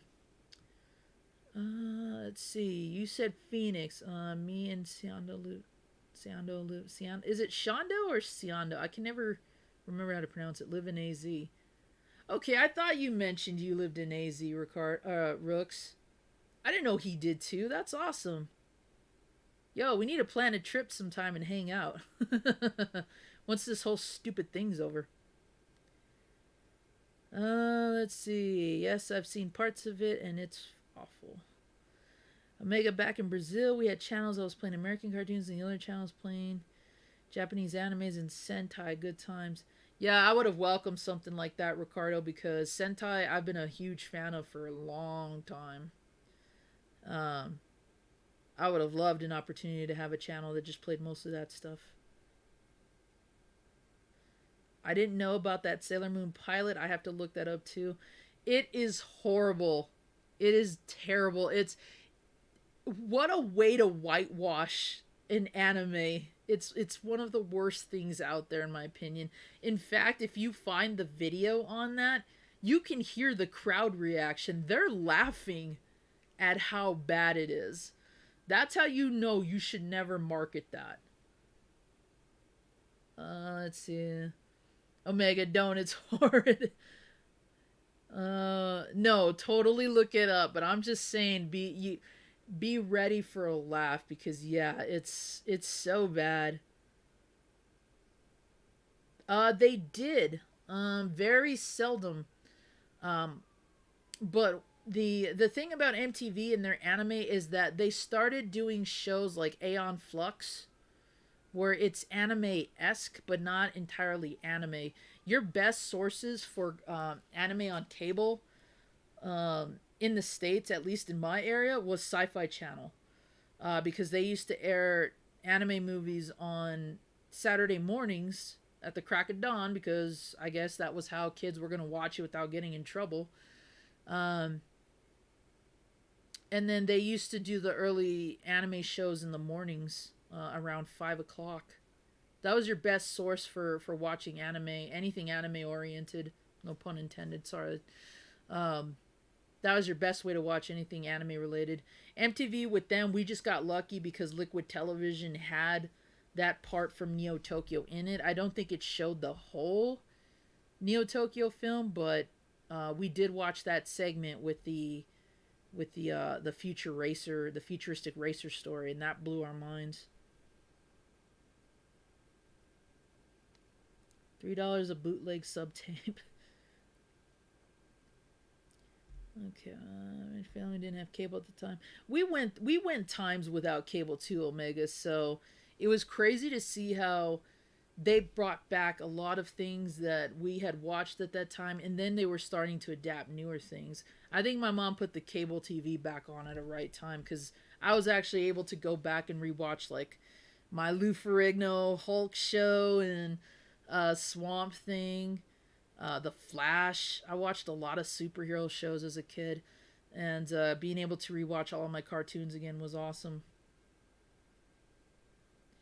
Hey, good morning, Major C. Salt. Yeah, I know. I gotta remember that time difference between us and you guys. Very cool. Welcome back. Do y'all remember Tiger Sharks?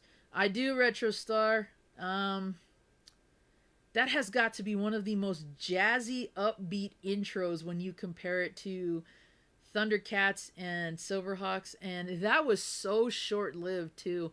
I I know that it was done by the same cast and crew and had some of the original voice actors in that show. It, I don't know how to feel about that though because it didn't do well a lot of the things that Silverhawks and Thundercats did. But I didn't think it was that bad. It was just it kind of felt like it was the odd child out kind of thing. But it was cool that you had the land, sea, and air territories covered with tiger sharks. I will say this though, compared to all the other characters, why did they use a dolphin? When you compare the dolphin to all the other characters, yeah, why a dolphin? Why give one of the characters that weakness? But I enjoyed it for what it was, and it being part of that cartoon block as opposed to being its own separate thing. I feel like that kind of killed it too.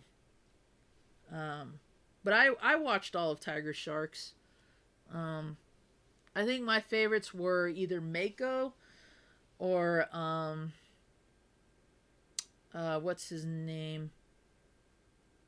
I think Mako was the leader.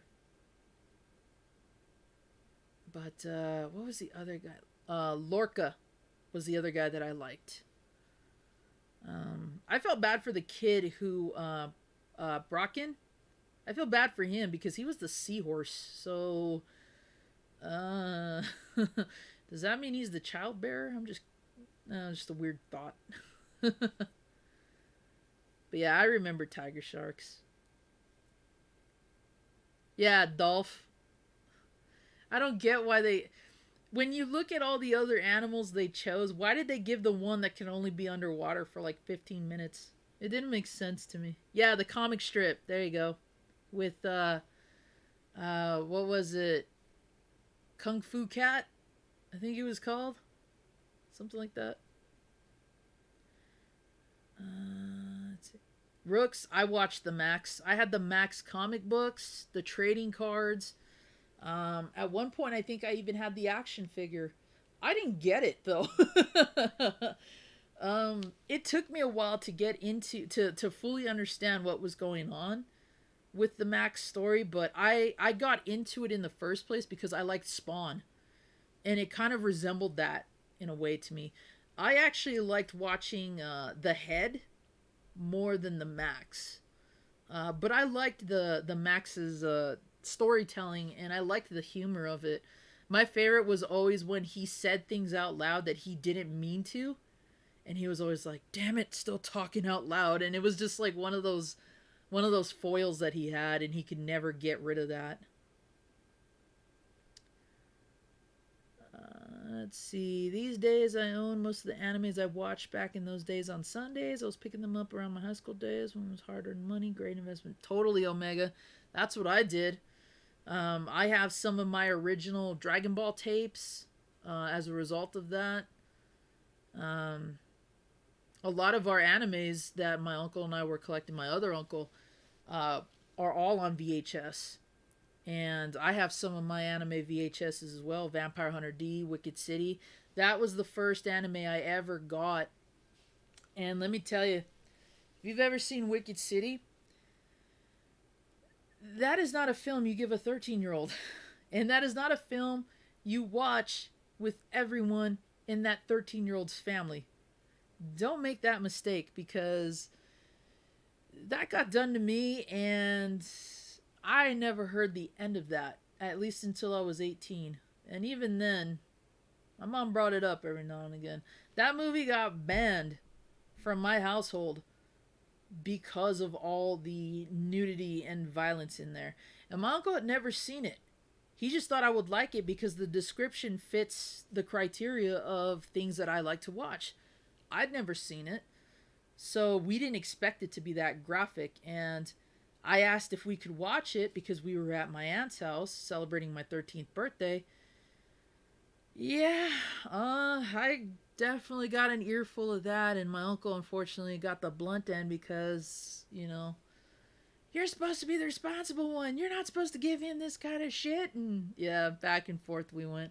I think the only one that didn't have a problem with it really was me, my uncle, and my grandfather. But my grandfather didn't care about most things anyway, especially when he was drinking. He didn't care. He'd seen worse stuff anyway. Porno anime VHS tapes with Portuguese subs. We had to buy on magazine newspaper stands. Wow. Mako, Walro, Octavia. Yep, those are all the rest of them. It was funny to hear Walro be a good guy when that's Mumra. Hello, my tiger sharks. And then the dog got turned into a little aquatic creature. That was kind of cute but weird.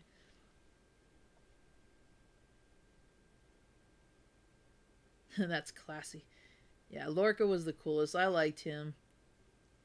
Street Frogs, Karate Cat. Yeah, that was all of them. I've heard of Wicked City. Dude, man, let me tell you, it's a great anime. Don't get me wrong, the story is awesome. Um, the way that sex is used as both a pleasure and a torture device. Keep that in mind when you watch that film, because it's got quite a bit. Um, but don't let that take away from actually watching and possibly even enjoying that film, because that's what I liked about it. I liked that how the writer who not only made Wicked City but did Ninja Scroll and I think one other one. I want to say Vampire Hunter D, but I don't think that's right. Uh, he definitely turned it up to 11 with that film, and I still watch it to this day. I still like it. I actually have a DVD of it now. But at that point in time, that's not one I would recommend watching with the family at 13. I could have put on Akira and they probably would have been fine with that, especially during the mutation scene. But that first 5-10 minutes with the sex scene, yeah, not they're not gonna let that one go. Even though I had already seen worse than that, I guess you could say. Let's see. Catching up with chat here.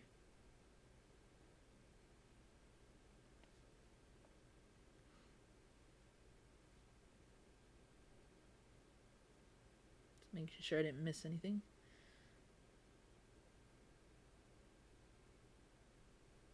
Oh, that's cool, Rooks.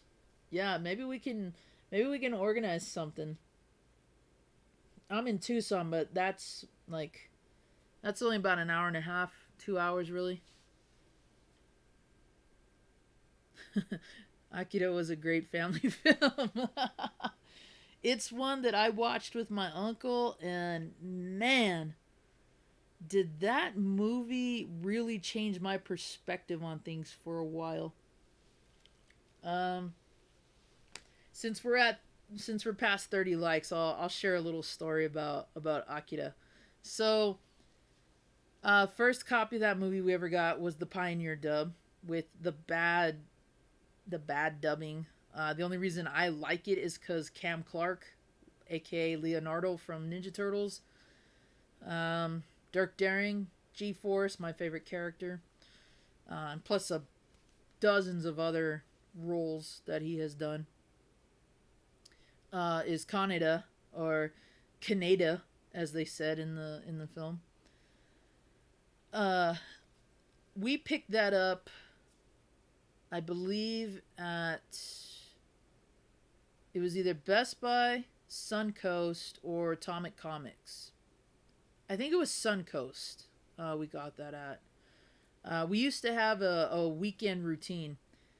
We would go to Atomic Comics. We would go to Best Buy and Suncoast to actually pick up a anime VHS.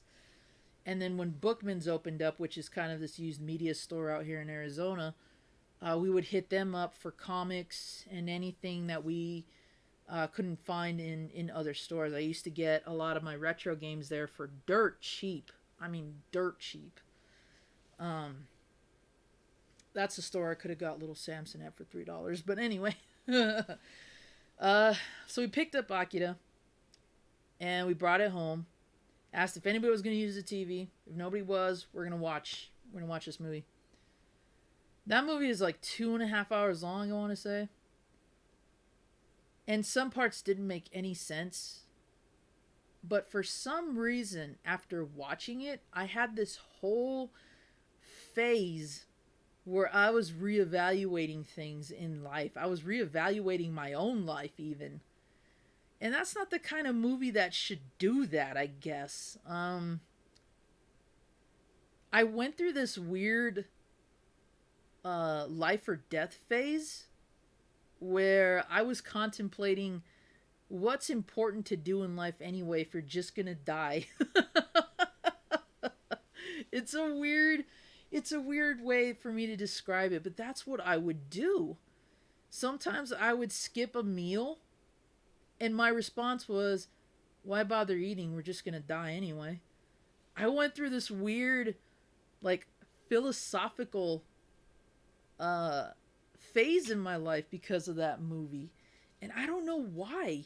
I think it just had a lot to do with the fact that these kids were teenagers, and if you know what happens in the film, uh they just met the fates that they did, and maybe that was enough to kind of make me rethink my life as a kid, because I had just turned 13, 14, so it's not like I was eager to take on life's challenges that way. But yeah, I went through like this period where that's all I did.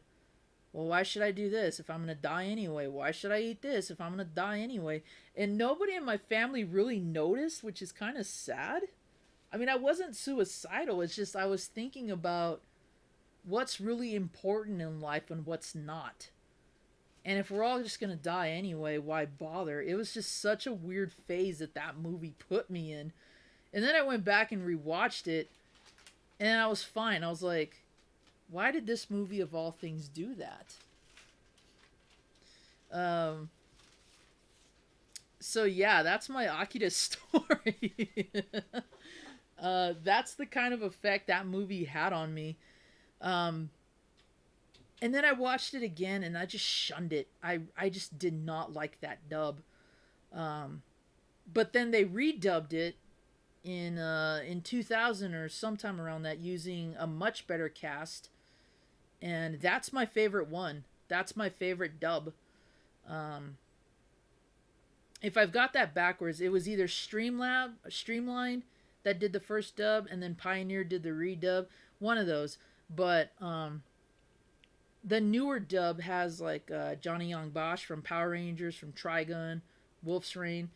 Um, he is Kaneda, the voice actor for Tai from Digimon.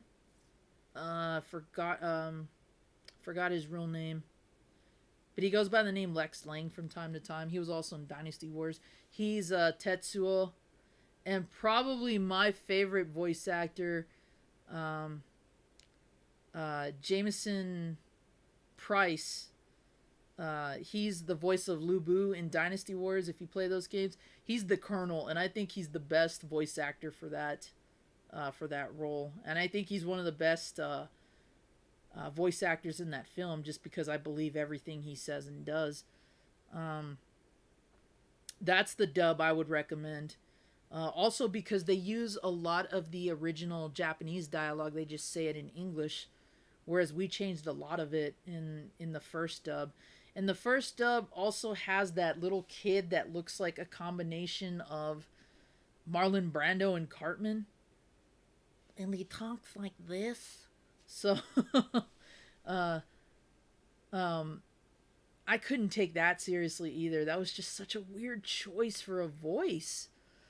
And yeah, I for years I was just like, no, don't watch that. Movie's garbage, despite what it did to my brain for a while. But then a friend of mine in college showed me the redub, and I fell in love with that film again. So the manga is definitely different, and I think in some ways better. But I also feel that the movie is better than the manga in some cases. Okay, another look into zombies' morbid life. Let's see.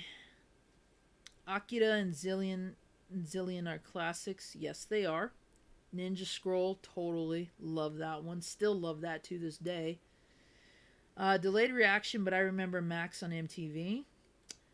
So way back then, the animes I saw on Sunday nights were all purpose cultural: Cat, Nuka Nuka, and Evangelion, Serial Experiments Lane, Dirty Pair, Flash, and Yuritsu Yatsura. Okay, so you've got a bunch of some recognizable titles there. Some I don't, but that's not to say they're bad. They're just ones um, I didn't watch.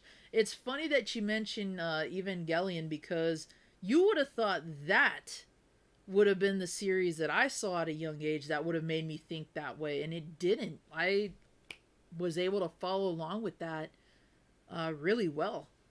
Death and Rebirth is my favorite chapter in that whole series. I think it's Death and Rebirth or whatever it's called. Um, but it ends on such a weird note.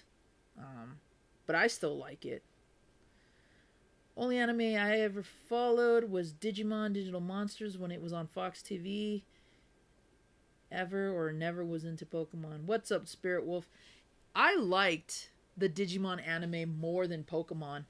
I felt like Pokemon, while it was something that I was a fan of because I played the video games and I watched the series, I felt like Digimon's storylines were a lot more serious, and uh, I gravitated towards that one a bit more than Pokemon.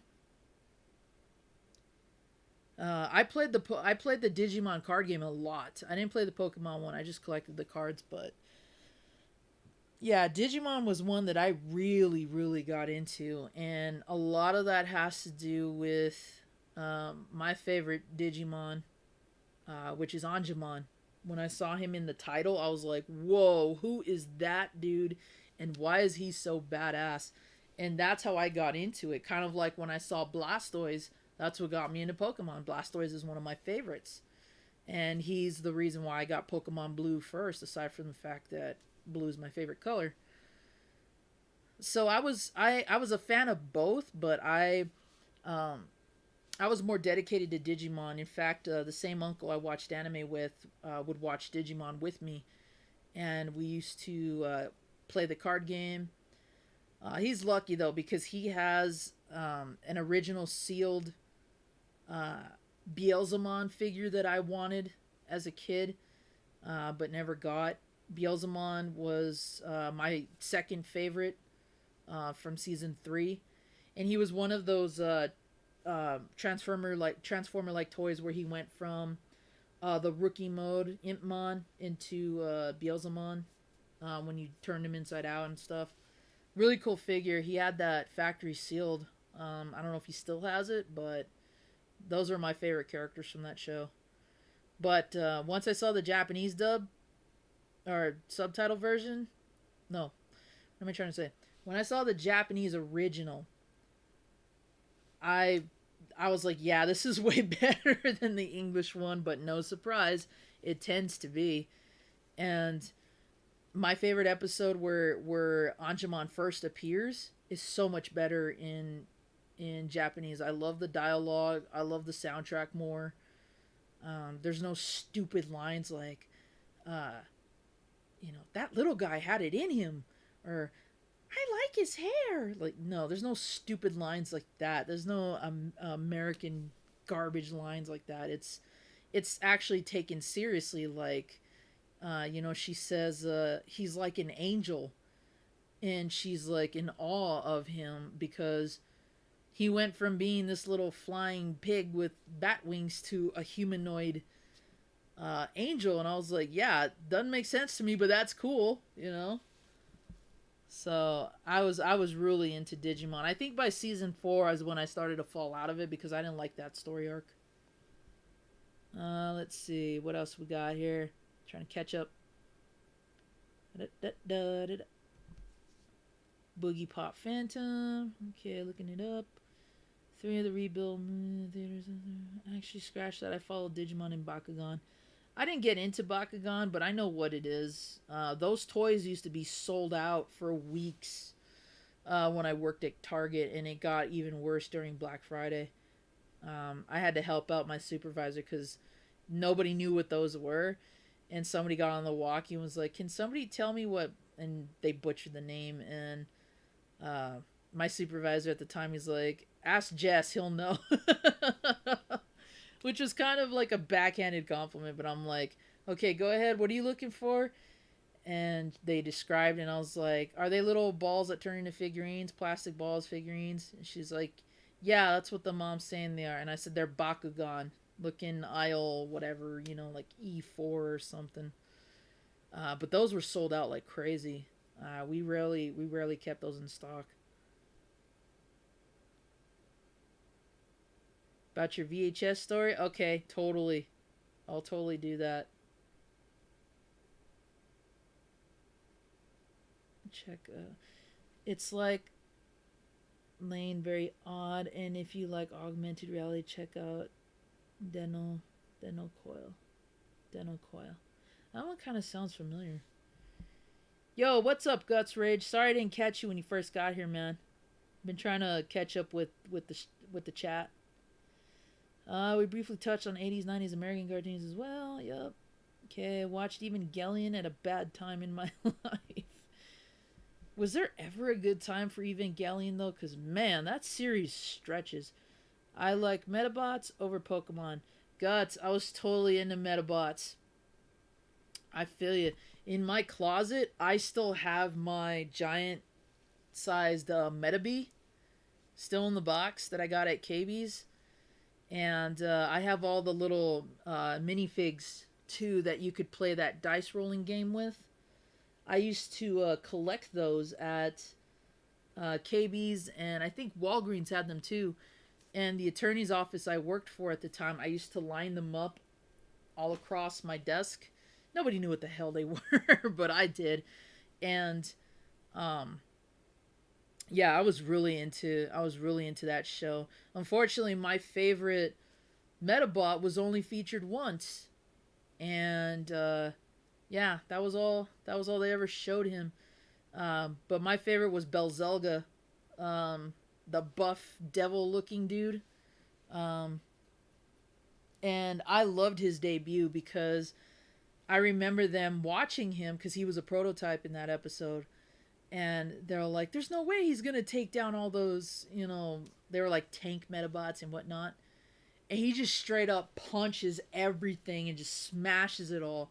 And he's all like, "Roar!" Like he has like this massive robotic roar. And I remember one of the scientists going, he punched them so hard he broke his own fists and his arms are damaged. And he's got like these like robotic demon wings, and he's got like a horn and all this other cool. He looks like He was based off of the demon statue of Pazuzu.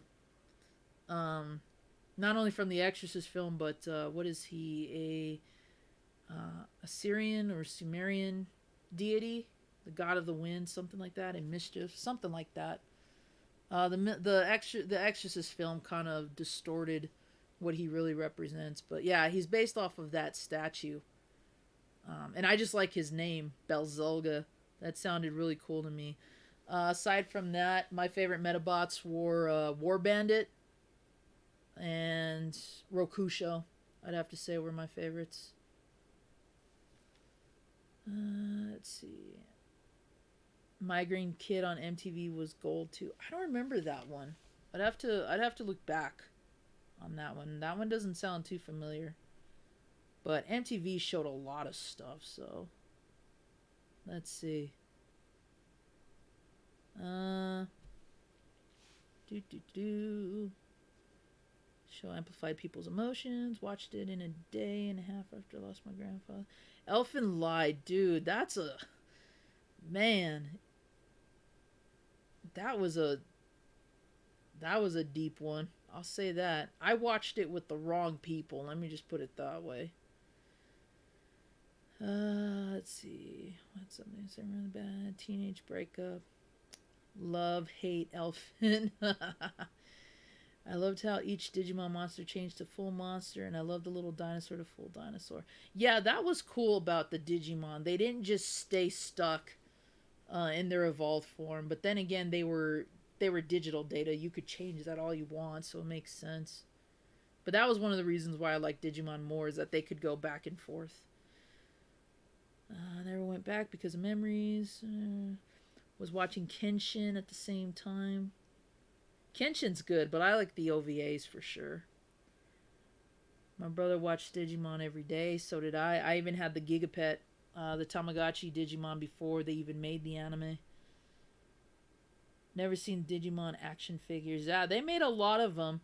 Like most anime shows at the time, you could get little rubber collectible figures that didn't do anything.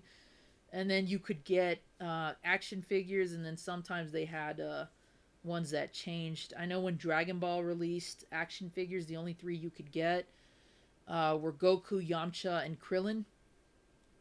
And I had Goku. I have him somewhere, and I have Yamcha, but I never got Krillin. And he was one that I used to find a lot, and then when I went to go get him, none. Let's see. Fucking people in the village keep grabbing my leg. Beat Nier Automata. Nier Replicant is coming out for PS4. Nier Replicant is that a sequel? I remember talking to you about Nier. Beyblade came on right after Digimon, but I was older by that time. I was still into Beyblade when it hit. I actually still have some original Beyblades, but I never got the one that I wanted the most, which was what is his name? He's Ray's Beyblade. Shoot. The tiger. The white tiger. I'm trying to remember his name. I have Dronzer. The original blue Dronzer, the plastic one. Because Kai was my second favorite character. Ray was my favorite. And he had Drigger. Drigger, that's who it was. I never could find that one in the store. But when we had Beyblades in my house, I think I was already either in high school or in college at that time. And my cousins were getting into it. So I went to Target one day and they were clearanced. So I bought like a bunch of Beyblades for each of us, my brother, my cousins, and I had the Bay Stadium. Like, yeah, it was fun for what it was. But we didn't get too heavily into it after that. Beyblade kind of just, it didn't phase out, but it wasn't something that was widely available for a while. And then it came back and took off for a huge part of time. Nowadays, I don't even know if anybody does it anymore. Yep, seen Elfin Lied. Japanese really okay. Super Jelly Zombie, I want those minifigs. Oh, the Metabots figures. If I find those, I'll show you what they look like if you've never seen them. But they're customizable too. Like you could take Metabee's arm off and put them on, um, any of the other robot bodies, and you can take off their heads and all that stuff. It was supposed to be some kind of customizable dice rolling game, and I think there were two in a pack at that time, so they were cheap, and that's how I got a bunch of them. I still have them. I just don't remember where. And I used to have a poster of Metabots too, and like I said, I have a Metabee with the little watch. Um, doesn't do much. It just causes lights to turn on and whatever, and then his arms shoot the missiles. Oh, let's see. Where are we at? Where are we at? Initial D. Yup, watched that in college. Love the soundtrack. Um, my buddy in college, and then later my roommate, he got me into Initial D, because he used to do street racing. And there's a road out here, before it became heavily uh, police enforced,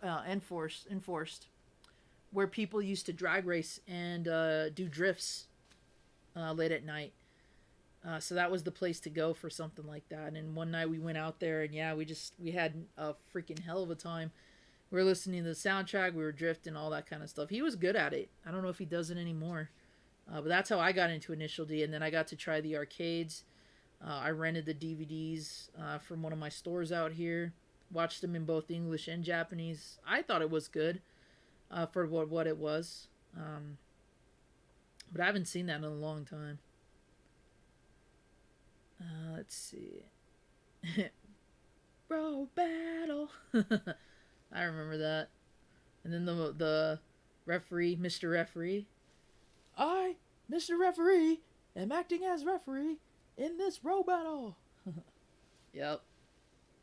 My favorite episode of Metabots is when they ban them from schools, and the parents are causing an uprising among the kids to lock up and ban all Metabots, and they're like, no, our Metabots are our friends, and this whole fight breaks out between I forgot what the bad guys were called, but they were like the Sea Slugs, the Sea Slug gang, or whatever the heck they were.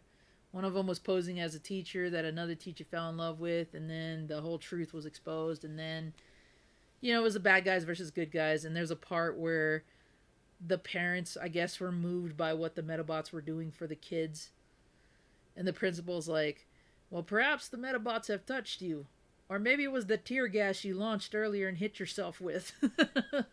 I liked little humorous bits like that. That's what I liked about that cartoon. Let's see. Ichi the Killer movie and anime, seen them.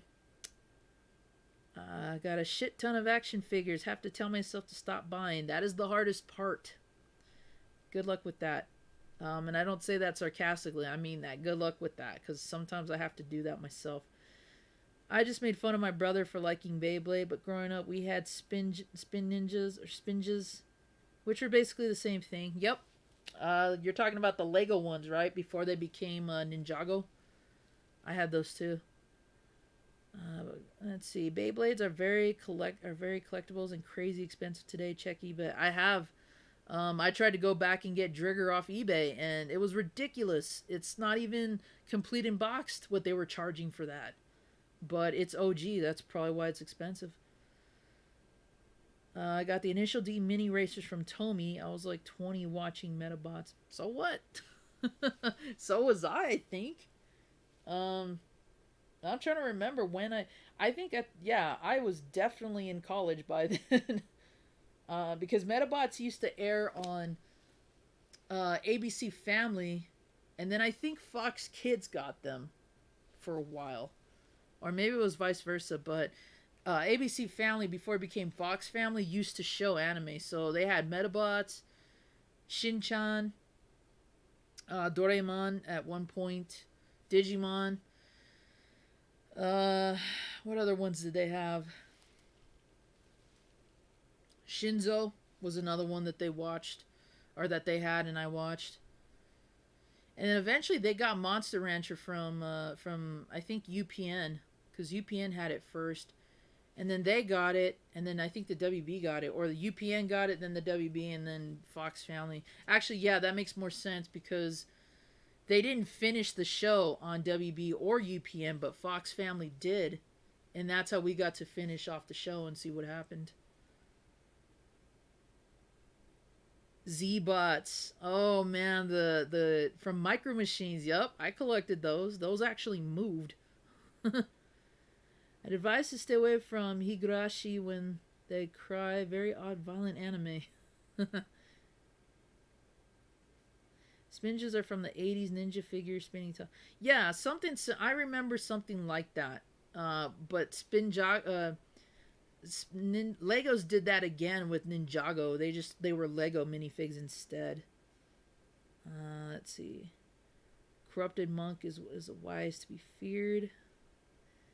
Shiguri is an awesome anime. Nice.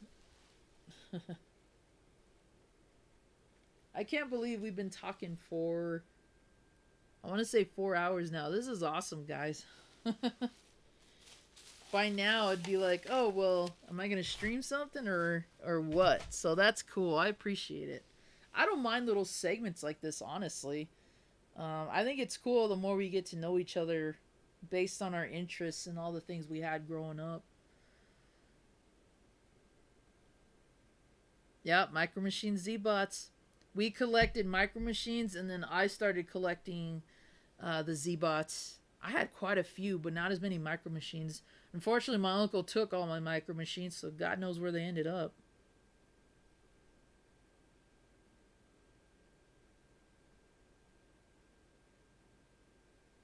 I still have my Z-Bots. Nice, chum. That's cool. Ever heard of Shurato? I don't recall that one. I don't recall it, but if any of you guys do, that's cool. That's just one that doesn't ring a bell with me. Yeah, I agree, Rooks. Totally a lot of fun. Like I said, I don't mind. I don't mind little segments like that.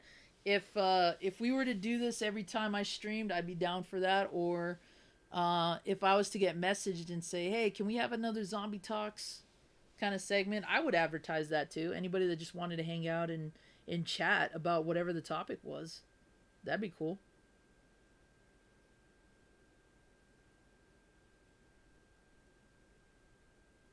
The camel ones were my favorite. I always went for the Z-Bots that had like death weapons on them, like buzz saws and like the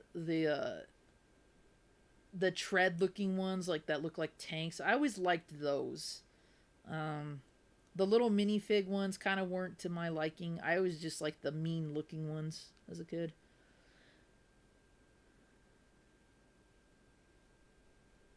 I showed a buddy of mine a scene from When They Cry, and he shook his head at me and went, "Why?" Man. I tried showing friends anime before, and sometimes it did not bode well. Um, Mostly because I don't think a lot of people were ready for it. But I got a friend into Ranma One Half, which was awesome. And I tried showing my friends Wicked City, and some of them had to leave for evacuation purposes.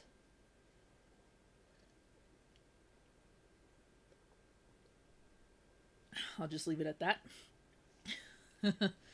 um, but most of my friends really weren't into the anime scene at that point, back when it was still pretty young.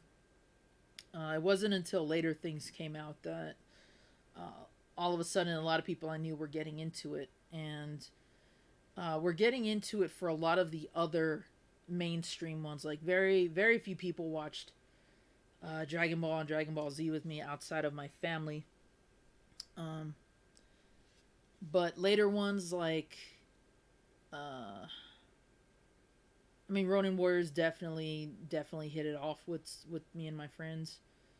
But later shows like Gundam Wing and uh, shows of that nature started appealing more to people as I got older. Pokemon was another one. Um, yeah, it was weird how I went years without really talking about anime with people to all of a sudden I wake up and it's like everywhere, and it's in, people's lockers and in their homes buying model kits and VHS tapes, and I'm like, are you kidding me? Where was all this when I was trying to get you into it in the first place? I only have a few of the episode, like the TV episodes on tape, and then I have I think I have either the Hard Battle Saga on VHS. I have the films. Big Trouble in Neckon Long China is still my favorite. Um, I used to have Nihon My Concubine, but I don't know what happened to that one. Uh, and then I got a couple more Ranma tapes. Um, yeah, I that was a series that I wish I had gotten into at a different time, because I would have been into it a lot longer. Just because of how much I enjoy it nowadays. And since practically I'm like the real life Ranma anyway, that's what I used to call myself growing up. It's like nobody can tell I'm a dude. They all think I'm a girl, so I might as well just put my hair in a pigtail and be like Ranma, just dump water on me. Uh, that was one of the shows and OVAs that I got into. I even have the Super Nintendo game, Ranma One Half Hard Battle, boxed, just because I like that series. And as a kid, I used to get annoyed with it because I would see Ranma stuff everywhere, and I never knew what the hell it was. And one day I just sat down and was like, you know what, I'm gonna take a look at this, and I laughed my ass off at the first episode, and I was hooked. And then I showed my neighbor, and then he got into it, and so we started looking for tapes and all kinds of stuff, whenever we could. And anytime I got a new tape, he would come over and we'd watch them. Yeah, there's so many good episodes of that show. Uh, Definitely my favorite is the one where Ranma tries to get rid of the curse by going back to Jusenkyo, and they try to steal Hapasai's mirror to time travel, and Hapasai goes with them, and they keep altering the effects of all the events that happen, and they keep creating all these different alternate timelines, like Ryoga's with Akane, and um, then they try to alter when they fell into the pools or the springs. Yeah, that one had me laughing hysterically. Also, the one where I think it's on the same tape too, but it's the episode where Ukyo tries to become more feminine because she thinks that's what Ranma wants, and uh, it starts to annoy Akane, Shampoo, and Kodachi, and so they're like, okay, well, the only way that this is going to be settled is by a cooking contest. And that's what the episode focused on, was them trying to outdo each other with food. Yeah, those were good episodes for sure. Let's see, one point a girl character slams her head into the wall with a knife again. Yikes. Man, that actually sounds familiar. Yeah, Ranma was huge for a big time, and then it was just gone all of a sudden. Watched it on our own with a few people. One Piece, not a big fan of, but I know how a lot of people are with that. I hear you used to have to go all the way to Chinatown for animated figures, and now they sell that shit everywhere. Yeah, it's true, Guts. It totally is true. You had to pay almost just as much for an anime tape just to get a plushie, if that, because everything was imported from Japan. So the prices are going to go up. Something that's probably like $8-10 now would have been like 40 or 60 back then.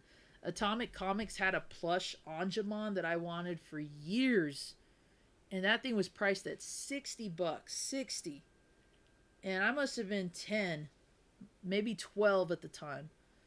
So if you take that and adjust it for inflation for 20 years later, God knows how much that would be nowadays. But yeah, that's the equivalent of trying to find anime. Sorry, I'm moving my traps up and down. Uh, that would be the equivalent and the difficulty with trying to get anything anime based. I'll tell you another series that I was into as a high schooler, Card Captor Sakura, or as we called it here, just Card Captors. Um, I read the manga. I saw both the Japanese and the anime, or the Japanese and the English version. English version obviously fails in comparison, but it's not bad. Uh, I wanted more than anything the Clow book, and never, never saw that anywhere. And then I go to Atomic Comics one day, and there's a Clow book made of cardboard, but inside are the actual Clow cards. And there's a stack of other cards with them. I think it was supposed to be some kind of game you play, but it's all in Japanese. I can't read a damn thing of it. So I just wanted it because it was a collectible. Well, I think that was like $30 just for a box of paper, practically. But I bought it. I was like, this is the closest thing I can get to having anything card captors. And then I go to Toys R Us. They not only had the wand that she used, they had the damn Cloud book. And it's the actual book you can open with the cloud cards tucked in. And it's just this really thick plastic book with the latch and everything. And it was like $15. I think originally it was 30 and maybe they just half the price or something. But I remember being so pissed because I just bought a set from Japan, which the cards look more like they do in the anime in the Japanese set. The ones in the American toy, they're too bright and the picture's kind of blurred. But it was cool just to have the book, to be able to open the book and say that I have all the Cloud cards, you know? I was super mad with that because I had just bought the other one. And that's how it was with a lot of anime-based products. KB carried some Sailor Moon stuff, carried the Dragon Ball toys. That was it. I think KB also carried I want to say Battle of the Planets figures, but they were seldom available, so you had to get them when you saw them. They never really restocked those. Target, I would see from time to time the Knights of the Zodiac figures, which I should have picked up, but I was against the dub for so many years that I just did not want to. I just didn't want to buy it. I should have though, because it's the same characters. I just didn't like the dub. And by that time, that's when things started to really, become available. You could pick up Dragon Ball Z figures wherever the hell you went, Digimon cards, Pokemon toys, Pokemon games, all that. It just seems that a lot of different shows kind of just phased out on store shelves. But yeah, it took forever for a lot of that to become what it is today. Let's see.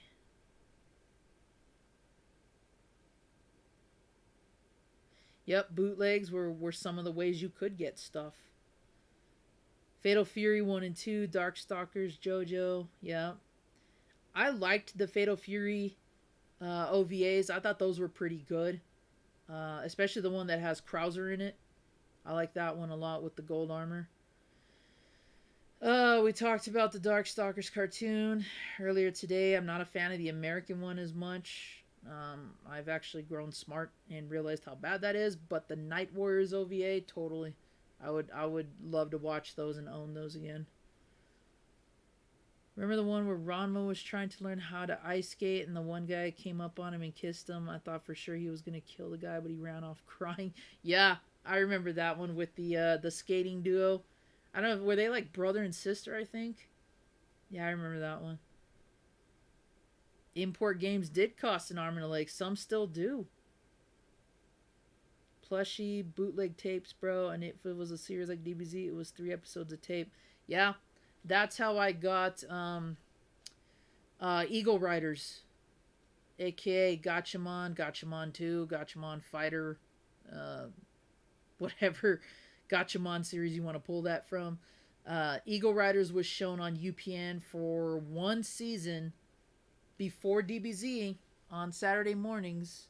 Um, I believe Eagle Riders was on at 9:30, and then DBZ was on at 10, or possibly an hour later. Eagle Riders might have been 11 or 11:30. No, they might have been 10:30, and then DBZ might have been 11. One of those time slots. But Eagle Riders came on before DBZ. I was the only one that watched it. I was the only one that watched anything. Gatchaman, G-Force, Battle of the Planets, whichever incarnation you want to pick. Um, but they never released Eagle Riders on anything. You had to buy Gatchaman 2 and Gatchaman Fighter to get that series because it was a combination of all of those. Well, I found tapes of the episodes on eBay, and I bought 3 VHS tapes with about 6 or maybe 8 episodes on them. Bad quality, but hey, you know, it was the only way I could watch that, so I definitely can relate to that.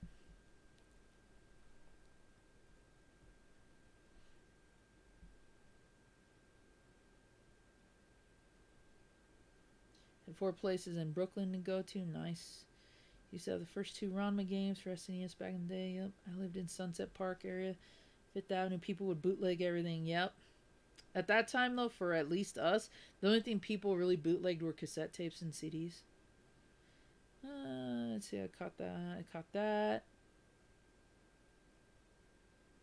Street Fighter 03 PlayStation. And yeah, 1 week after the Japanese release. Yep. Stopped buying DBZ during the Frieza run. Wasted too much money. Dude, we wasted money and time. Frieza did not want to die, and I felt like that saga had gone on way too long as it was. My favorite is still the Cell Saga slash Cell Games one. I stopped after Cell Saga. Yeah, it was just tedious at that point because it just became the same formula. New villain, Saiyans were going to be the stronger ones to kill him. That's it. Didn't matter. Everybody else is insignificant. That's why I started to not like DBZ, because they were pushing aside a lot of the good human characters in favor of the Saiyans. Gatchaman figures are so hard to come by. They are. And the ones that I have that are the Battle of the Planets figures have definitely gone up in price. I don't think mine are factory sealed anymore. I think I opened them like an idiot, but yeah, I have the original set of Battle of the Planets, and then I have the 12-inch dolls of Mark, aka Ken from Gatchaman, and then Joe. Alright, Mark is, or let me see, Joe is the Japanese name, and Jason was the American dub. I have him as well. He's my favorite character, the Condor. Always has been. Let's see. Yeah, I did that towards the first one PlayStation. It was mine, trying to get a copy of Tobal 2. Dude, Tobal 2... Okay, so my brother had Tobal 1. Why? I have no idea. He didn't play fighting games. He sure as hell didn't know who Akira Toriyama was. And that was a game I was trying to get from him for years. I offered to buy it and whatever. Never happened. I tried to get Tobal 2. Could never find it. And when I did, price shot straight up. One time I had a chance to get it at a Best Buy, and I put it back because I don't think I had enough money for it. But yeah, that was a very unique and underrated fighting game. A fighting game with the RPG elements involved too was kind of cool. I hated trap. I hated trap sections where you had to run and jump across something or not land on a space because an arrow came shooting at you. I hated those segments, but I didn't mind the fighting game so much. I thought that was actually cool. Let's see. Captain Tsubasa, that's a very familiar one. I was collecting Saturn Japanese game. I want the Target exclusive TMNT line. Still want a way to play Gem Fighters again.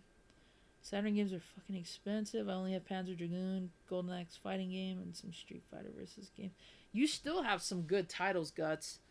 Um, Panzer Dragoon has definitely gone up in price, and the more along you go, the more expensive those games get. Panzer Dragoon, Zwei, and Saga, I think is the third one. And with the remake coming out, I don't know what that's going to do to those games. It's probably going to shoot the prices up even more. But those are some good titles to own if you've got them. What else did you say you had? Golden Axe, the Duel. Yeah, I remember that one. That's one I should have picked up because I like the Golden Axe series, but I didn't. Because the Bookmans I always saw it at, nobody touched it. And then when I decided to get it, gone.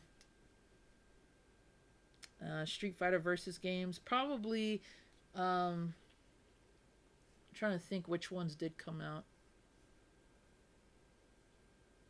I don't think it was Street Fighter versus Marvel, was it? Oh well. But yeah, you still have some good games. You still have some pricey titles. I agree. Saturn is definitely way expensive and way more than it used to be. The most expensive Saturn title I used to find was $15.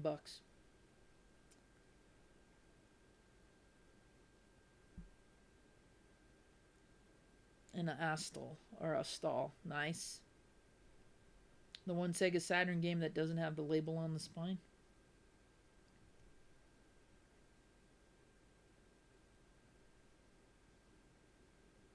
Used to watch DBZ in Japanese on channel 53 in 1984. My brother had to stand by the window with a hanger so we could get good reception. Oh yeah. The old rabbit ears routine. Put tinfoil on them. Yep, don't miss those days. For the Saturn, all I have is Moju Dracula X. Moju Dracula X-Men vs. Street Fighter. Good game. Contra Legacy of War. Nice. Still want Guardian Heroes. Okay.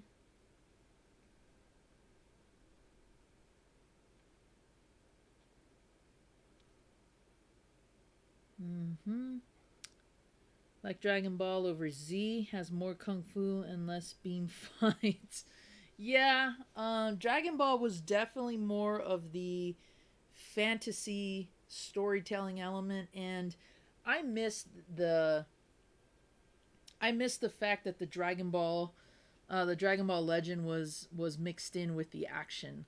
I think that was a way better approach to it. Now in Z, the Dragon Balls are insignificant because you can just wish everybody back you want to with the Dragon Balls, and it doesn't really matter. And the Dragon Balls are just the Deus Ex Machina of every saga, really. Get the dragon to do something for you a year later from now. Lather, rinse, repeat.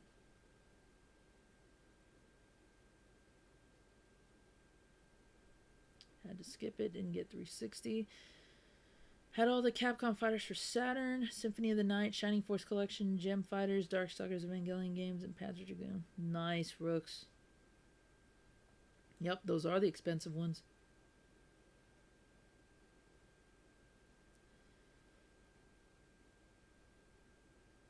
Oh, that sucks, Rooks. Yeah, I know how that goes. I didn't lose anything in a storage, but I've had stuff left out, like I mentioned earlier. I've had some of my collections left out in the rain and damaged. Not by my choice. I wasn't even living at home when that happened. So.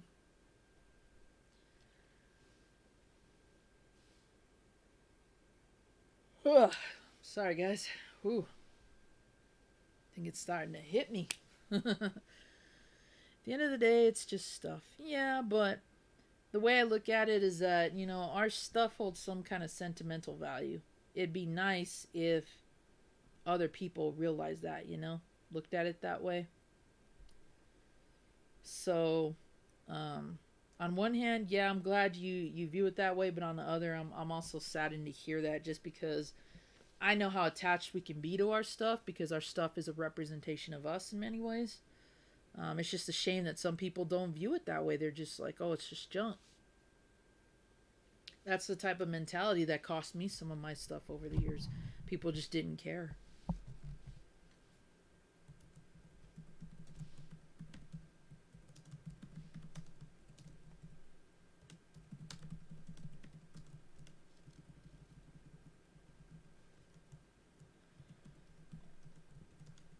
Ooh, excuse me.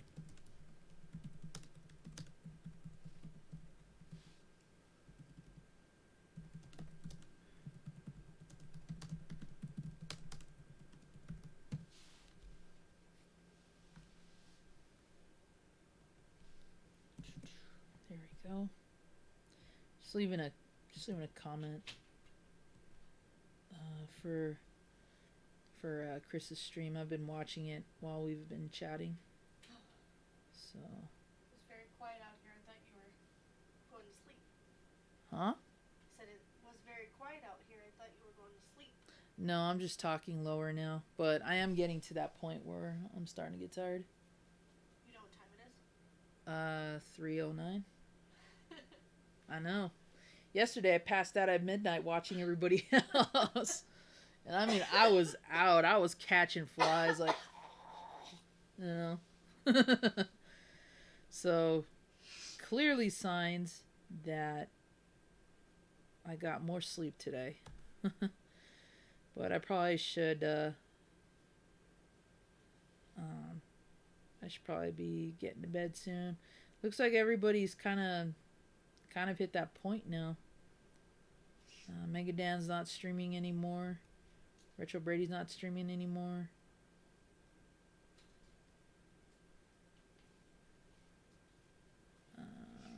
Let's see. A lot of the UK streamers are definitely starting to stream now, but there's that difference in time zones. So that's cool.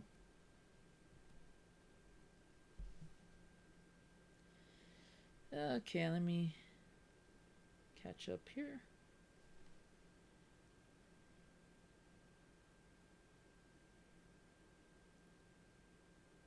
I bitched through the whole DBZ Super Series, couldn't stand it. Yeah, my interest in Super isn't really that high. Mainly because I feel like the show has run its course. Now you're just trying to add things that don't need to be there. I do like the fact that Broly is now canon with Super. I always felt he was an integral part of the group, even though he was only seen in videos. But I don't like that they're doing what DC and Marvel have done with alternate universes. And over here is this new legendary Super Saiyan who's a female, and it's like, why does it have to be a different universe? Why can't it be the same one? And then it's the same thing as before. Frieza comes back, new form. Hey, we defeat him. He'll still be around. Oh, look, now we gotta fight a god. Doesn't matter because the dude that's with him is more powerful than the god. And now we've ascended to Saiyan godhood. Now we've got colors and like it's just it's you're reaching at that point. You're just kind of like trying to hold on to old and new ideas, and you're not making a lot of inventive new ones. You're just adding stuff to what's already there. It's kind of like what Pokemon does, where they don't really add much to it. They just add something to a previous form or to a new form. It's like not even original anymore.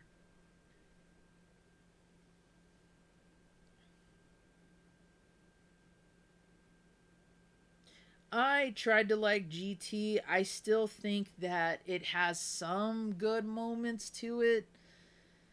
I didn't like that GT pushed away focus from Oob to back to Goku again, even though the whole point of the last episode of Z into GT was supposed to be about how Oob was going to replace Goku, and it's like, no, he's insignificant now.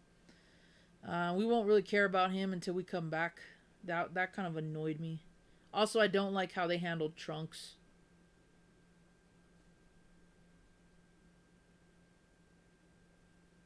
But Baby was a cool saga. I thought he was a cool villain. But again, reminded me too much of Cell. Um, Hellfighter 17 or Super Android 17. I liked him. I thought his arc was cool. Um, also because I cosplayed 17 um, 1 year. Uh, the being able to go to the Ozaru form, gain control of the beast, and then like meld that into a new hybrid form. I did like Saiyan 4. I did like that. I thought that was a cool idea. I just think they executed it badly. I don't know. It kind of didn't make sense to me either why their fur was the color that it was. You'd think it would have been like brown or it would have been gold fur because you have to go to the gold Uzaro form to do that. But I don't know. I don't make the choices there. Let's see. I'm trying to catch up to everything. Trying to play catch up, playing catch up. Catch up.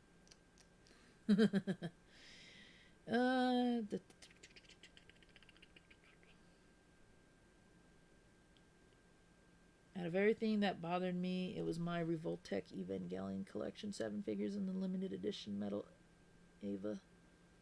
Nice. I think they make pops of those now, of some of the characters, and I think the Avas.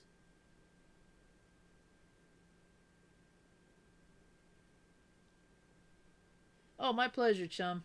My pleasure. I was gonna head to bed soon too. Sounds like everybody's freaking going to bed, which is, not too bad for me.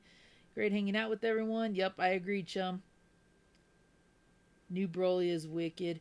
I know where they're taking Broly, and I do like the idea, but I loved his portrayal in the films because he was just all brain and no brawn to some extent. Like, there was a legit reason to fear him in the movies. And the fact that Vegeta was terrified of him the entire time. And Vegeta, he's arrogant. He'll never admit when he's weak. He'll never admit when he's beaten.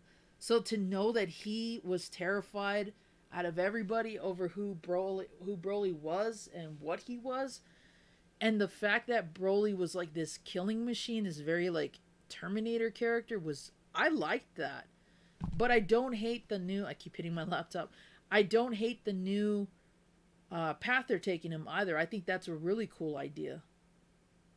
Does he need all these forms again? No, but neither does Goku and Vegeta, so we'll see how that turns out.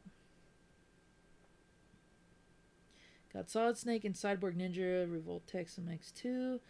Yeah, about same. Need only 5 hours sleep, then wake kids up to do schoolwork. Great hanging out with everyone. Yep. Last one I got was the mass production Ava for sure. Always a pleasure. Last one I was Lupin. I haven't seen that one in a long time. Shits and giggles. I looked them up now and I was like $150 each or more. Nope. They're doing new Ava's Rooks, better quality. I'll look into that. Damn, zombie marathon. Tulkas, that's how I roll, bro. This hasn't been a consistent stream. But yeah, imagine if that had been. Not like I'm not opposed to doing a 16-hour stream or anything like that. But yeah, we've been having a good old time talking about all kinds of stuff. Movies, video games, anime, all of that. Life experiences. That's what I love about Zombie Talk. We can talk about anything so long as we don't get too out of control. That's the only time I'm kind of like iffy about what we say. Let's see.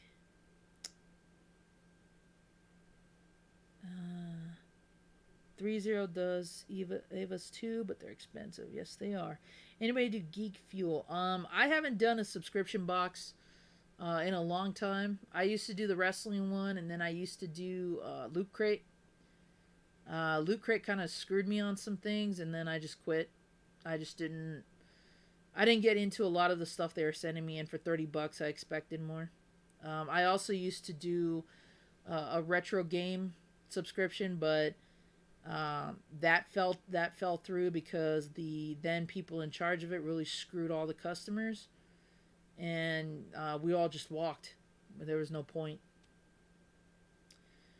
Let's see. You Pops only own one Squirtle.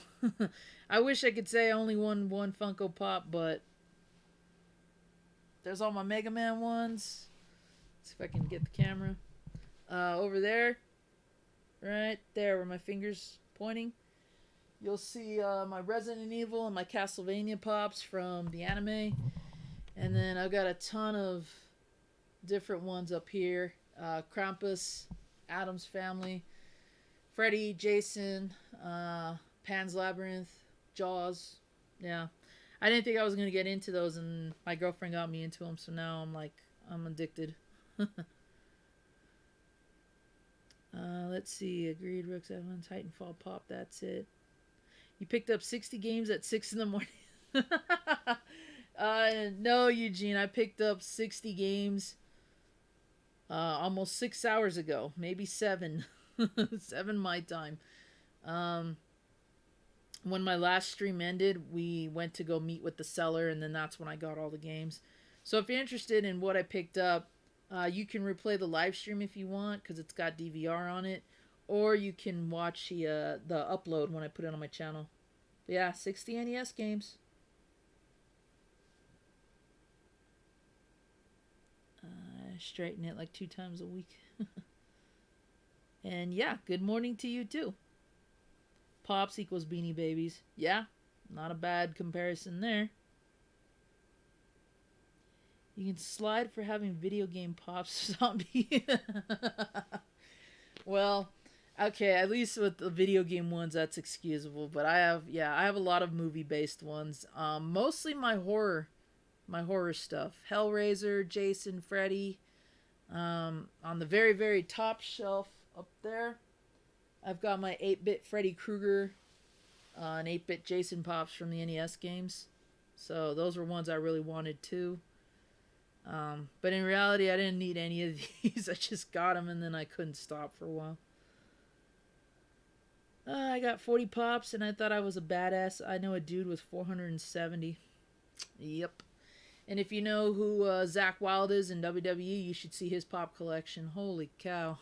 That dude's addicted to them, like, badly.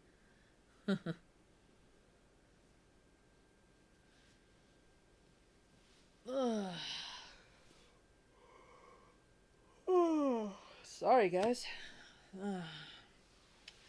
Must be the moon coming up, or the sun coming up. Zombie getting tired. Surprising that I honestly stayed up this long, and I mentioned this in the stream earlier.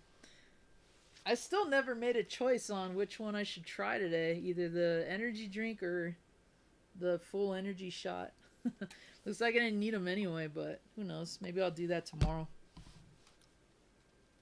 Once you pop, you can't stop. Yeah. McFarlane for horror, zombie, or NECA. Horror gets a pass too. Okay, glad to know I meet those approvals. Yeah, totally. McFarlane does probably the best work when it comes to some of the action figures he's put out. NECA too. I mean, they do some of the best. I have some of the NECAs up there actually from the NECA toy lines that are based off the video games. Friday the 13th, Freddy and Godzilla back there. Back there. And another one that I picked up is Predator, which you'll see in my in probably my first episode of Zombie Walks, the toy convention I covered. So you'll more than likely see it there once I do the pickups from that toy convention. Devil Wears Prada Pops, no, pass.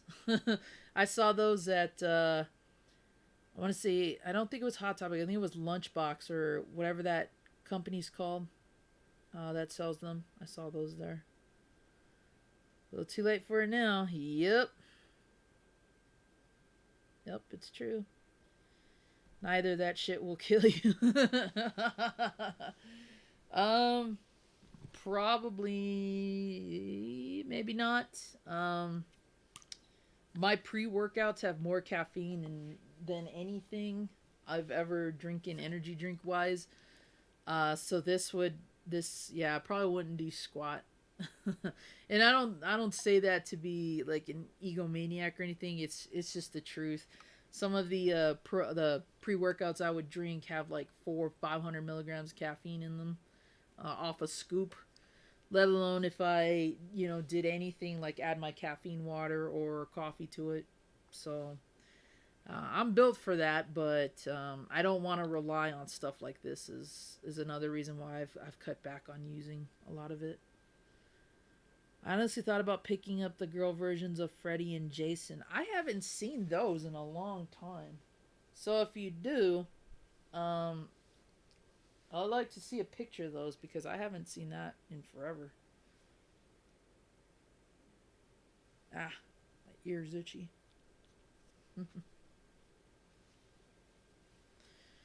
All right.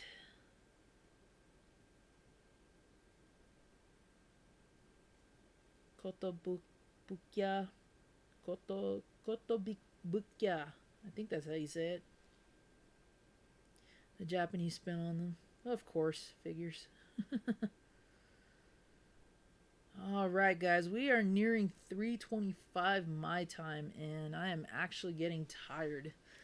In any other situation, I would keep going, but there is a chance I may have to work tomorrow. Also, I got to get some editing done. I don't know if I'll be able to meet up with Demon Hunter because of the stupid, ban right now, or I don't want to say ban, but y'all know what I'm talking about. I don't know if I'm gonna meet up with him tomorrow, but who knows? Maybe I'll stream again tomorrow. More video games. We'll see. Um, Definitely got to get the place picked up. My gaming area is a disaster area. It looks like District 9 with all the games and systems everywhere.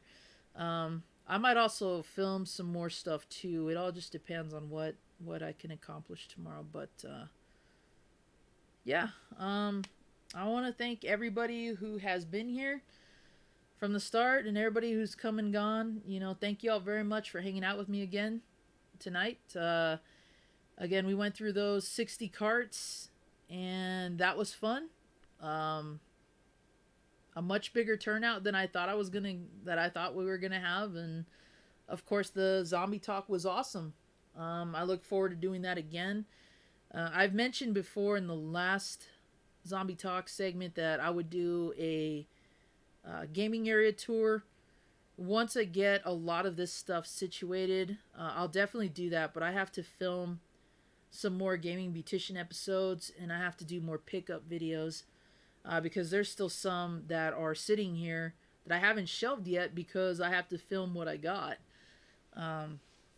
But these live ones, that was actually fun, so maybe I'll do more of those, where we'll just chat about what I picked up recently. Like I said, I got another one prior to this, which was an NES system, 2 zappers, an advantage, and a couple other games too. I probably should have showed that one now that I think about it. Maybe I'll make a video out of it, nothing too fancy. So, yeah, totally. I love these chats that we have. I love getting to know more about you guys and um, some of the things that we have in common, some of the things that we don't. I feel like that's what makes us uh, better friends and more familiar with each other. So if we ever meet in person, we're all off to a good start because we know all this stuff about each other. Um, and of course, we share interests more than just games, which is awesome. How we feel about movies and anime, toys, all that stuff. You know. And Omega comes back in. Camp Crystal Lake in the back. Yes. Let me see if I can move my camera a little bit. Yeah, that is a welcome to Camp Crystal Lake. It's a wood sign that I just got last year. as a matter of fact. I've been eyeing that for a long time too, and they had one this year, and I got it on clearance. So I was like, yeah, I'm bringing that home for sure. Yeah. Good night, good morning to everybody. That's a good way to put it, chum.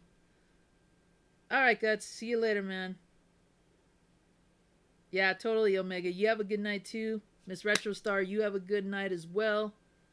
Rooks, agreed. Fun time as always. We definitely need to do that again. Came in late and still had fun. Awesome, Guts.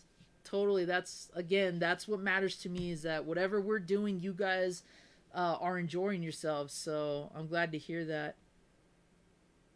Yo, Lit, what's up, man? Appreciate the thumbs up. Smurf, go to bed.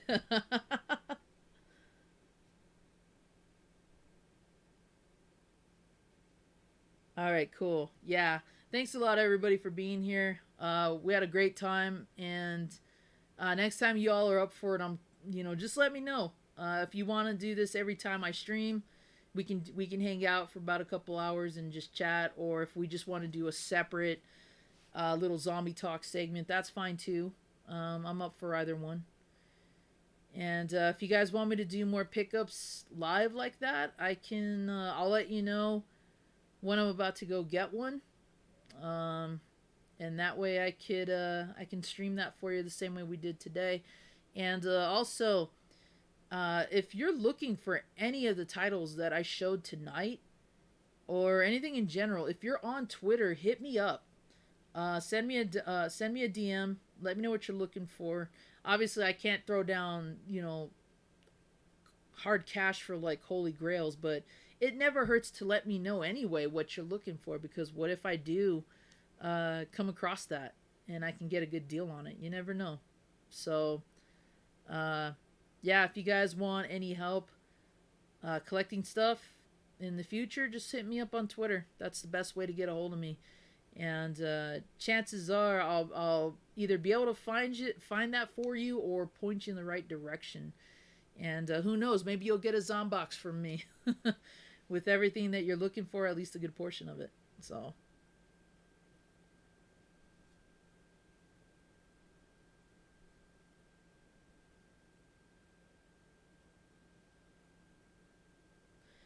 let's see. We got one more question here.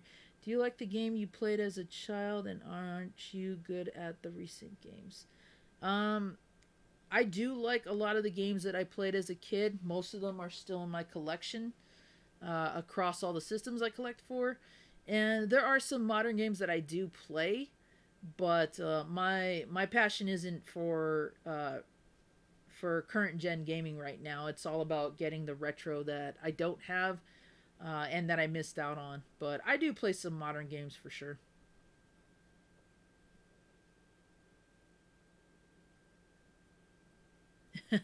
You have a good smoke, Rooks, and you have a good night, man. Megadan is looking for a PS4. Yeah, Megadan's looking for a few other things that he has mentioned and I have heard in passing, but I need to talk about that with him and see how we can exchange information. Um, because I'm working on a Zombox for him, for Captain Algebra and J Love. Now I've got two other ones in the works, for Mazen and for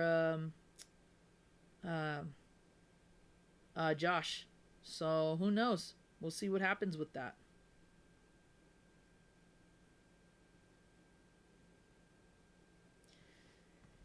All right. Yep, looks like our numbers are starting to go down, which is fine. It's that time. It's quitting time. So, all right, guys. Again, thank you all for being here tonight. Really enjoyed it. I'm glad to hear that you guys enjoyed the pickups video. And then, of course, if you hung around for the chat, awesome. Very much appreciated. I will definitely let you all know on Twitter if I stream tomorrow. Um, just don't know what games I'm gonna stream just yet, and I may not. I may use tomorrow to edit or work. It all just depends. But yeah, thanks a lot for being here, you guys. Uh, Very much appreciate that. Be sure to keep an eye out on Twitter if you follow me there, and on YouTube in case I stream. And we'll just go from there. We'll see what happens. So yeah. Once again, thank you all. Zombie JLT1, your supernatural gamer and gaming beautician. Want to thank you all for being here for our first ever lives pickup video. And of course, for another awesome zombie talk. So you guys take care and have a good night.